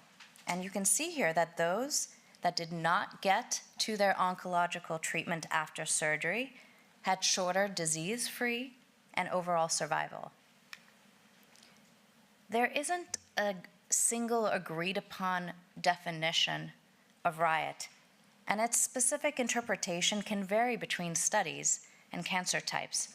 However, generally, they fall into two different points of view: a binary, categorical, where did they receive it or not, or did they complete X amount of cycles of chemo or not, or did they have at least 80% of their planned radiation dose or not.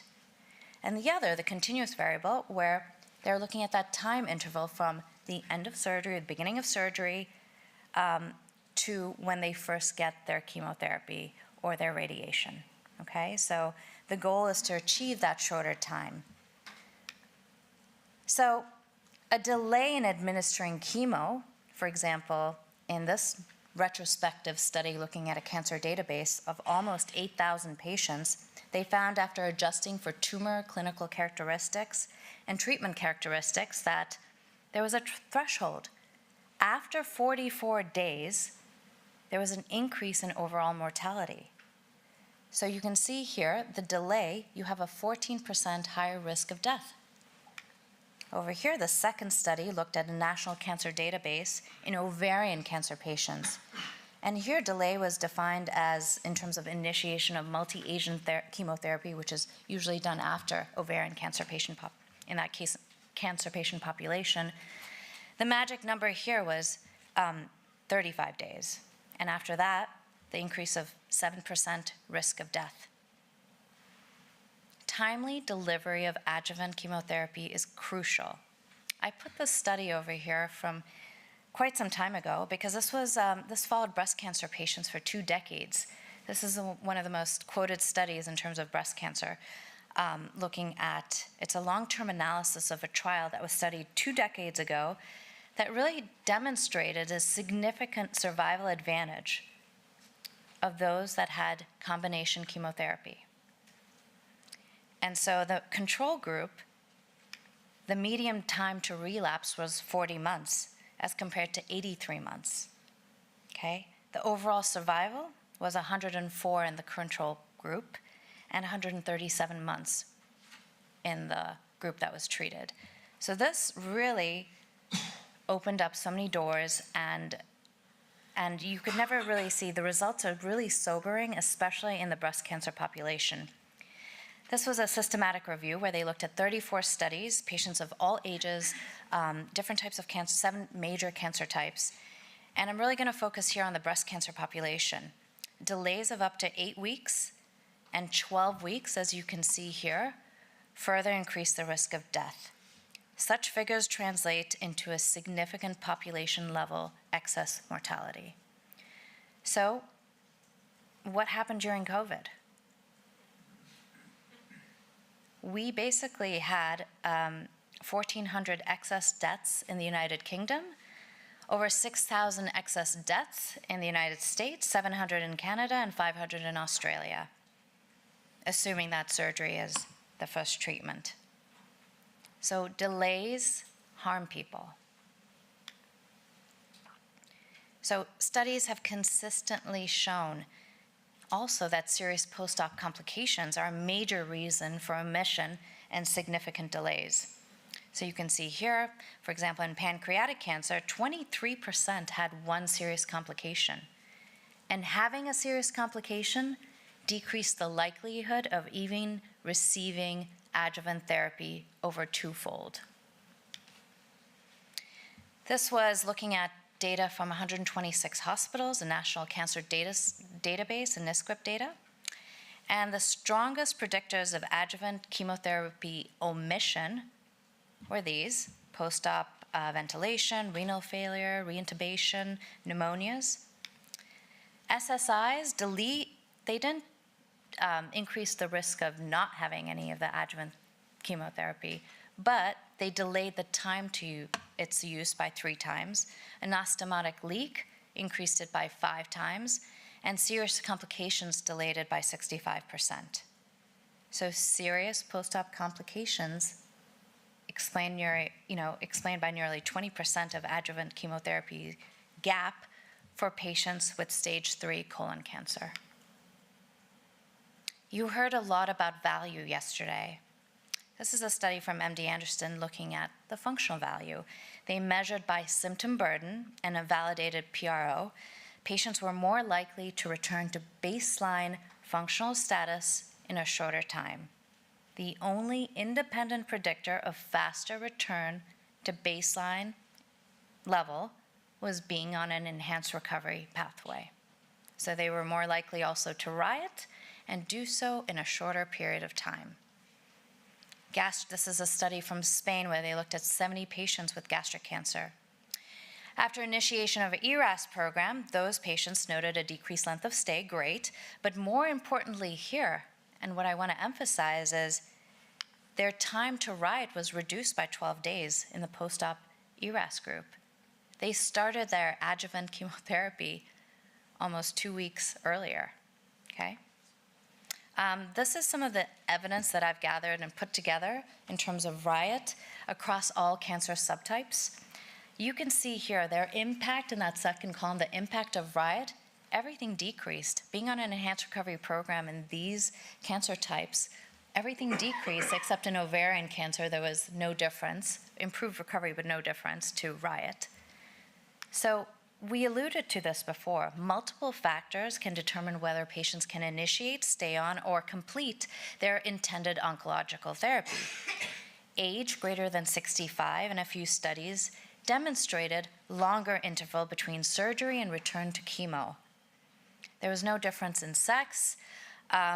Travel burden, how far you live away from the hospital affected patients' abilities to riot. Socioeconomic factors play a big part. Black race, being uninsured were associated with failure to on-time riot rates. So let's consider the impact of social determinants on health and on riot rates. While many of us overlook what happens once they go home, I believe that they may even hold greater predictive power than we realize. Educational level, type of insurance coverage, at least in the United States, and their access. This is the latest, included 26 studies and systematic review, and they basically show that ERAS and cancer surgeries can improve on-time initiation and completion of adjuvant chemotherapy after surgery.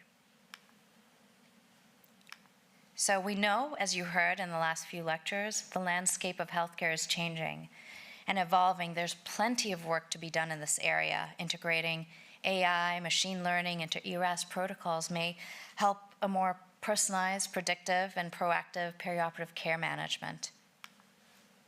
One size does not fit all in cancer care. You've already heard about this before, prediction models, but complication risk, patient stratification to allow tailored ERAS pathways, or care where higher risk groups may require more intense prehab or wearables or post-op care, or even back as they recover, at home, where lower risk could be more streamlined. Lastly, we can really allocate predicting those who need more support to allow them to riot at an appropriate time. So if you didn't listen to anything I said, just take away these few facts. Cancer patients benefit from enhanced recovery pathways. Those programs reduce complications, length of stay, and surgical complications are associated with cancer treatment delays. And riot is a promising metric in cancer care and should be incorporated in what we do. Thank you.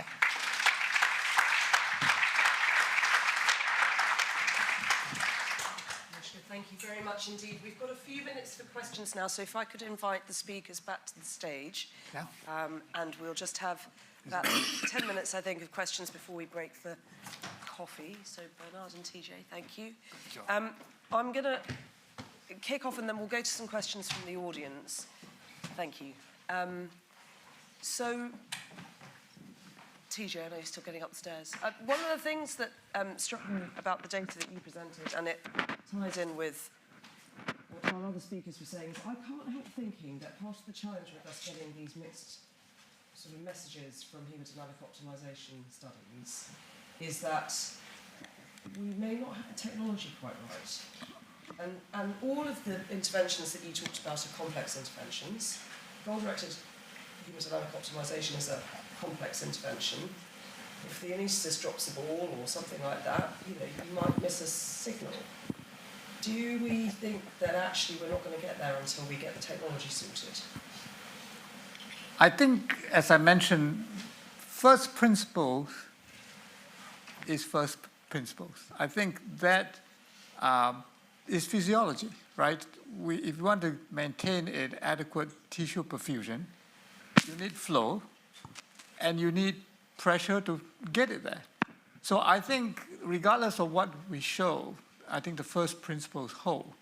The question is, with all these studies, I think there are a number of aspects. One is you mentioned that we may not have the right technology to get us there. But I think more importantly, there are other variables that have not been accounted for. And even in very large study, you may argue that this large study is a very pragmatic trial. If it doesn't show a difference, it doesn't matter. But in certain circumstances, I think it does matter. As I showed, in individual patients who are not properly managed, their organ complication goes up. And we show that, again, in association study, in database studies. And I believe that if those individuals, if we pay attention and having the right technology to optimize them, to make sure that their tissue perfusion is well perfused, their hemodynamics are optimized, I believe that we can reduce the complication, even though we could not show that in a large randomized study. Thank you, TJ. So I'm going to go now to some questions from the audience. First one, quick one for you, Bernard. Which were the 4 questions of the modified DASI that were associated? And it's really testing my memory. Okay, so we'll come back on that Okay, one. but it's more about those that are higher stressful, so gardening, multiple flights of stairs, etc. Okay, thank you. And a second question on your talk. On prehab, the talk suggests the real issue is poor uptake and adherence to prehab programs. How do we improve this and deliver care with equity, which is, I think, a really key thing. Do you want to start with that, Bernard, and then maybe Anushka, you can come in as well? Uptake is re-engineering pathways. It's about having our surgical team buy in. It's about educating our patients at surgery school. There's a component of education that we need to undertake and make sure that we get early and educate. Okay, thank you. Anushka? I think a lot of it has to happen. What happens at home? A lot of patients don't have the resources. Right. They don't. I mean, some of them don't have caregiving support at home. Sometimes they are in places that are so far away. That's why I really appreciate your virtual prehab. But how about those patients who don't really have access to a really nice phone, or, you know, have so many other factors that are into, you know, we have to think about that and really extending that access and being very mindful. How do we get to those patients and what support do they have at home? And how can we assess that to allow, you know, those patients that don't have good caregiver support once they leave the hospital, those are the patients that have a really hard time getting their adjuvant therapy. Those are the patients that don't show up for their appointment. Those are the patients that have more recurrence because they're not doing X, Y, and Z. Yeah, I completely agree. And just to give a small plug for a study we're starting now where we're going to co-design the prehab intervention and some other interventions with patients from these more marginalised groups, because unless you make the intervention work for them, the adherence is going to be... And you might uncover some barriers where you didn't really think existed before. Completely agree. Okay, so moving on. Regarding hypertension and adverse outcome, were there differences in subgroup analysis, for example, with those with underlying cardiac disease or pre-existing hypertension or the older population? TJ? Great questions, and I think this one worked, right? I think the answer is probably likely yes. I think I showed you one of the meta-analyses that showed that the goal-directed hemodynamic therapy showed a positive outcome in particular high-risk patients. So in selected high-risk patients, either elderly population or those with organ dysfunction, those are the group I think we should be targeted on. And if you look at the Optimize 2 trial, if you look at their demographics, yes, it's a large trial, but many of them actually was, you know, the day routine, undergoing colorectal surgery. So maybe that we should be focusing on those very high-risk populations. Thank you, TJ. And Bernard? If I can just comment, you asked about whether we don't have the monitoring right. I don't think we understand the pathophysiology yet. If I can strongly advocate for a publication by Stephen Woodford in Anesthesia Analgesia about 2 months ago, advocating that there are 2 major phenotypes or endotypes. One, as you get older, remember the old pressure volume loops that we learned at med school in phase 1?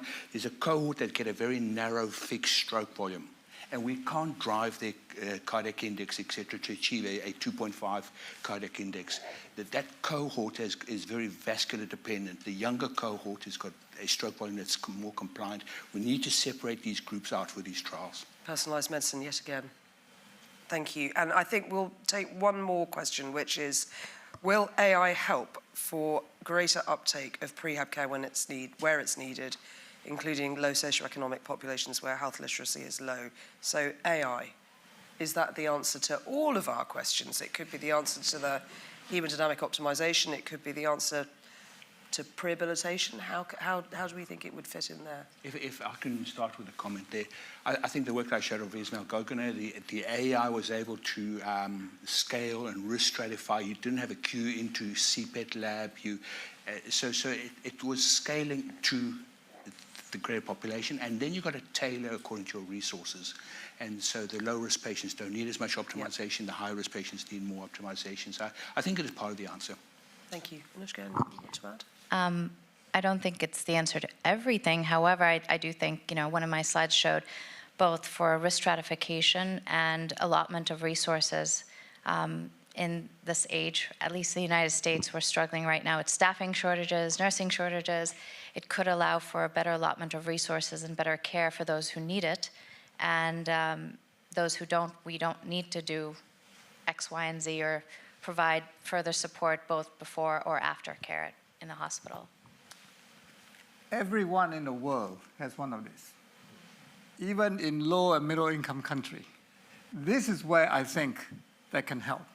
If AI can have this, information or assessment, I think this is going to be the biggest thing in the next phase, especially in low and middle income country, I think.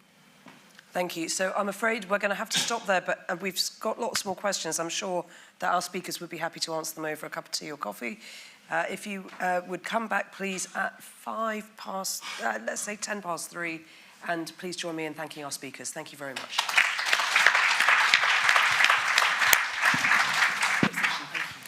Thank you.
welcome back, everybody. I hope everyone's had one of those nice cookies out there because they were very good.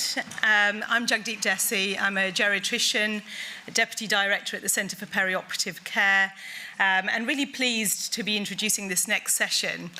Because I suppose what we've been hearing about over the course of the last day and a half or so is the fact that we need to transform our services.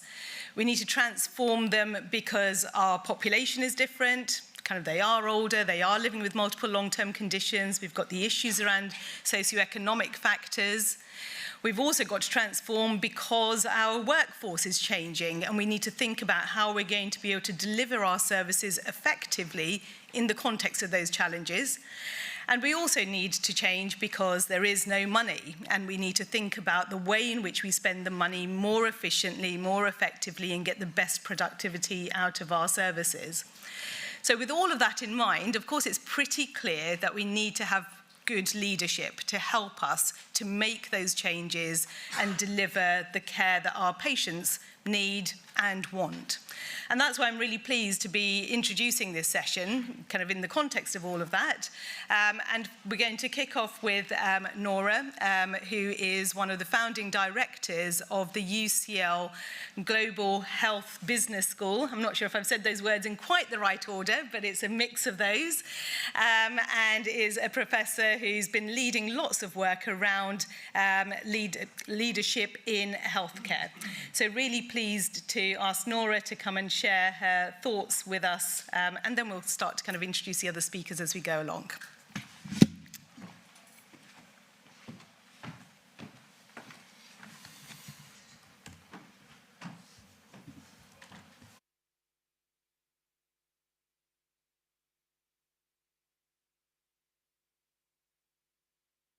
So thank you so much. It's a real pleasure to be here and have this opportunity to speak to you. I think it's very important as we think about the workforce of the future to think about lots of different aspects that we sometimes take for granted when we're thinking about leadership, management, which of course are integral to everything all of us do. We need good managers, we need good leaders. And I think it's not something that you probably haven't heard before, but of course, healthcare, we haven't been very good at promoting women into leadership roles. And actually recently I read an article, which doesn't surprise me, that we're not even good about bringing them into middle management roles and fostering them. So today, what I'd like to do is just spend a little bit of time talking with you about gender and collective leadership in healthcare and looking at the impact female leadership has on organizations. So I'll be exploring how being a female healthcare leader actually influences the effectiveness and perception of collective leadership strategies within healthcare. So to start out with then, what do I mean by collective leadership? So if we think about leadership theories and their evolution, and sometimes it's quite amazing to think that contemporary leadership as a study is very contemporary. It's a child of the 20th century. And although we've had leaders and strategy, of course, in the military, the kind of discipline of management science has evolved very much in the 20th century. So the concept of leaders and the first leadership theories that evolved then were very much about leaders and followers and that relationship and how with a focus very much on that individual. And in many ways, we still, find leaders and those individuals very integral. But what we've seen as we've come into the 21st century, and as our ways of work have changed, how we, the use of technology, moving into a knowledge economy, relying less on, manufacturing as the protocol for how we do things. And of course, as we think about being, more focused on the individual in terms of individual care, then we need a different kind of leadership style. So it shouldn't surprise you then that this concept of collective leadership, and there's aspects of it, and just to be clear, there's not one right or wrong leadership style. There's a collection of many styles, and I often like to think of them as tools in my toolkit. But what we've seen is much more focus in the 21st century on teamwork, and that has to do with the need for interdisciplinarity, the complexity of our health systems, our challenges. We can't do it alone, and we can't rely on one individual. So collective leadership, the whole idea then is that leadership responsibility for outcomes is distributed across a team or a group of individuals. And leadership can be quite fluid. One day I can be the person kind of commanding, and the next day you can be that person who's commanding and leading. And it's all about teaming. You know, this term that was coined by Amy Edmondson at Harvard, and this idea that teams are dynamic. And so it's a real paradigm shift then, moving the leadership research from very much understanding the interventions of an individual and thinking much more about leadership as emergent, informal, dynamic in the workplace. So this has created all sorts of possibilities in terms of thinking about new leadership paradigms and how we view leaders. And lots of the research now is anchored in the idea of network analysis. So there are three key components when we think about collective leadership. Of course, as I've just articulated, we have to think about the people, the leaders, the followers, their relationship to each other, how they work together. We also need to think about what they're going to do, the roles, what are the leadership functions, is it planning and organizing, developing, and then more importantly, what really separates out this theoretical discourse is this focus on time. The idea that, again, as I just said, leadership is dynamic, and multiple individuals engage in multiple roles, multiplicity changes over time.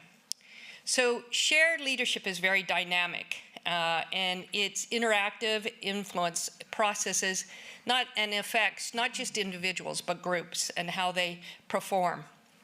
So why should you care about all this as healthcare leaders and providers? Well, because healthcare, as all of us know, is very complex. It's a complex system. And we've reached a point where, with that complexity, adding on all the kind of new and innovative ways in which we think about healthcare, no single leader can manage this alone.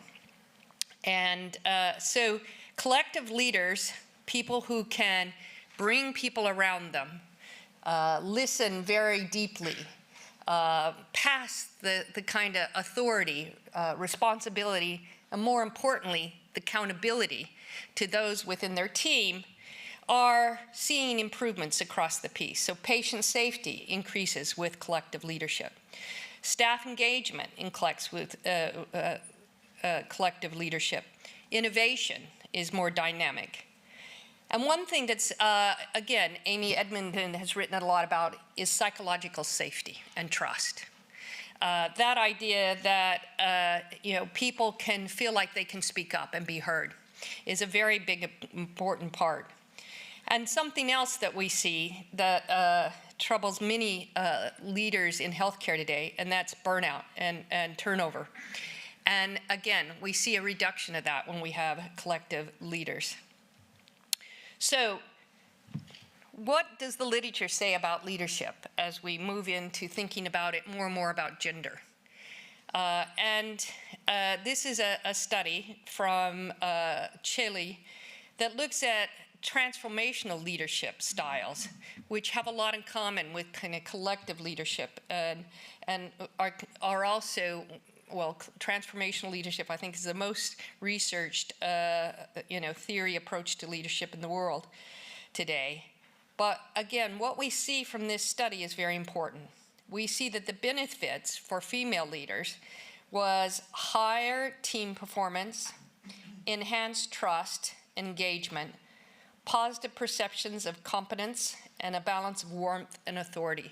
So women really thrive in transformational leadership roles. And the reason this is interesting is because Chile is known as being a very masculine-coded leadership norms and a very masculine-oriented culture. And what the study found that was also that women that adopted this more collective transformational approach, it helped them navigate many of the stereotypes and boosted their legitimacy. Yet in another study on decoding leadership signals, and again, looking more at this kind of commune, group work, transformational leadership, it found that, yes, there is a boost of rates of all, but it's driven by perceived group settings. And what they did is they looked not just at gender, but they looked at race, and they found that white leaders get the strongest communal boost when they use transformational leadership.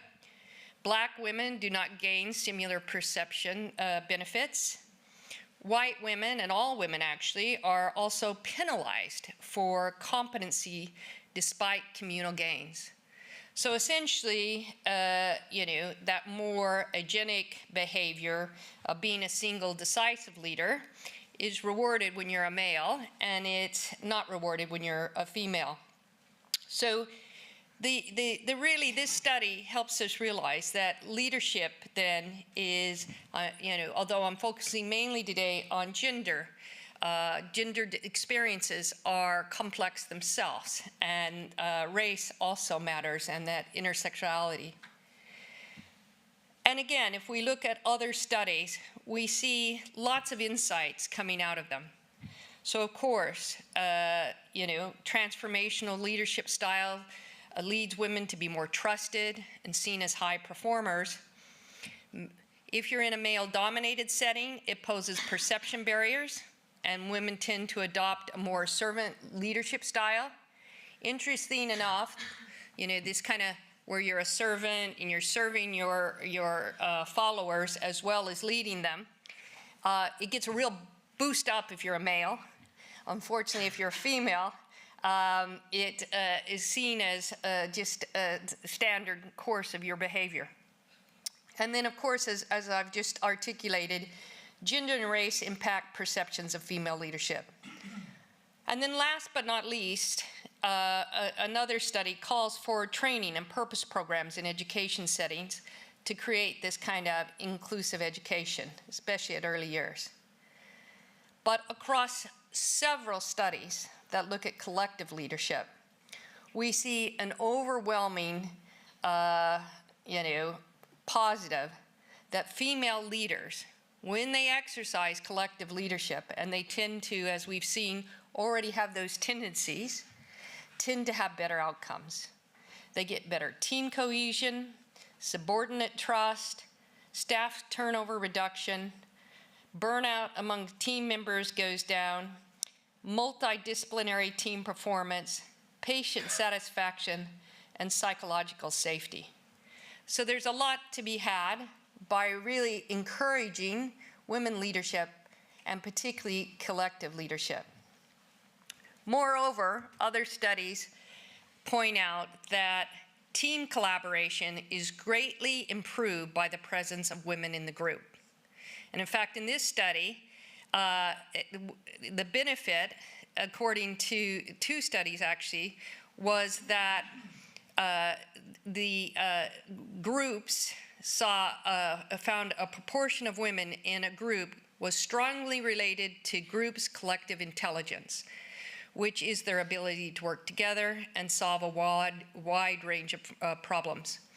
Also, women ranked better than or equal to men in 7 of 8 leadership characteristics, and women were very highly rated for trust and honesty. And then last but not least, the presence of female leader relative to male leaders led to a perception of being treated more fairly in the workplace. So lots to be had for having women leaders. So if collective types of leadership in the future, and women are excellent at building these collective environments, why do women make up 77% of the NHS workforce, but are underrepresented at senior level? So this is a very important question that we have to ask ourselves. We've got lots of good news, lots of studies that tell us that women in senior roles, leadership roles, can make a huge difference. Their leadership style, the way they approach it, is better and has better outcomes. So what's the problem? So there are a number of reasons. One is around role incongruity and stereotypical biases.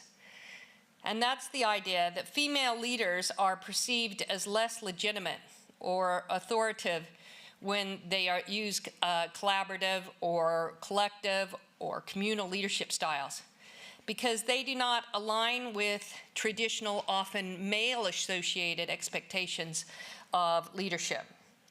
There's a term, heaping.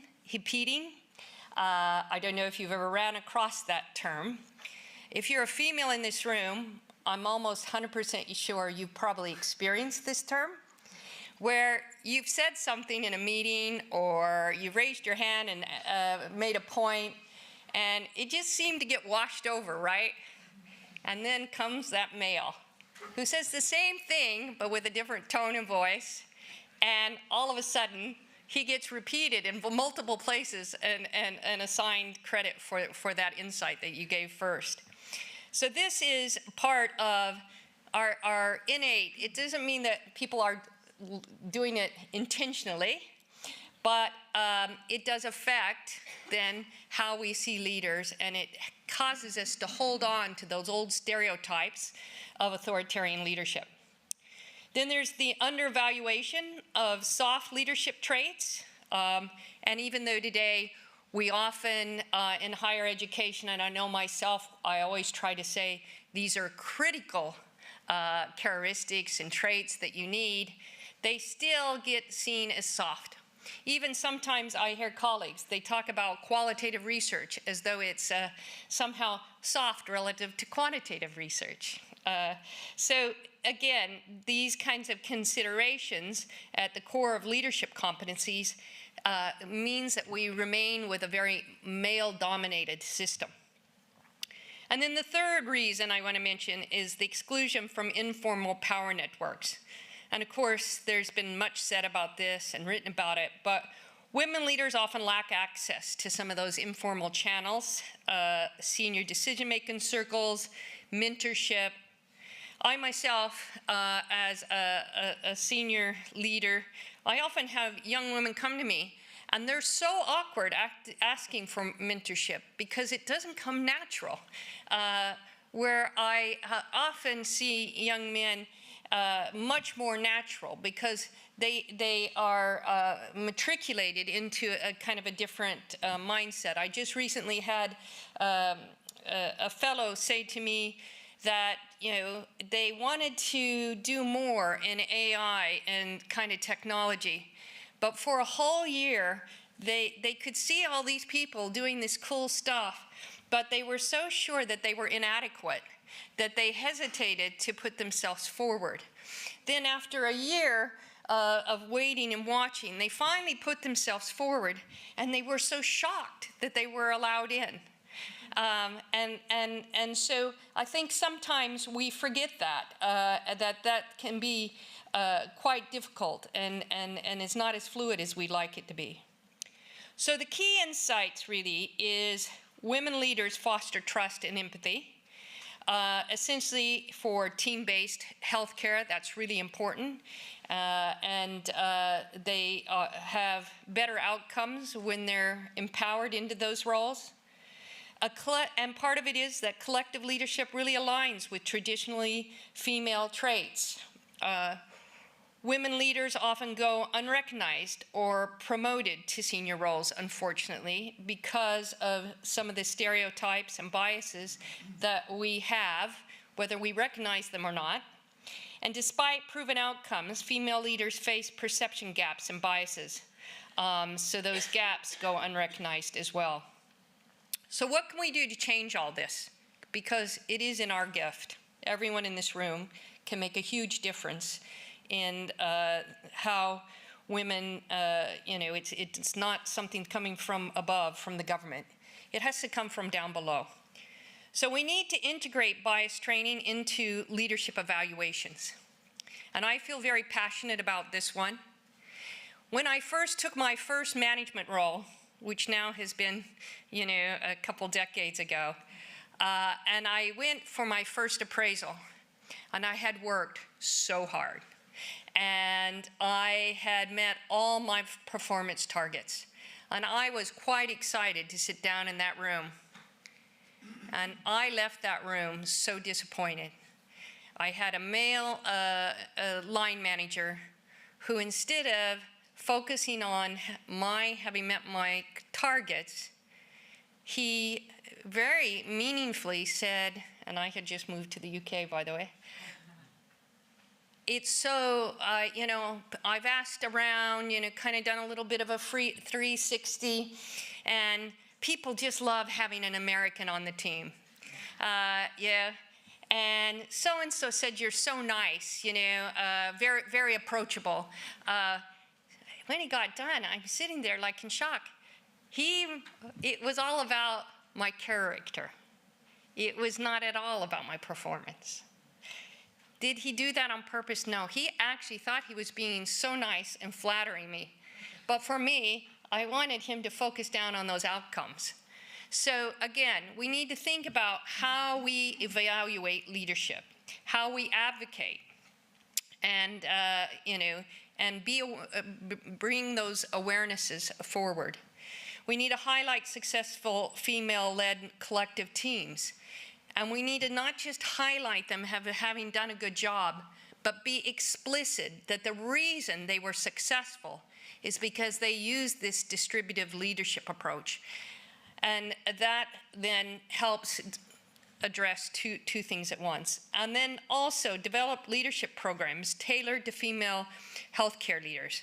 Because women often do have barriers, and sometimes when they assert themselves, they get a backlash. So we need to be able to help them navigate that as they're moving up from middle managers to senior managers, to understand and deconstruct the reasons that is. So again, the BMJ leader recommends coaching, mentoring, strategic influence training. We need training on both sides. We need to train everyone about those biases, and we need to also train our women leaders. So in conclusion, female leaders enhance collective leadership outcomes through empathy and collaboration, which spills over, of course, to our staff and patients. Organizational culture and evaluation bias can diminish impact and hold females back, both at the middle and senior levels of leadership.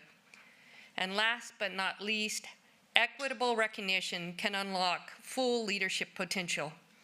We need more explicit training. Thank you.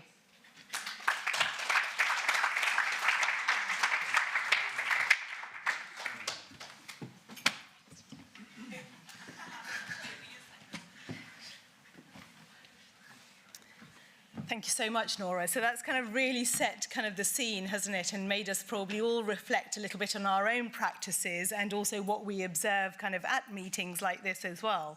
And what we're going to do now is kind of bring that down to a more kind of granular level in some ways by inviting Emma McCone to come and speak to us about her role as the lead nurse working on the preoperative assessment programme at the National Getting It Right First programme, and really hear about her experiences, and really looking forward to hearing about that, Emma. Thank you. Can everyone hear okay? Yeah, that's lovely. So thank you very much, and thank you. That was a brilliant talk. It really resonated with me. About 7 years ago, I was sat here at EBPOM in the audience thinking, what would it take to get to this stage? I'm a very proud nurse. I've had quite a colourful career, very much in perioperative care. And what I'm going to share with you really is my journey and how that has impacted on my national role that I'm now in post with. So aims of this talk, I'm going to tell you a little bit about my leadership journey and some of the things that were positive and negative about that. What the national pre-assessment role brought and how I am leading this work stream, and also the importance of networking. And the only disclosure really for me is that I'm very like Harry Potter. For any of you who work in preoperative assessment, we've always had an issue of space. So I spent a lot of my time, like Harry Potter, living in a cupboard under the stairs. This is me, younger, thinner. At the start of my journey, I was like a little seed. I was really lucky to have a fantastic mentor when I started nursing. I was a Project 2000 nurse. It seems like a lifetime ago, and I can't believe it's been 25 years this year that I've been a registered nurse. I'm very proud. I was very passionate when I was younger, and I feel like I really did get nurtured. I felt like I was one of the lucky ones. I was really inspired by the people around me. And I kind of fell into pre-assessment after 3 years of working on a very busy vascular surgical ward. I wasn't great with night shift. I was offered a job to do a health questionnaire and screen some patients. So I was really excited and thought that sounds really easy. And I think what I really developed was a passion for perioperative care. Went and did my Bachelor of Science, became a lead pre-op sister, had a family. I delivered this presentation to the 3 kids last night, and they were my worst critics, I can honestly tell you. So they told me to breathe and not speak too fast, and we were a bit worried that not everybody would understand the Geordie accent. So I hope it's okay. What happened 15 years in? Well, like anyone, leadership isn't hard when you're in a role like that, and I think I'd been in quite a privileged position in my big NHS trust. I was leading a service, I had the autonomy, I had the free rein over the staff, and we then got lots of different management structures in, and I think for me that's where it started to go wrong. There felt like there was a million hoops to jump through, that any ideas and innovations I had were becoming more of a hindrance than an acceptance of this was maybe a way to progress. And I always remember seeing something about the triangle, that when work suffers, then the rest of your triangle suffers as well. So home started to be affected, health became affected, and I got that good old imposter syndrome. I felt a bit worthless, if I'm honest, and that I was a bit of a fraud in my job. So that lovely little seed started to wilt, and I wasn't really happy in my career anymore. And this was around the time of the pandemic. I was just completing my master's in perioperative medicine, and we went into the pandemic, which was difficult for all of us. And I went to do something new. So pre-assessment and elective surgery obviously had slowed down. I went to one of the big vaccination centres in the northeast of England, and I had a huge MDT alongside me. I went as a matron. We worked with lots of different healthcare professionals, and I did something completely different. But I think what it did for me is it really inspired me and revalidated that it actually wasn't me, that I'd been in a bit of a bad culture, that it had a negative impact on every aspect of my life. I tried to bring pre-assessment into the vaccination centre, was offering everyone smoking cessation, realised that actually my passion was always going to be perioperative care. And I went back to pre-assessment, and I felt like when I went back, I kind of reset my own personal and professional values. And for me, one of the biggest things in leadership is just about being kind. I think that gets you a long way. A smile, being nice, actually is something that really can progress you. Listening, I had a newfound determination, and most importantly for me, I really built on that resilience, and I found that it was okay to be negatively criticised. We should be challenged. We should be challenging others. So I had a bit of a newfound resilience, and the flowers started to grow again. And that's how I kind of got on to GIRFT. I'd been back in pre-assessment a year. GIRFT came along and said that elective recovery was up and running. They needed some support around pre-assessment services. Was I interested? So I went to work for Getting It Right First Time as part of NHS England, which was really about a programme about reducing unwarranted variation. Very clinically led, minimal nurses or any health professions, so I felt a bit daunted again going into that. We worked collaboratively with other professional bodies. We were lucky enough to get some clinical leadership. I worked very closely across the perioperative programme with Ramani, and that's how I met some like-minded health professionals that we really needed to do a good thing and change the vision of perioperative care, but specifically me for pre-assessment. And why has it been affected? Well, it's not uncommon to know that pre-assessment has been affected by demand. There's huge issues with capacity. There's lots of patients waiting on the existing waiting list, and there's a whole new flow of patients coming through. And I think what happened to pre-assessment is that everybody felt like that was the challenge, that was the stumbling block, and that was where it was all going wrong. And I'd had a lot of that already in my own career. So there was a mountain to climb, and I didn't really know where to start. I'd been asked to be the pre-assessment lead, and I kind of thought, well, what do I need to do? And I think I went back to basics. I needed to find all the other pre-assessment leads across the country and try and understand what, from a clinical perspective, what the real challenges were.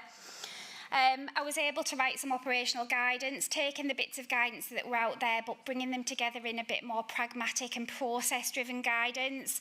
There's a lot of guidance out there that looks like and uses words like consider or think about, and that's fine, but actually we wanted to get back down to basics for pre-assessment. What does a good structure look like, and how should pre-assessment function? The 5 core requirements as part of national policy came out in 2023, and I think we all knew that this was the right thing to do. We wanted to make sure that early in a patient's pathway, when surgery was almost considered, that we would think about early risk assessment to look at those modifiable health conditions to try and reduce perioperative risk. So when these core requirements came out, we really wanted to focus back in on the perioperative pathway and recognise the part that pre-assessment played, but that it wasn't isolated. It was a component of early screening. It needed to have a relationship with booking and scheduling teams. We've heard a lot over this last couple of days about patients during surgery, but it's really important that we get them there safely if that's the chosen option. For early risk assessment and screening, you can see I'm a colourful person, so making some infographics around low, medium and high risk pathways or green, amber, red pathways to really look at, well, what do patients need? How can we help them through their preoperative early risk assessment pathway? And how can we make sure that our workforce is reflected appropriately on these patient groups so that we're utilising our workforce to the maximum efficiency? So lots of operational guides to look at universal screening, to look at healthcare-led screening, but the basics of this where people still didn't really know what and how to do, and they felt really restricted. And the things that were really limiting our progress, not just isolated to pre-assessment and perioperative care, but some of these things are right across the board. There are digital challenges that are really stopping our progression. We talked a little bit about AI this morning. Whenever we get a digital system, we hope that it is more efficient. But actually what I've seen in preoperative assessment is that we'll implement a digital solution to be the solution to the problem, when actually the problem is the process. And I'm a real advocate of when I go out to sites and do that focus support to say to sites, actually, we need to think about your process before we think about digital. Digital will be the enabler, but it won't always be the solution. And I know this because I've been on multiple sites where they've implemented a digital solution for pre-assessment and they're taking much longer with the patient because as a nurse, what they'll do, the patient might fill it in, there'll be a proportion of patients who can't for whatever reason, then they're duplicating the workload, then they're taking the history, then they're rechecking it with the patient because they don't believe what the patient said, and you can see how we get into this wheel of often duplication. The perception, for me, this is really important. So perception of pre-assessment, it's not just obs and swabs. I will go with that to my gravestone. I say it all the time. But when we talk to people about pre-assessment, they do think it's this easy place where we do a questionnaire, we do a few tests and the patients are fit to go. And I hope I'm talking to an audience today where it's a lot more complex. Each patient is an individual considering surgery.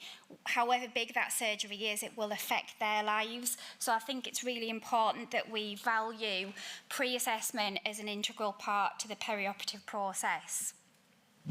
And how do I know this? This could be all my opinion, but this is not, I think I am a voice and advocate for the non-medical professionals across the UK. I mentioned about the network. I've developed a network. We meet every month. It's a safe space to talk about challenges, share experience, presentations.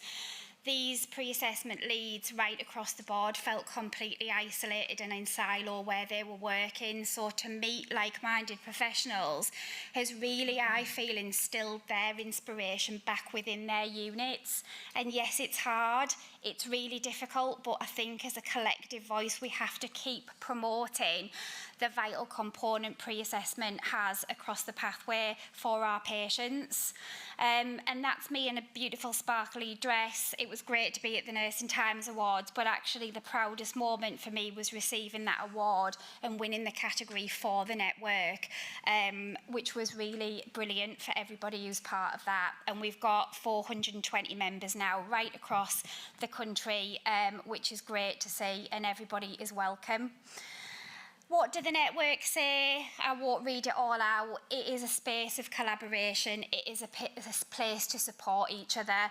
That cannot be underestimated in what we do. It's really important that we have got people who we can talk to and people who we can learn from. And I just wanted to play two very short clips about, this is Zoe and this is Evelyn. Zoe's up in the east of England, Evelyn's in London. This is just a couple of short clips on what they said about the network.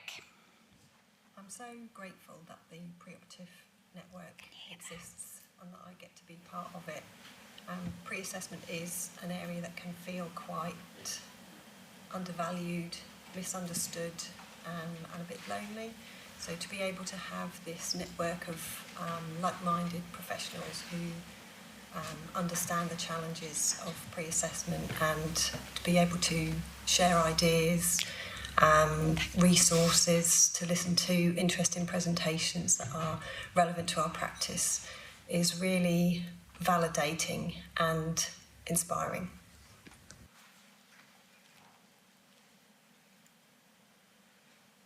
Oh, sorry. Just caught away. Hello, my name is Evelyn and I'm one of the pre-assessment senior nurses at London North West University Care NHS Trust. What I found very helpful about the network is how it has validated my trust in terms of comparing how others are implementing best practice. And also that all of this is actually shared nationally. The other thing as well is that through the network, I have actually managed to link up with one of a senior nurse who is actually an advanced clinical practitioner in Blackpool, and I'm in London. And through this, I managed to actually had a chance to chat with her and to just go through that. I'm actually basically prepared in terms of the course and how this course is going to uplift my clinic. And the reason I've shared this, so Zoe has just developed a Band 6 framework for her staff.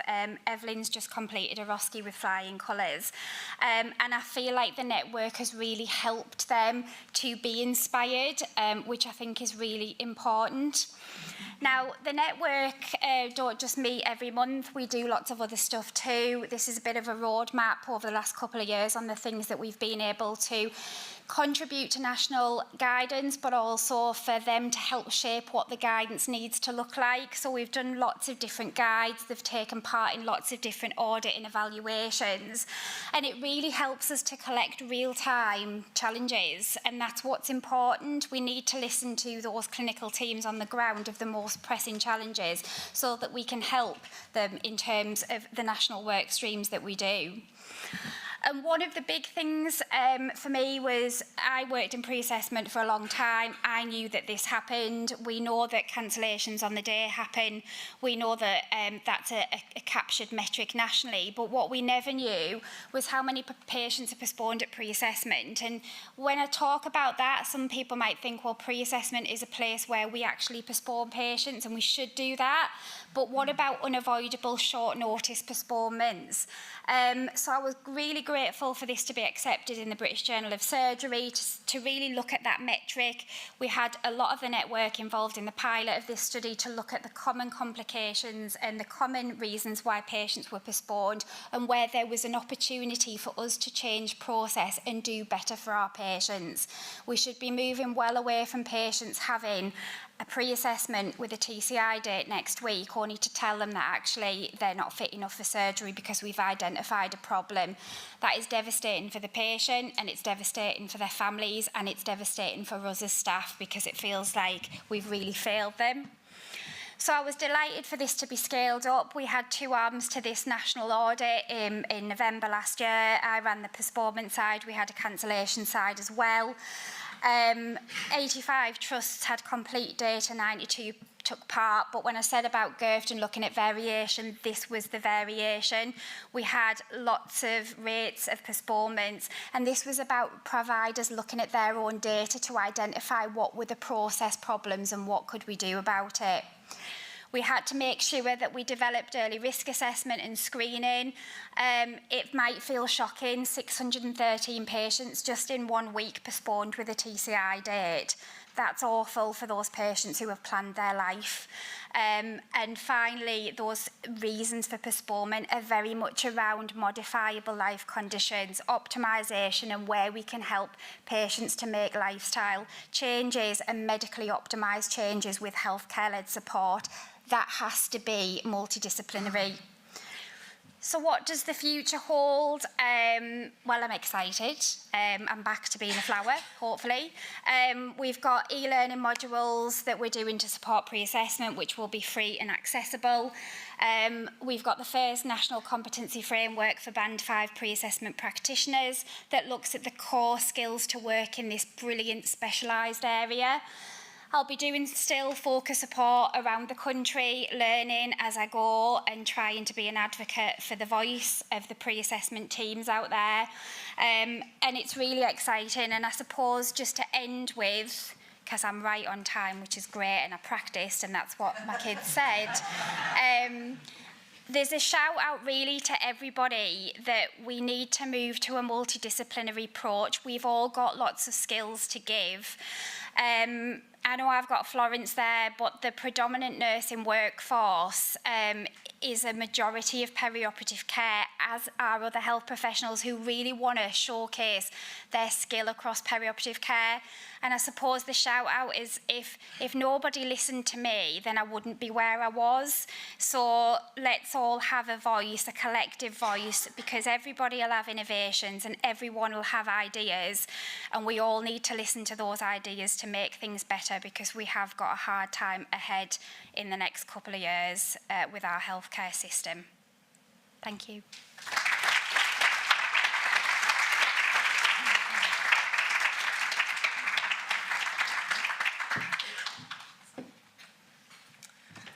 Oh, thanks so much, Emma. I mean, really nice kind of personal reflections, but also kind of how you've then used that to kind of change things on a national basis. So really great to have that shared with all of us today. So we're going to move on. I'm going to keep kind of chatting while we're making sure the slides come up, because Ramani is going to be coming up just now to think about how we then kind of bring out the lens a little bit wider again and looking at leadership in complex systems. So over to you, Ramani.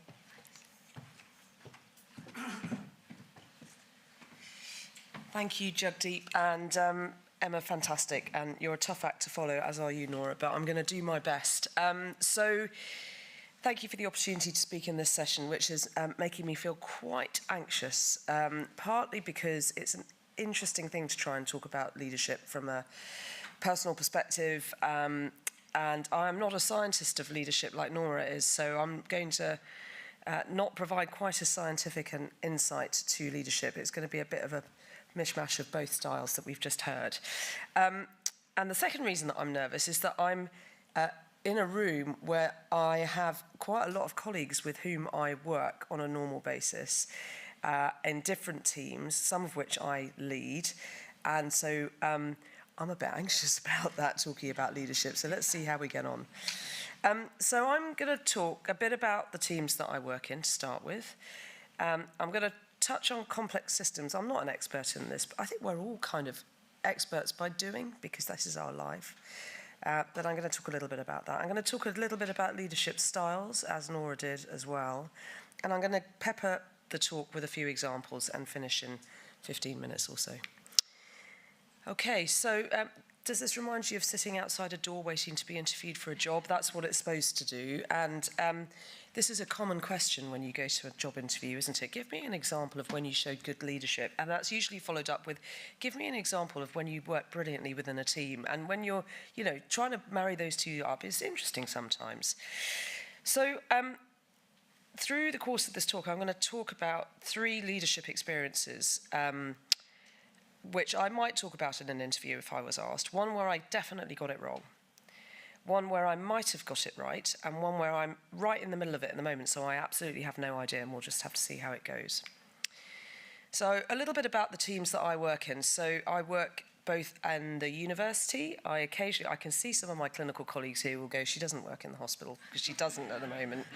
But occasionally I come to the hospital and all the nurses on the ICU just run in the other direction as fast as they can. Anyway, so I work in small teams. In the university, I have my own research group, where I have lots of PhD students and postdocs and a very diverse range of colleagues, both in terms of their professional background, social scientists, statisticians and so on, doctors, nurses, allied health professionals, I'm very proud to say, and of all different levels of seniority.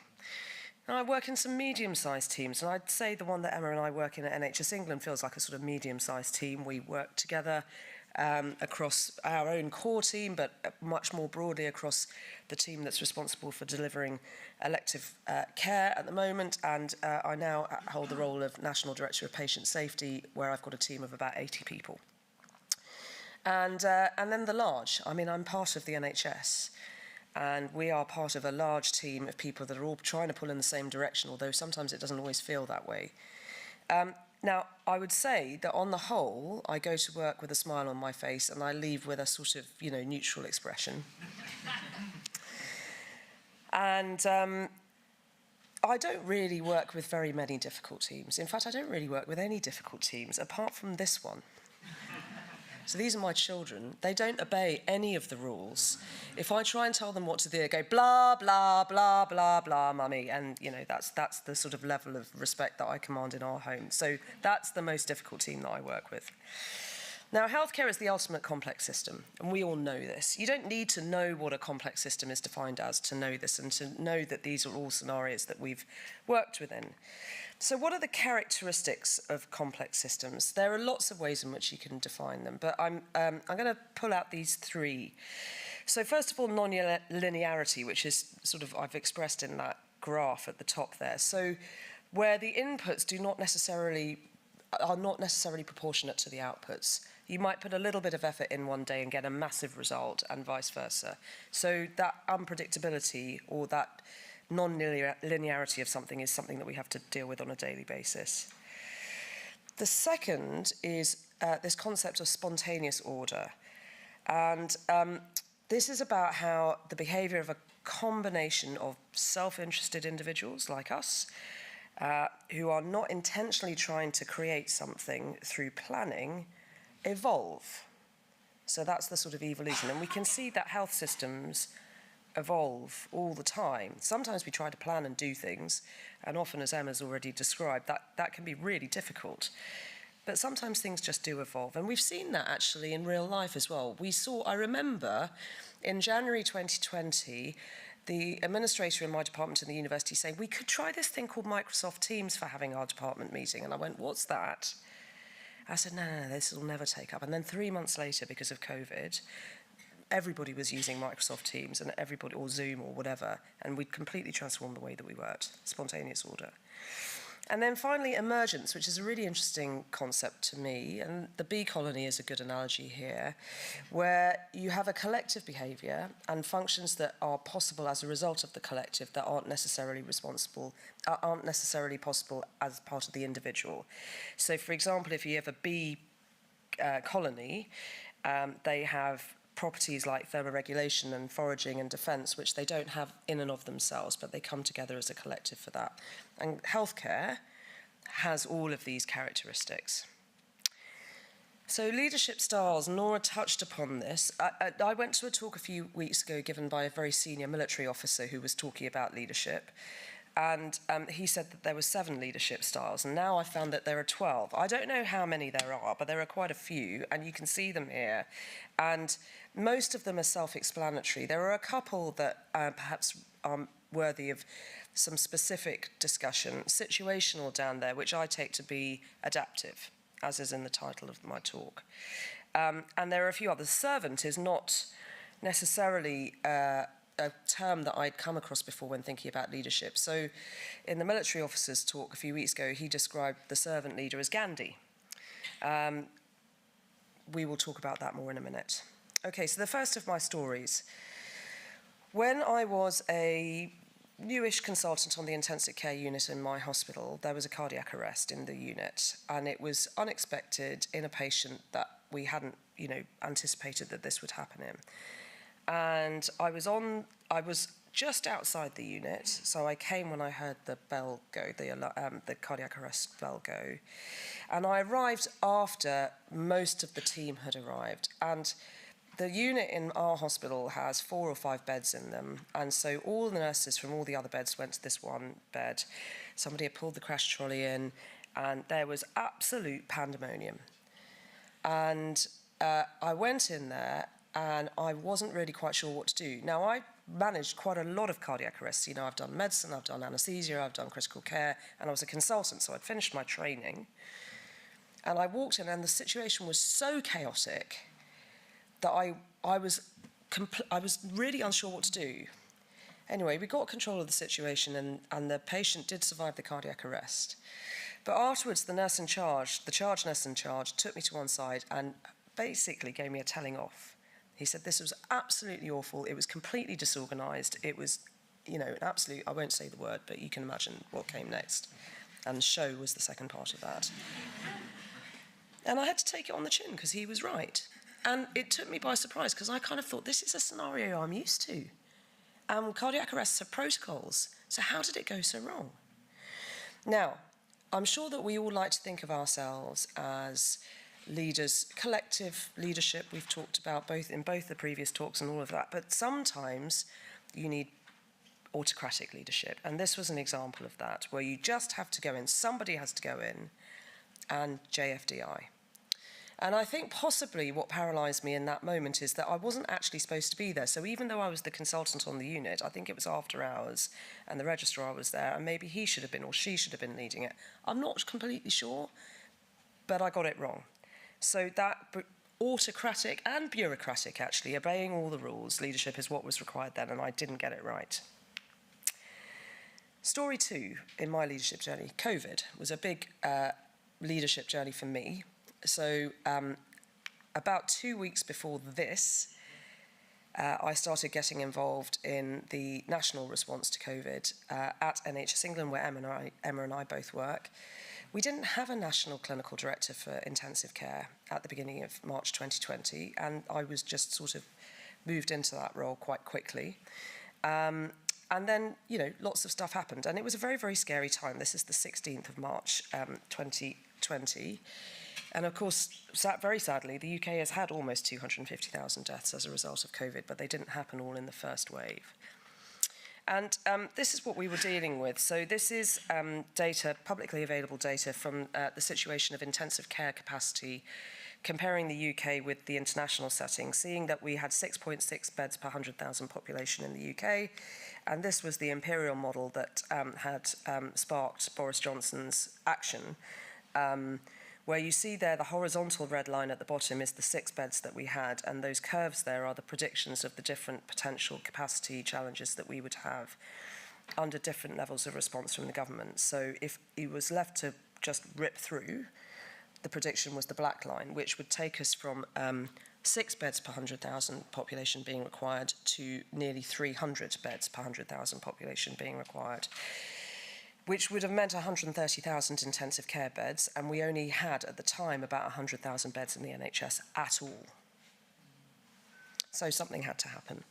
Now, as those of you who live in the UK will remember and will have lived through as health professionals most likely, we didn't have that level of catastrophe, but there were many, many hospitals, particularly in London and the Northwest and the Northeast and the Midlands, actually everywhere, that were overwrought with patients and had to look after 2, 3, 4, 5, 6 times the number of patients. And of course, for that, you don't just need staff, but you need equipment. So what was my role? So what my role wasn't was this. And this is a screenshot of a video of Fergus Walsh. Fergus Walsh is a health journalist. He came to the unit at UCH where I work clinically in very early April. And this is my colleague Jim Down, I think it's Jim, on that video. And I watched it from home and I cried because I felt so sorry and so guilty that my colleagues were going through this, when actually all I did was sit at a desk. And I sat at a desk for the whole of the first wave of COVID. And I sat at that desk for 18 hours a day, but I just sat at a desk. I didn't walk onto a COVID intensive care unit once in the whole of the first wave, while my colleagues were having to deal with this sort of tirade of patients coming in. Now, what that meant, though, was that I played a part in making sure that the thing that didn't limit care was equipment. Now, PPE was a big problem, and it's been covered in the COVID inquiry. That wasn't, thankfully, my job. But we did what we could to get enough equipment, enough supplies, enough oxygen, enough thinking, enough shared learning. We tried to pull people together so that we didn't have 200 different hospitals all doing their own thing all at the same time without learning from each other. So we tried to provide leadership, which meant that people talked to each other and were enabled. Now, I'm not sure that what I showed was transformative or visionary, but it was a servant leadership because it was about trying to enable others. And I think what is underneath there, which is that style of leadership is more effective in constantly changing environments where innovation and adaptability are essential. That was what we needed in that context, because the NHS is filled, and all health systems are filled, with utterly brilliant people who, if they are given the opportunity and the tools, can do great things. And the biggest problem that we all have in our day-to-day working, of course, is that we're not enabled. We don't have the resources that we need to deliver what we have to. But to encourage growth, inspiration, and motivation was the other role. And that wasn't about standing on a stage like I'm doing now and doing it. It was just about trying to enable people through just saying, just do it, that's fine. Just do it, do what you feel is necessary. And by the way, here's some guidance that we've developed that might help you so that you don't have to write it all again for yourself. It was really hard. One of the things that I did was I went to every region on a daily basis. So we have 7 regions in the NHS in England. And every region had a daily phone call of all their critical care leads. And I went to every single one of those calls for about 3 months.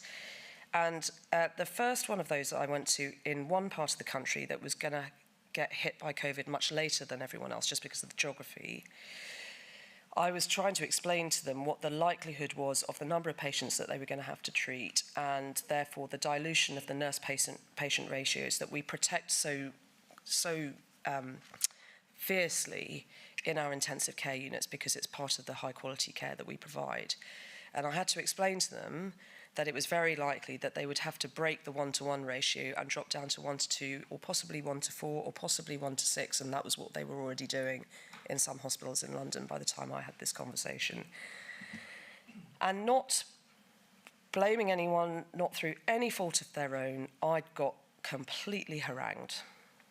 I got verging on abusive stuff coming back at me. And of course it's because people were frightened. Of course it was because this was an absolute affront to their professional values and they were scared, but it was pretty hard. Now, during that meeting, this email popped into my inbox as I was on the meeting, and I read it while this sort of haranguing was going on, and I'll read it out to you just in case you can't see it. Ramani, sorry you're having a hard time. I think you're saying all the right things. I think a lot of IT consultants and management clinical leads struggle with limited care options. I don't often think that military thinking has a great deal to offer civilian practice, but in this area, my military experience does give the get on with delivering the best that you can, but accept it might not be enough for all, which is required now. Best wishes. So I needed that. I really, really needed that, and that's an example of allyship. And we all need that. It doesn't matter what level of leadership you're acting in, you need allies, and it's so critically important. So my final leadership story is about what's happening right now. And for those of you that work in the NHS, and actually probably for those of you that don't, you probably know that this is something that happened about 2 months ago. Now, the week before this announcement came out, I was appointed on an interim basis for 6 months only as the Director of Patient Safety in the NHS, which means that I just walked into a team of about 80 people who are all working really hard to deliver the patient safety strategy that we have in the NHS. And I was really excited about this opportunity, great opportunity personally for me and everything else. And then a week later, they say they're going to abolish the organisation that we all work in. So it's pretty tough. But the thing that's tough for me about this is that, I'm seconded to NHS England. They pay my salary at the moment, but actually I'm employed by UCL and my hospital. So when NHS England goes, if nobody wants to give me a job anywhere else, that's fine. I'll just go back to doing research, clinical care, sorry, Gautam, but I will try and keep up my CBD, and just looking after patients and doing an honest day's work. But those 80 people that I work with are public servants that work at NHS England and are employed by them, and they are all worried that they're going to lose their jobs because 50% of these jobs are going to go. And I can't say I understand how you feel, because I don't. Because my job isn't at risk, really. My livelihood isn't at risk, even if I might have to change what I do. Their livelihoods are at risk, so I can't even say I'm in it with you, because I'm really not. Now, this type of leadership, I guess, requires relationship-based leadership, and that's been interesting for me, because I didn't know this team a week before all of this started, so you have to build those relationships quickly. And I guess what I'm trying to do with them is democratise the way that we work. They're a democratic team anyway. Be authentic, but also honest, and that servant style as well. So positive working environments based on trust. So I'm going to finish by talking about some leadership qualities I'd like to have. So here are some words. I think we all understand what they mean. I'm going to show some pictures now through these last few slides. And I apologise if any of them are triggering. So here are 2 senior female politicians in British history. The Iron Lady on the left. I grew up in the Thatcher era. And over on the right, for our Antipodean friends in the audience, you may not have heard about this, but Rachel Reeves is the Chancellor of the Exchequer, so she's in charge of the public finances. And there was a hoo-ha about a welfare bill in Parliament and a U-turn from the Prime Minister who's standing in front of her. And the impact of that is that she's now got a 5 billion or something black hole in her finances that she's then going to have to deal with, and she's probably going to have to go back on some of the promises that she made about not raising taxes and this, that and the other. But on this day, she cried. Now, she said afterwards that she had a personal bad day and that was the reason for it. I'm not sure how many of us believe that. I don't think it really matters. I'm not even going to, maybe we'll come to this in the discussion, but I'm really interested to know what people think about that when they see that. And as somebody said, who hasn't cried at work? But I think it's very interesting, and I think it perhaps is something interesting about female leadership, and I think maybe we'll come on to that. The second is I'd like to be enabling, and I think this is really, really important. So Emma, you're an enabler. And the people on the right there, my colleagues at UCH will recognise all of them. Some of you will recognise all of them. These are people that have enabled me. These are people, particularly the top two, who have been my clinical directors over the years. I've come to them and said, oh, I want to go off and do this thing. It's not going to cost you anything. They could say, fine, off you go. As long as it doesn't cost us anything, you can go. And that's enabled me to do stuff. And I hope it's enabled me then to bring some value back to our department. But again, my colleagues are sitting in the audience, so we'll find out. Okay, I warn you, some more triggering images coming. So what do you think when you look at these? So these are 4 people who regularly appeared at the Downing Street press briefings. So the whole world knows who the 2 on the left are, Boris Johnson and Matt Hancock. All the British people in the audience will know who the 2 on the right are, but just in case, Chris Whitty at the top, our Chief Medical Officer, so in charge of public health and in charge of the overall response to the pandemic for the whole country, top government advisor. And at the bottom there, a guy called Steve Powis, who is, until tomorrow, the National Medical Director of the NHS. He had his retirement party yesterday. Now, I challenge you to think about what you think about these pictures when you look at them, particularly my fellow Brits. But what I want to be is more on the right than the left, and I think that's about trust. Yeah? Trustworthy. I think the one thing that we thought about, most of us thought about, the clinical leadership in COVID is that it was trustworthy. And I still think that now, and I think the problem that the politicians had is that they lost public trust for whatever reason. Finally, I want to say thank you to the organisers for inviting me to give this talk, because what it has made me do, forced me to do, is be reflective.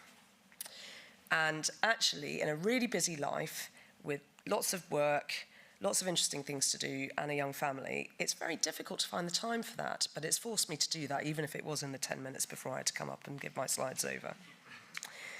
And I think this is possibly the least scientific talk I've ever given. And there are experts on leadership, and Nora is definitely one of them, and I am definitely not, but I have learned on the job.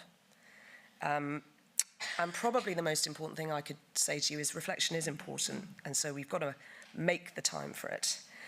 And then I'm still learning, and I'm sure we all are too, and I hope that I will carry on doing so. Thank you.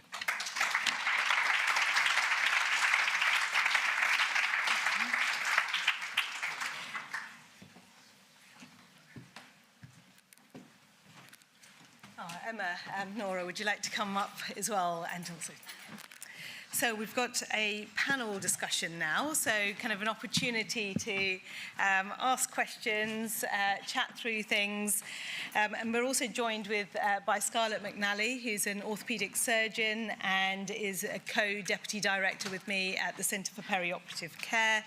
And also Adam Firth Hunt, who is a resident doctor at the Royal Marsden and also embarking on his leadership kind of journey as well.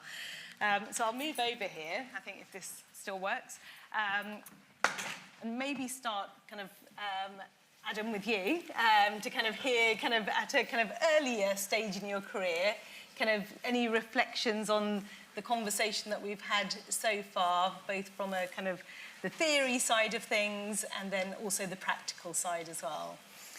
So I suppose first to speak to Emma's fears about being a fraud. I very much feel that strongly right now. But I think actually what's been really wonderful to see over the past few years as a resident has been how I think there is a growing awareness that residents want to be involved in leadership.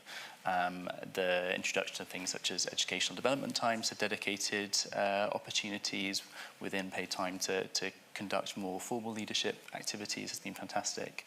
But also acknowledgement that although experiential learning is really important, that actually formal training is important as well. So I think funding for those courses has been fantastic and is something that's increasingly available to residents, but I would love to see a little bit more of that.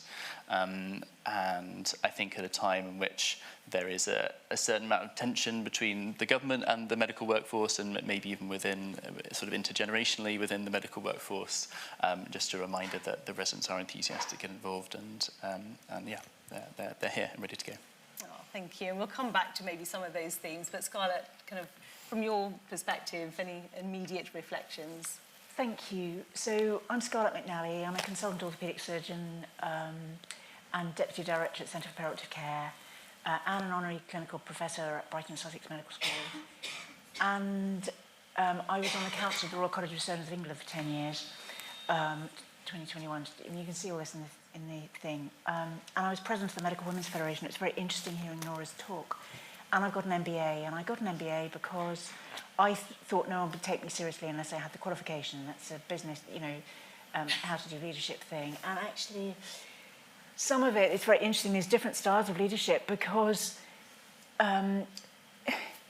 depending on who you are is how seriously you get taken and how much time you have. And some of the way the NHS works is you get given a role and then it's absolutely impossible because you get more and more stuff piled on that is expected of you. Someone once said when I went for one particular role, you've got 3 months to have your amazing ideas and then you'll just get overwhelmed with the emails and what's expected of you and things you're copied in for. And I think we did extraordinarily badly in the NHS. As I say, the Royal College of Surgeons of England was a voluntary role, but so in the audience, please just do it. Just grab opportunities because we need to change the way we do. We make people ill, so much of what we do makes people a little bit worse and we miss opportunities to make people better. And there's lots of people I think Helen Bevan, who talks about leadership in the NHS, talks about Trojan mice. You have little initiatives that works. And perioperative care has been amazing. We've got lots of little things that any of you could go out and do. Have a journal club about some of the guidelines or show the posters. And that multidisciplinary thing has been lovely. It's been so lovely working across different specialties and professional groups and bringing in pharmacy and nursing and all that. It's just, it's a way of doing things differently because the old way, I'm going to say, doesn't work. And I could speak for a lot longer. In fact, I often speak for a lot longer with a lot of slides. So you invite me to speak, because that's what I normally do. And you need more surgery, because surgery is about fixing stuff. And we need a bit more to try out different personas, be a surgeon, be a bit, reflective all that stuff. Thank you. And I suppose maybe from that, Vanessa, kind of if it's not working, kind of in your senior kind of leadership roles, what do you think kind of have been the challenges, but kind of what are some of the kind of ways in which we can address those challenges moving forwards? There's so many challenges, but it's also such fun. That's the other thing, I must say I'm not one of these people that has to think about everything. No, I can't do that. I think it's much more effective to say yes to everything, and if you don't like it, delegate it. Because I need to that takes positionality. Yeah, because then you kind of you've got it all under your span of control, as it were, being a control freak, So I've always tried, unless I'm completely overwhelmed, tried to say something or do something. I've also a lot of time. Most of my journey has been serendipity, really, and I have been offered opportunities by. I think you were saying. You didn't call them champions, you called them, what was the word that you used? Allies. Allies, that's it. Who probably were delegating stuff to me that they didn't want to do. But anyway, I had a go at it, and just they've been amazingly supportive. And so, yeah, there's always one, that's the well poisoner, or whatever you do, they're sort of wearing the black hat, and and what they say is good, but just the way they say it, you want to just, give them a lollipop to shut up. Yeah. And so it's people. People are the key to it, both positive and negative. Yeah. So it sounds like there's stuff around the wider community, but I think, Emma, kind of one of the things that I'd picked up kind of, from your very first few slides was around the imposter syndrome. And one of the questions that's kind of come through on Slido is, well, what do you do when you feel like an imposter, and how do you get around that? I don't think it ever goes, but I think you deal with it better. So I had it coming today. I was frightened, I was nervous. I've told everyone because I'm an open book. But what happened was everyone who I met said, you'll be great, your stuff, you'll be fine. And actually, that made me feel better. So I don't think it leaves you, but I think you learn to deal with it better. And I suppose for me, it's about, I think I mentioned it, taking negative criticism is okay. And we should learn to be a bit more resilient. It's difficult when you've been knocked down, and for 5 years I felt really low. But when I did something else and I surrounded myself with positivity, and it's a bit like what you've said, surround yourself with the people you want to surround yourself, and you'll do okay. So yeah, I don't think it ever leaves you, but I think you get to manage it better as you learn. And just to add, so I read a couple of years ago that there was a feeling that we should get rid of the syndrome in imposter syndrome. I can't remember what people said we should call it instead, imposter whatever. Yeah. And don't forget that the opposite of not, I mean, I think if you don't have imposter syndrome, then you take that to the last degree and you're a sociopath. So, I mean, you know. So Thank God I said I still get it. Yeah. Could have been a nightmare. There's a bit of feedback for you. And I suppose, Nora, on an organisational kind of level, how can we support people kind of to address some of the feelings and the things that, you know, maybe hold them back from taking those roles on? Yeah, I think just reflecting on a few things that have been said. One thing as a leader, and I do a lot of executive education training, and I see this as a very big problem in healthcare, is people feel like they need to be doing all the time. And one of the most important things that you can start doing with yourself is giving yourself white space to reflect on your day. You know, so it's if you want to improve your leadership, if you want to, you know, get better at, you know, how you interact or how you're feeling, it gets to really what you said. It's about reflection. But if you're always busy doing, and you come home exhausted, you know, of course, many people have family, and then you get up and you do it again, and you're just constantly doing. So I think one of the most important things that we can do for ourselves is try to find a time, whether it's early in the morning or just even 15, 30 minutes every day, where you reflect on the conversations you had, you reflect on your feelings. I'm a big fan of people keeping, you know, not necessarily in-depth diaries, but just monitoring it. Leadership's like exercise. It's a muscle.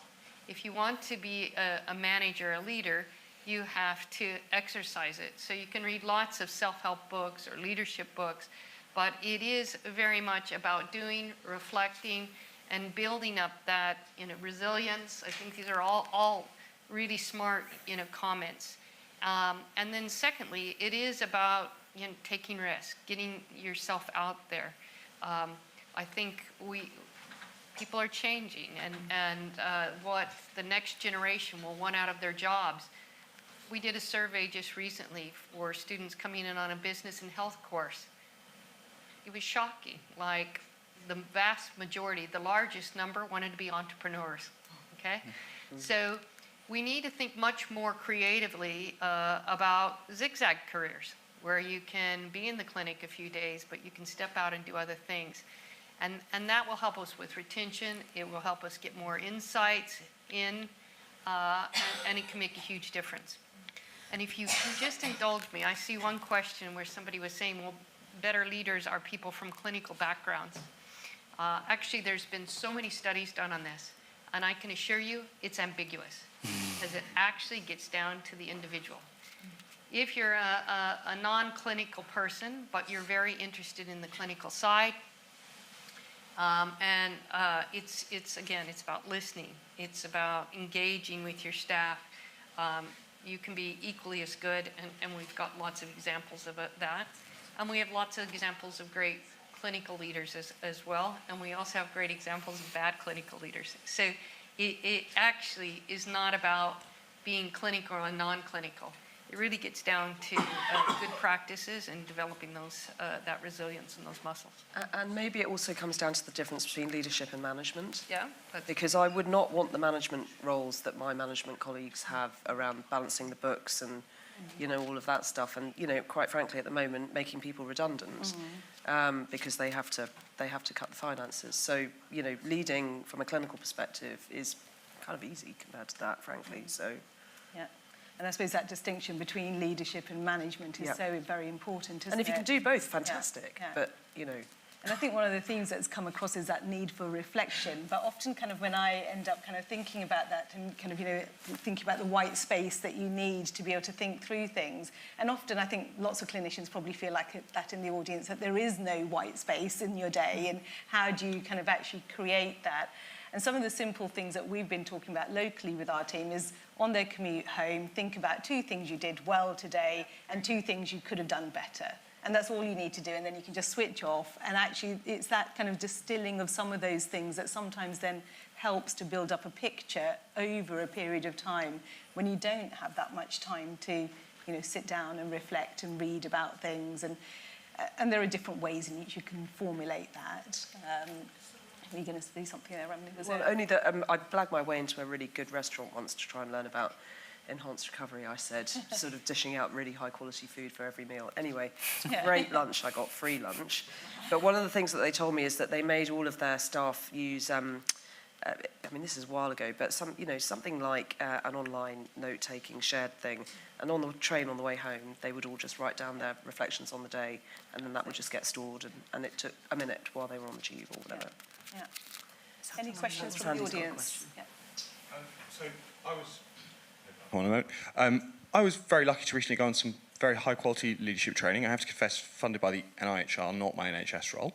And it was one of the interesting reflections is, I think much as Ramani was talking about kind of adaptable leadership styles, people who can switch between different kinds, and a diversity of leadership styles is valuable. There is no one right one.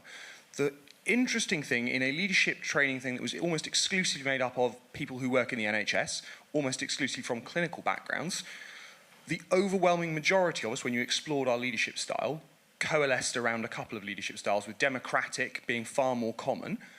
Now, 2 questions, I suppose. Do you think that's reflective of leaders within the NHS? They tend to coalesce around this possibly because they are the kind of people who've gone into caring professions. And do you think that homogeneity of leadership style holds us back? We don't have people driving things forward, and we all want everyone to agree and be consensus. Can I grab that one? And I think the problem is how we choose or how we select leaders in the NHS is not the best way, and often it's the people who apply for the roles. And I know in my own trust, and I've told him because he knows, the only person who applied for the director of anaesthesia and surgery and so forth, there was only one applicant, and it's because no one else had done the middle management roles to enable them to get there, and no one else thought they were good enough or had the skills. And actually, sometimes with any job or role, what you have to do to get it is different from what you have to do to be in it. And so that there aren't the people who've done the middle management in order to prove to get to the next level. And I think the one thing that would change the NHS massively is to have role shares and adequate administrative support and time for people doing those middle management, middle leadership, clinical leadership roles. And I think what we've got is just what the system kicks out, and we could change. And all of us also can change our styles a bit as we go along and depending on what's needed. And I'm just saying, I'm practicing being a patient right now. I'm just saying I'm 12 days after a hip replacement. That was absolutely fantastic. So I just want you to log that in your retina. Because I went out on my electric bike every day for 45 minutes because my hips could go like that, but they couldn't go sideways because it was just too painful. In order to get fit enough to get through and get out of hospital. I'm just saying, log that bit. Because it isn't all about talking and thinking, it's about doing. And that's, I think, and similarly with the leadership thing, it's about who of the team needs lifting up, who do you need to be vulnerable in front of, and all that sort of thing. So Adam, I wonder whether you'd got any kind of ideas about that as to how do we ensure that there's diversity in kind of leadership as we move forward? I think flexibility is absolutely key. And whilst I am sadly now too old to speak to the Gen Z population, I think what you do see among a lot of younger clinicians that's talked a lot about by those in training roles is that upcoming residents are looking for flexibility in the roles. They want to be able to do other things with their life. Sometimes that's personal responsibilities, but often it's because actually they're drawn to more of a portfolio career. And so I think that's a real opportunity to provide bespoke training pathways, to provide opportunities to develop leadership skills amongst other things at an earlier stage. But then I guess what we need is for the training structures to accommodate that, and I think that's where we lag still a little bit. But there's definitely enthusiasm there. It just needs to be supported by central government. Any other comments on that? I think the more senior you get, Yeah. the more autocratic people have to be, honestly. Yeah, they may yeah. take advice, but then they just make a decision. Sorry, Yeah. Emma, were you going to say something? I was going to actually, Emma, kind of in terms of diversity, how do we ensure that we're supporting nursing, allied health professional colleagues to step into these spaces? I think we've got a lot of work to do, and I hope that, you know, through some of the things that I've done at a national level, we're giving the voices and people are starting to speak up. But I do think we need to think about the professional bodies who support perioperative care, the charities, and really diversify that into some non-medical roles, because I think collaboration is the key. My perspective was always different from Ramani's perspective, but we learnt together, and I did with the clinical lead at pre-assessment. So you've got to have different perspectives. And some of this is about practicalities and process. If we don't get the baseline processes right, which often, you know, the non-medical teams are in there every day, doing it every day, we will never progress. So it's the basics sometimes. That makes sense. Yeah.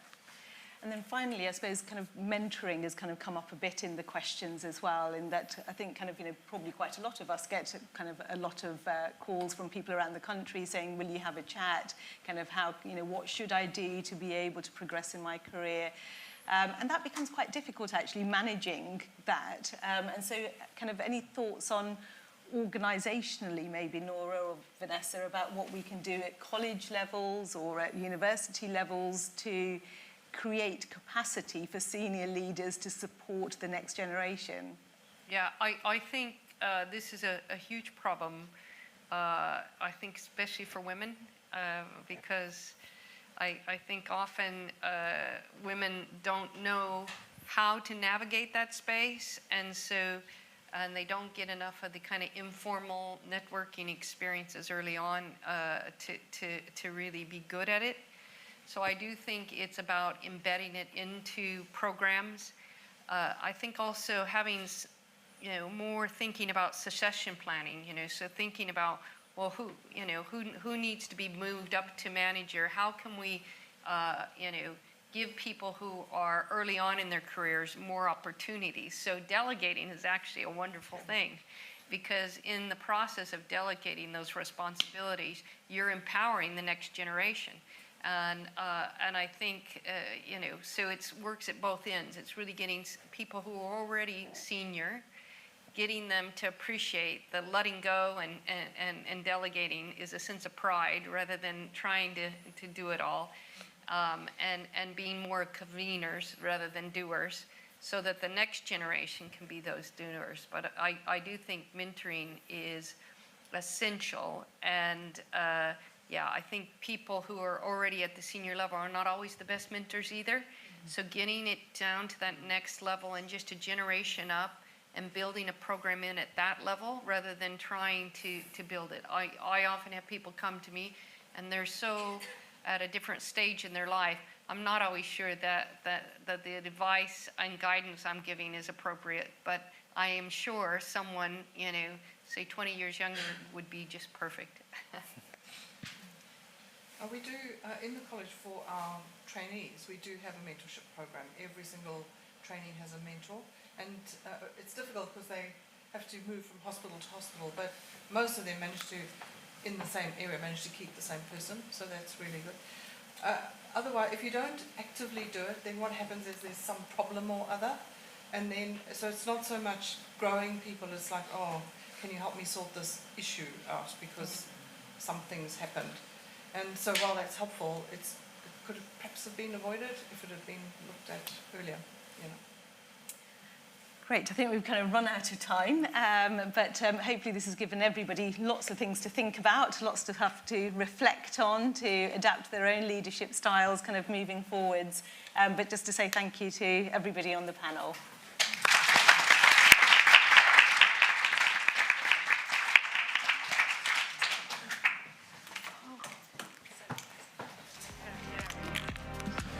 Right, do stick around because we'll be continuing with our final session of the day. We're delighted to welcome today's plenary invited lecturer, and we'll be welcoming back Dr. Anushka Afonso, who joins us from Memorial Sloan Kettering Cancer Center in New York City. Dr. Afonso is an Associate Professor of Clinical Anesthesiology, Vice Chair of the Faculty of Affairs at MSK, and also Director of their Enhanced Recovery Program. She has a well-reputed expertise and passion for cancer care and enhanced recovery, which has led her into her current position as President of the American Society of Enhanced Recovery for Perioperative Medicine. As is traditional with plenary speakers, we won't be doing a formal Q&A at the end, but Anushka is very happy to, in general terms, engage with everyone for the remainder of the conference. So I'll hand over to Dr. Afonso, telling us about the shaping the future of cancer care.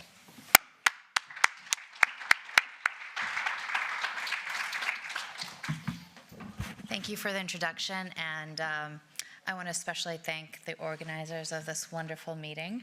I have an opportunity to share with you some of the innovation and lessons learned from the ambulatory world. I'm usually at the main hospital with some bigger colorectal and GYN cases, but I also give care at the ambulatory center. Where is my... there it is, right here. Okay, these are my disclosures. I have no other conflicts with the topic discussed. So MSK is founded in 1884 in New York City on the Upper West Side exclusively for patients with cancer. And that was a time when treatment was palliative care. Then it moved to its current location on the Upper East Side by land donated by John D. Rockefeller. And in the 1960s, there was a partnership with Sloan Kettering Institute, the research arm, and Memorial Hospital. So they formalized it. And this was important, as innovation happens when you tie what happens at the bedside to the bench side and vice versa. The second picture on the right here is what you notice about the ward is it's circular. And that was to prevent germ and dirt from accumulating in the corners. And you have a central duct for ventilation. Anyway, we serve our cancer patients in many different locations outside of Manhattan. And this map is the Upper East Side, where I work and live. Space is a very hot commodity. We can't build out, so we build up. As you can see here, it's a very pretty building. There are many pretty buildings in New York City, but what makes this special is the humanity behind it, which I'll talk about. And what makes it even more special, right there is my apartment building, so my short commute to work.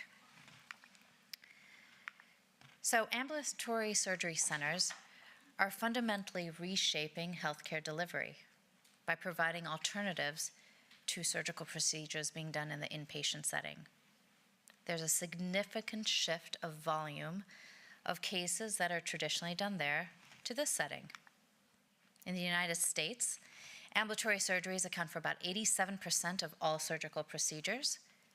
This data shows an expected rise in volume of both same-day procedures and extended recovery, 23-hour stay procedures in the coming years. You'll see similar increases in other countries. For example, 75% of elective surgeries are performed the same day here in the UK to reduce costs and improve the quality of care for more complex surgeries. Ambulatory surgery centers have started implementing these patient-centered, high-quality, value-based care. What does that mean? I'll talk to you about it later. But you can see here with both diagrams, both in the European market and globally, that the volume is going up and up. The compounded annual growth rate in the European market is 6.2%, globally 5.2%. It's only going to get higher as the landscape is changing. I showed this slide in here just to show you the different length of stays for a robotic prostatectomy. You can ask me for the references later, but as you can see, for the similar procedure, there's such a great deal of variability. Singapore, anywhere from 20 hours to 2 days. France, 3.9 days.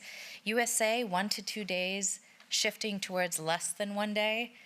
England, 1.7 days. Shanghai, 4 to 5 days. Japan, 11 to 12 days. And Australia, 1.4 days. So you can see there's such a great deal of variety for both an inpatient and an outpatient minimally invasive prostatectomy. So what are some key drivers here in terms of the global market and trends in the ambulatory surgical market, which is basically translating into millions with projected growth? So, well, cost-effective, cheaper due to lower overhead costs, streamlined procedures. You have a high quality of care, lower infection rates, patient selection, mainly due to patient selection and lower acuity, enhanced patient satisfaction. Most of these cases have the best technology. You have the robots in some of the ambulatory centers. There's a growing demand for convenient, efficient, and efficient care. And from the patient's perspective, they come in, there's no add-on cases, their case doesn't get bumped. There's a shorter time to get into one of these centers. So, as I said before, they're less susceptible to delays from the hospital, okay? There's a shift in general towards these outpatient models. In fact, in the United States at least, there's a lot of private equity money that's going into this. And I forgot to mention, a lot of these ambulatory centers, a majority of them are physician-owned. And the type of procedures that really lead the way are orthopedic.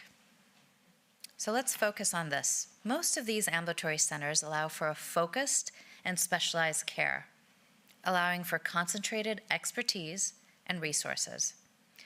So after setting the stage, I'm really going to focus on our ambulatory care, the Josie Robertson Surgical Center. It's usually named after someone who donates a lot of money or a family who donates a lot of money, okay? So it's one of the first freestanding surgical facilities where perioperative team takes care of ambulatory and extended recovery cancer patients. So let's just review some terminology so we're on the same page. What do I mean by ambulatory extended recovery, or AXR? It's basically 23-hour stays.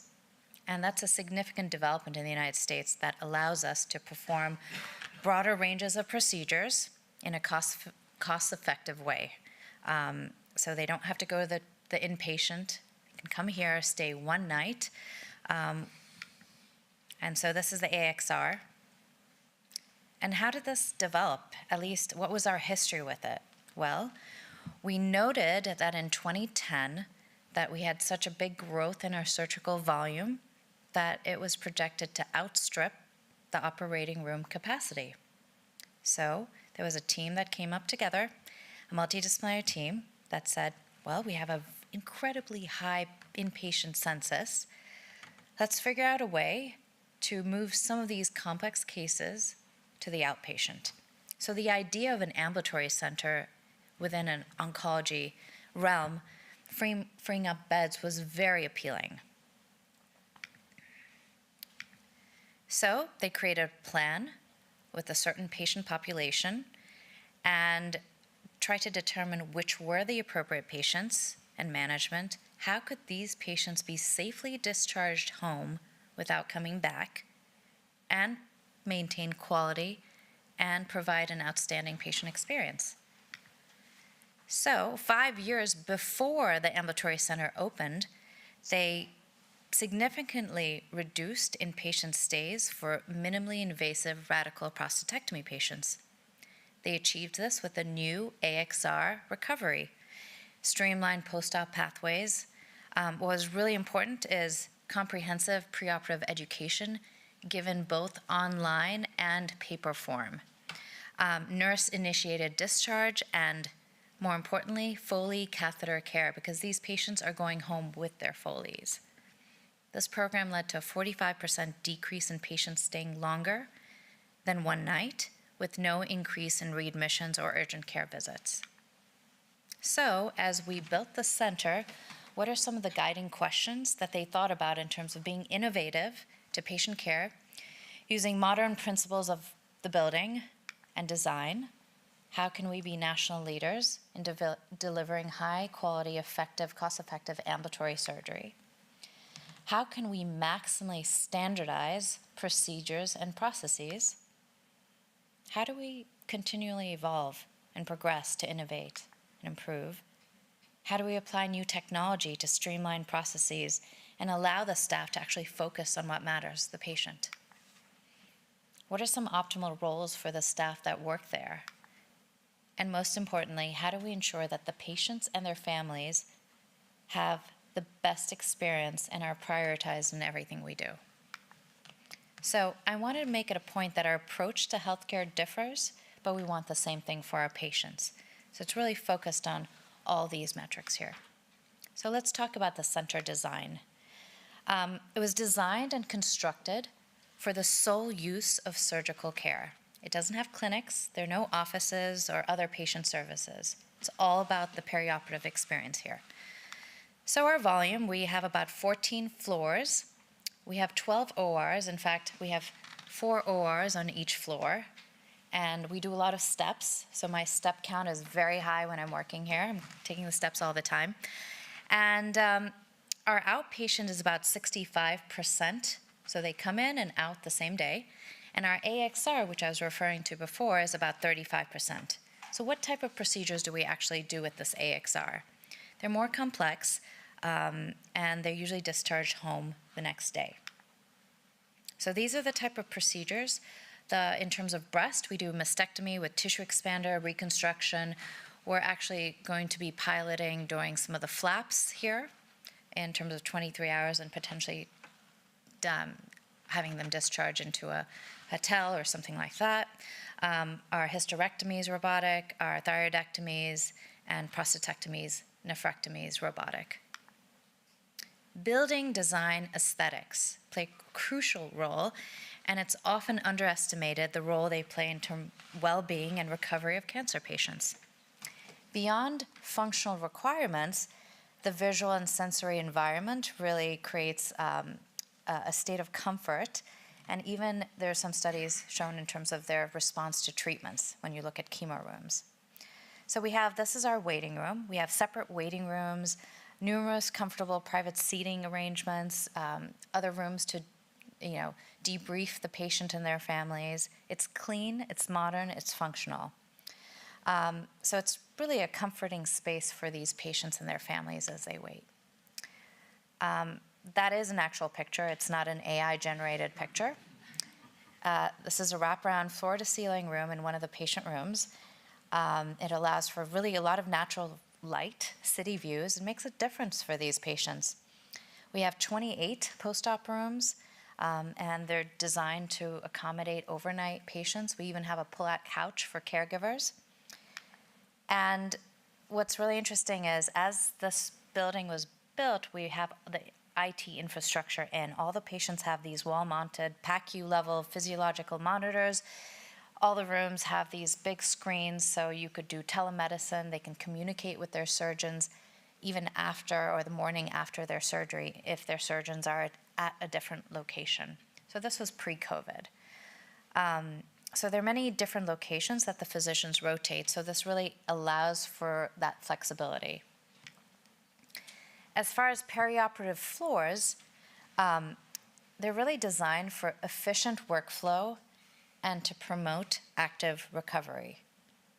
So what I mean by that is they're designed in a figure 8. We want our patients walking. We want them moving around. We have set standards in terms of laps. We have a physical therapist there overnight, so even if the patient comes out at 11 p.m., 12 a.m., that's rare, but 11, 10, 11, 4 hours later, they're up with the physical therapist or their nurses, active recovery. This is the middle, and basically we have a centralized hall, which is the oasis. It's like a living room. Patients and caregivers gather here and relax. There are snacks, and pre-COVID, a lot of patients were encouraged to go to the fridge, get their food. So if they can do that, they can go home. Another thing is, technology is really interesting. We use technology for all these things: patient flow, communication, data collection, supply chain. Important part of that was the real-time locating service. Or system, it's called Versus. So when the patient comes in, it's attached on their scrubs. All the doctors have it, all the nurses have it, everyone in the building has this. And it serves a lot of purposes. So this device was actually hardwired into the building during construction. So this is the waiting room, and you can see a picture of the dashboard right here. And that's based on their RTLS. So you can actually communicate with the family, and they're in the waiting room, and they know exactly where their patient is. We also have a caregiver team that communicates, but they can actually see where their caregiver is at a certain time and when the patient is ready for visitors. Another function is it really allows for efficiency, fast room turnover. So as soon as a patient's done with the OR, they leave the OR, there's color coding systems. So it functions like a stoplight, which you've heard about stoplights before. Color coding: red light, it's dirty; green, it's go, clean. So you can observe OR workflows, and that can try and help you eliminate bottlenecks with patient flow optimization. And that also signals the cleaning crew to clean the room as soon as a patient is out of the room. In seconds, they're there. So when we have a busy surgical center, getting the flow, getting a lot of cases done in a short amount of time, and being very efficient is paramount to the success of this. And that's partly due to this real-time locating system.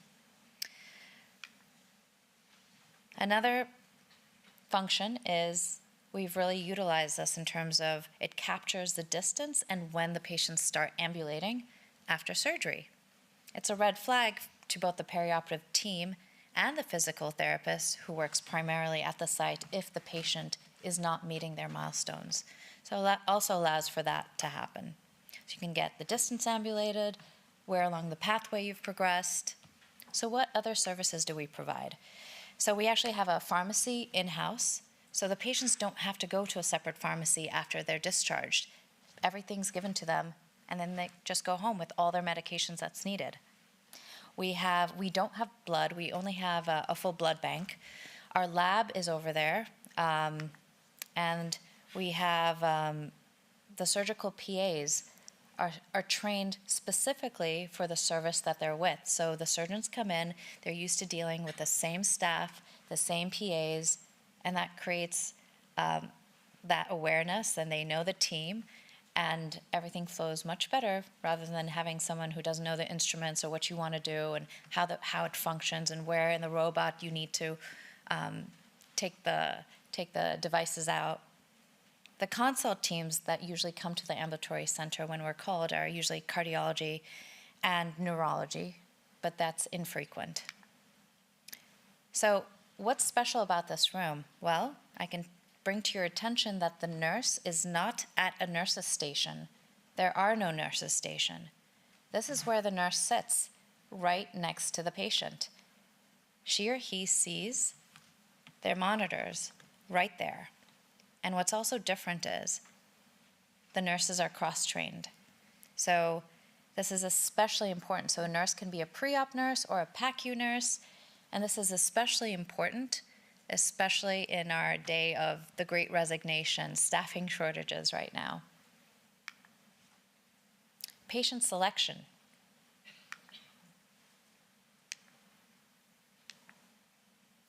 It's paramount to ensure safety and optimize outcomes. Choosing the right patients is important for our recovery to keep them safe. So initially, we had a defined exclusion criteria based on literature and clinical concerns, but as we got more comfortable, we continually assessed our standard. Now, the criteria that served as complete exclusion criteria in the past are just flags. So now we focus on functional capacity in the current condition, we communicate, we have early assessment to determine which location is appropriate, and there's more of a collaborative approach. We've done ASA4s, we've done patients on end-stage renal dialysis, we've done everything. So, as more patients are overweight, we see, especially for our GYN-ONC patients, our endometrial cancer patients, this is a study where we looked at 14,000 patients at the main hospital and about 4,600 at our freestanding ambulatory center. And we looked at if higher BMI was associated with a greater chance of being transferred out or in some of the outcomes.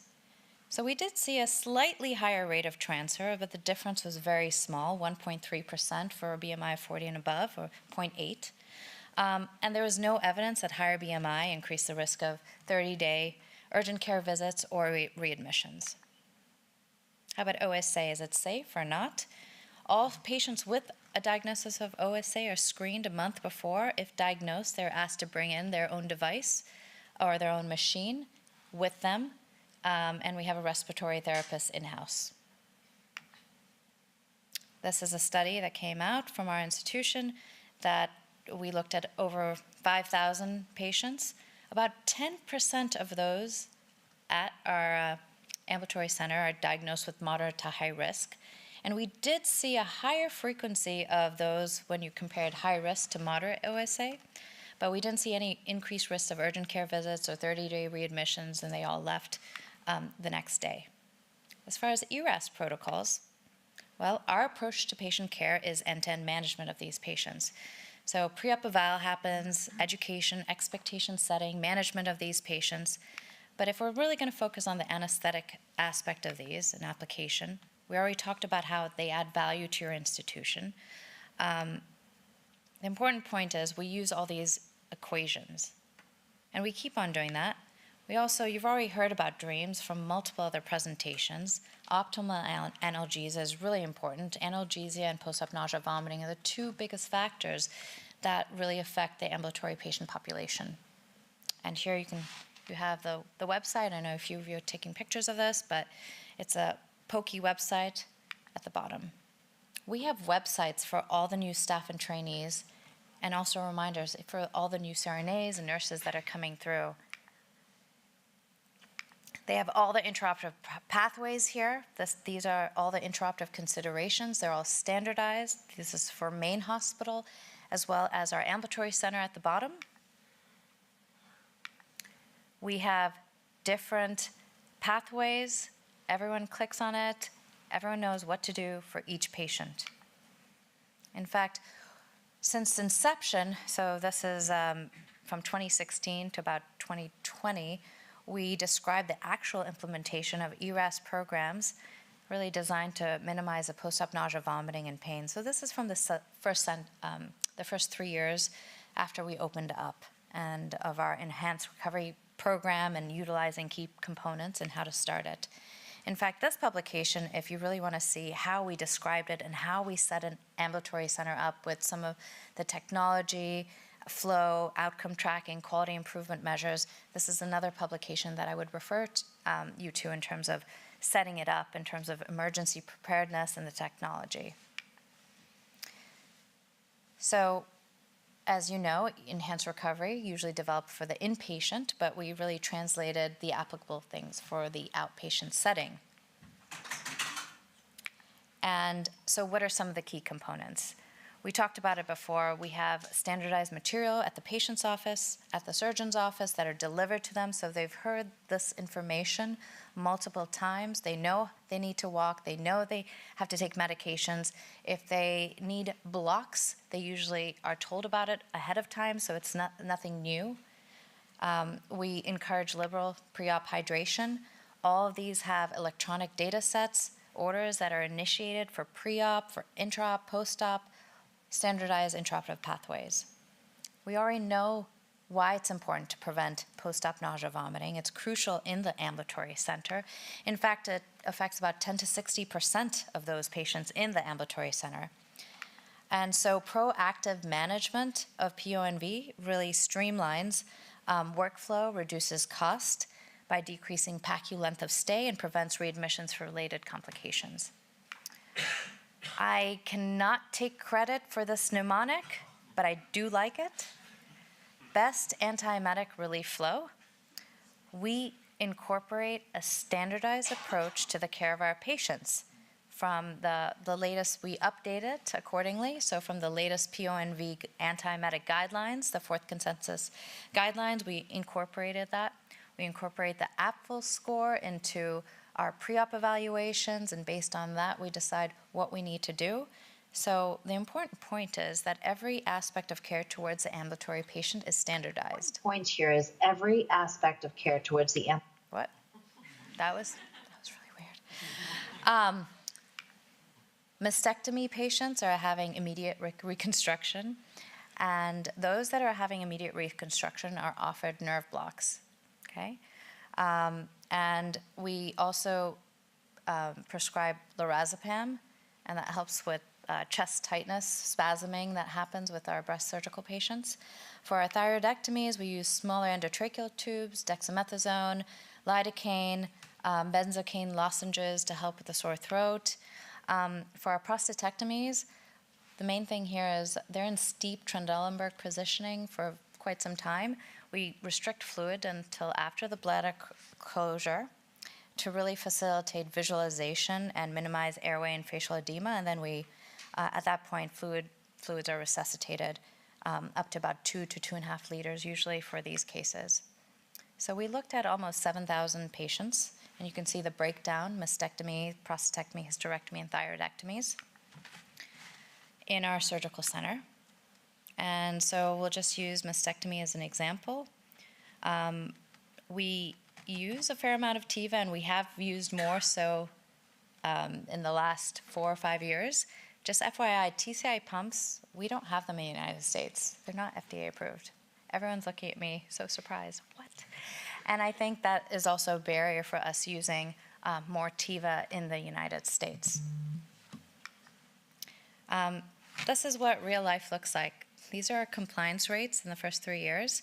And this is what it really looks like in real life clinical practice. It's dynamic, it's always changing, but it's important for us to look at these rates to see if we did what we were supposed to do and the process. So overall, we've increased our TIVA use by about 28%, 56%, and obviously PONV goes down.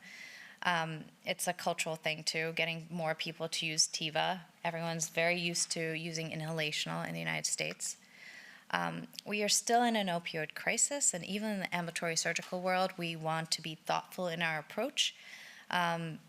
We definitely have a larger percentage receiving no narcotics in the PACU right now. Again, we're 9 years in. This is from the first 3 years of inception.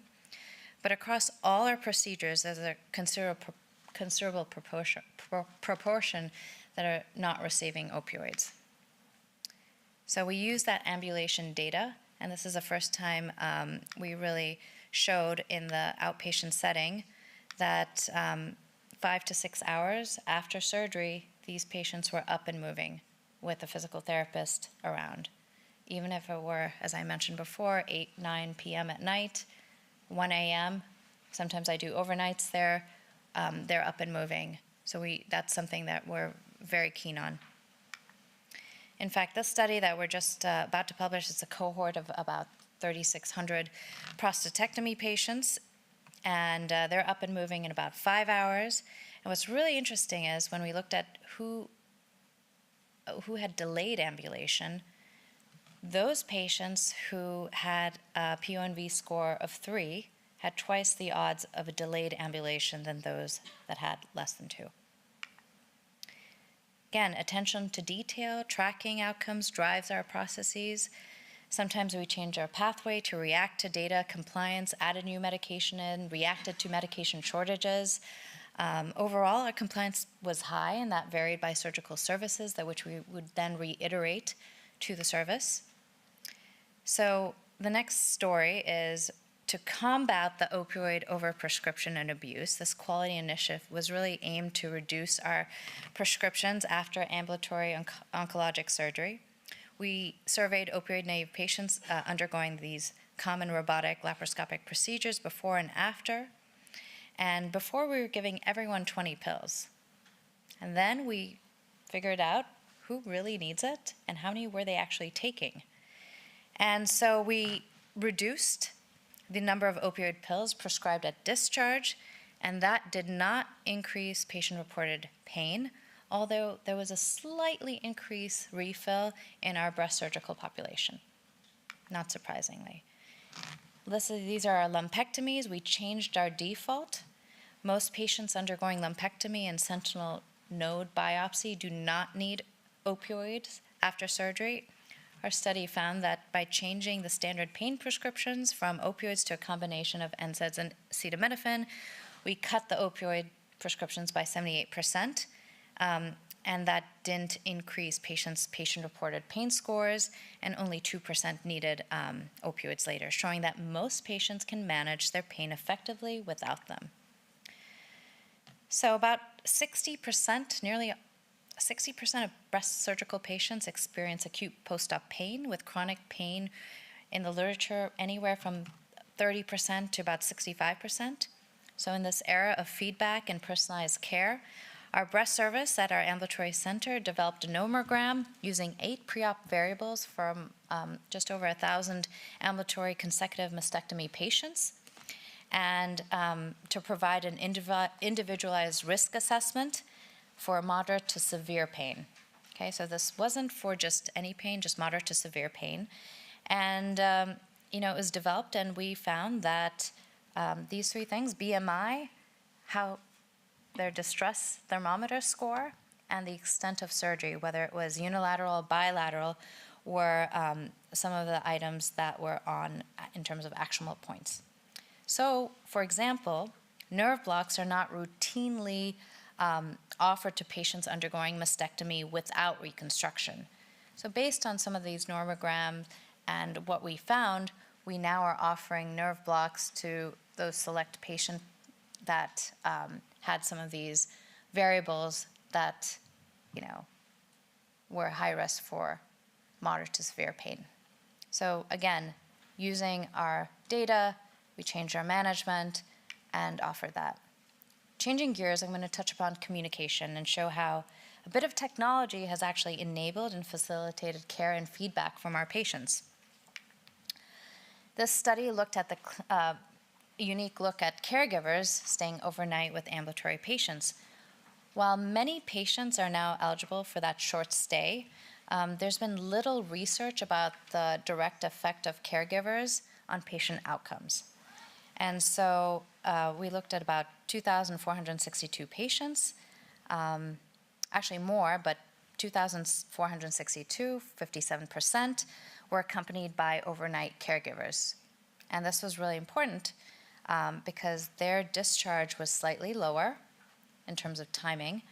And who were these patients? They were younger, lower ASA scores, and breast surgical patients.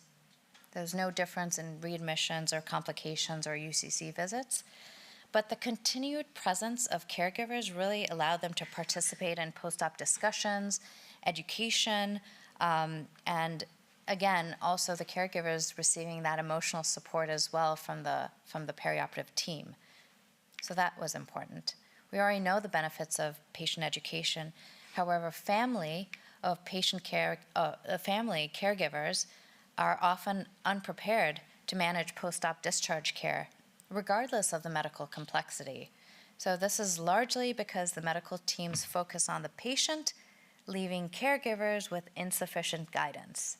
So this communication gap really, from our feedback, was a source of a lot of frustration and can even predict readmissions.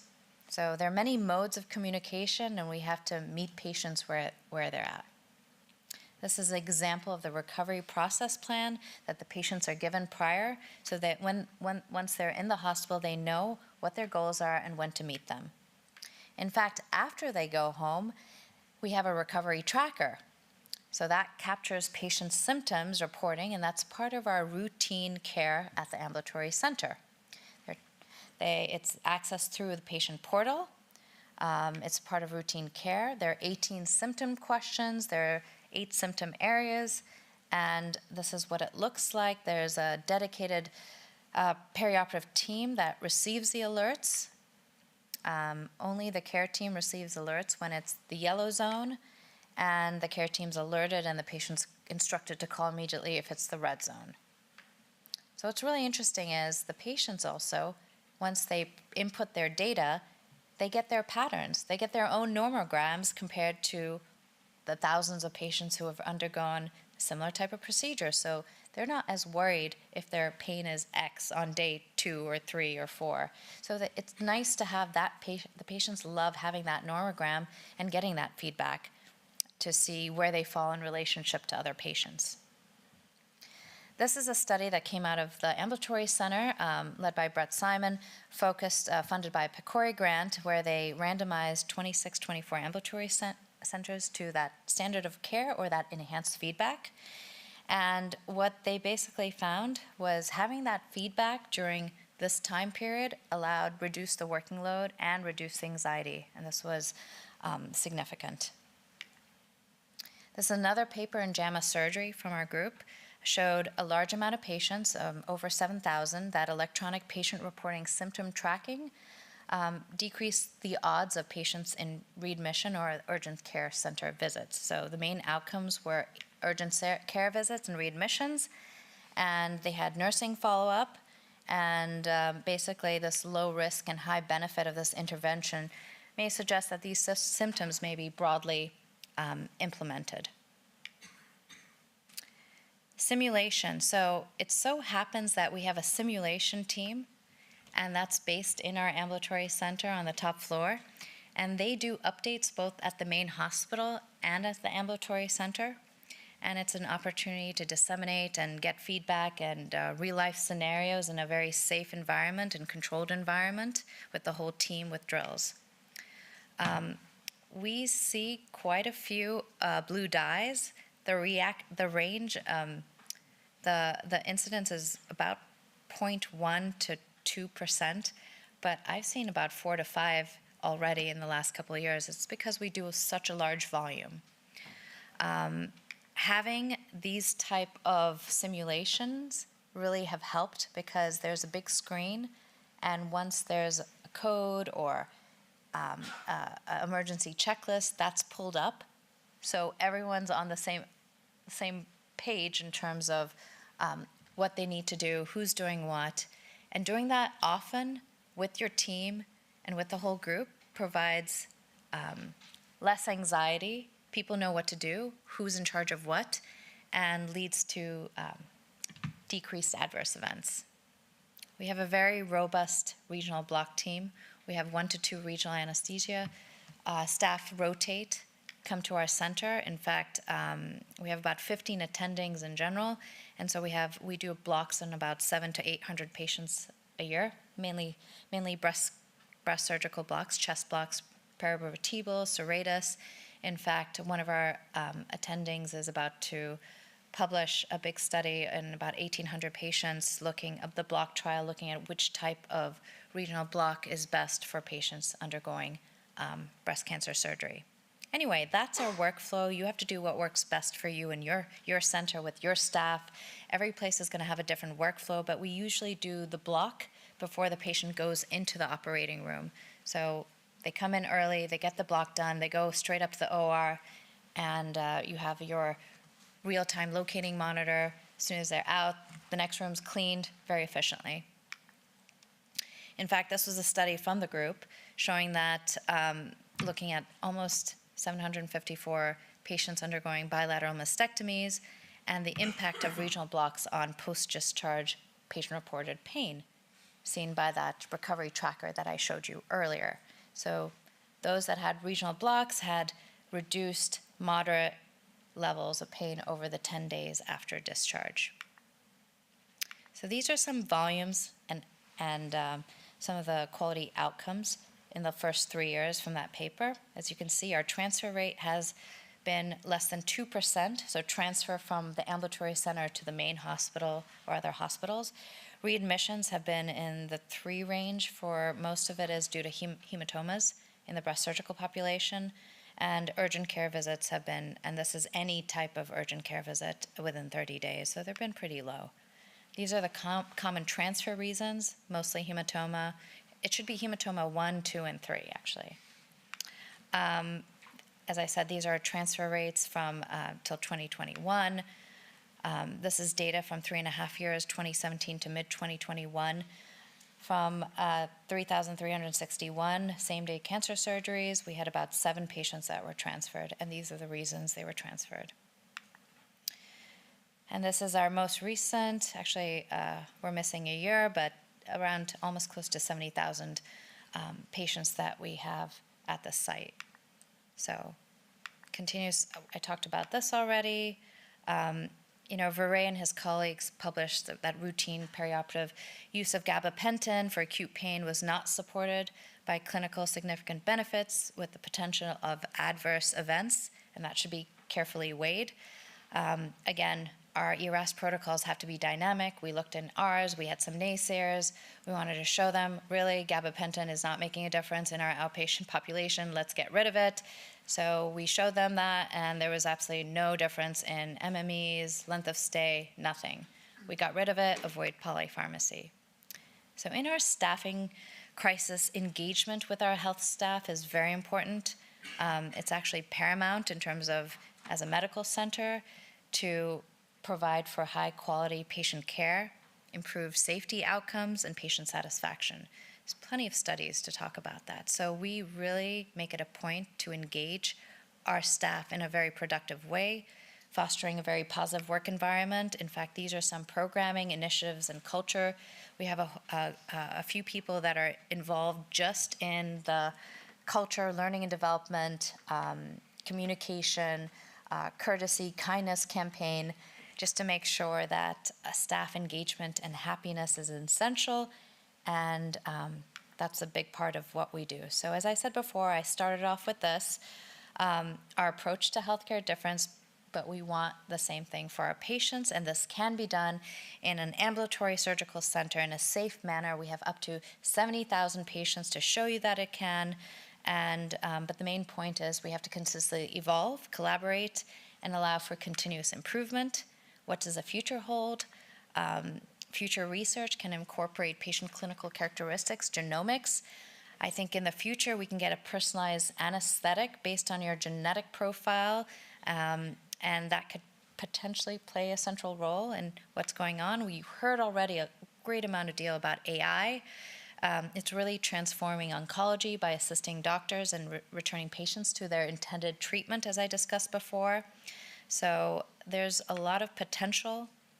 But most of all, perioperative medicine is the backbone of a thriving ambulatory center and surgery. It allows for cost-effective, efficient care through integrated patient pathways. Future trends will see a continued shift to the outpatient setting for higher acuity cases, and we are going to see AI integration, personalized care demands, expansion of ERAS protocols, and you will see more and more money and opportunity for growth in this space globally. TJ had already mentioned, join us. And lastly, I'm going to leave you with this. This is a patient's journey through our eyes. As you can see, it's pre-op, intra-op, post-op. It's very neat. It's very tidy. In reality, this is the same journey through their eyes. And you can see it's not a straight line. It's full of twists and turns and some steps forward and some steps backwards. And we as perioperative physicians really interact with them right here. So in terms of surgery, what we do is curative and some is palliative. Downstream and upstream, there's so many components that are needed for coordination of care with cancer patients, and some that is completely out of our hands. But I want all of us to remember that this privilege that we have. We are entrusted with patients and their families during an incredibly vulnerable time. And so your compassionate care and even a kind word or gentle touch profoundly impacts their journey. Thank you so much.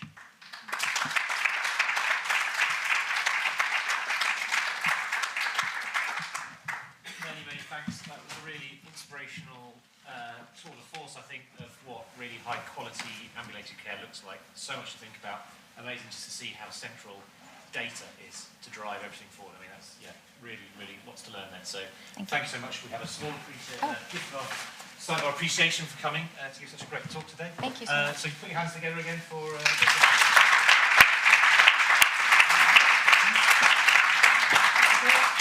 That wraps things up for this afternoon. We'll be back at 9 o'clock tomorrow. So many thanks for your attention and have a great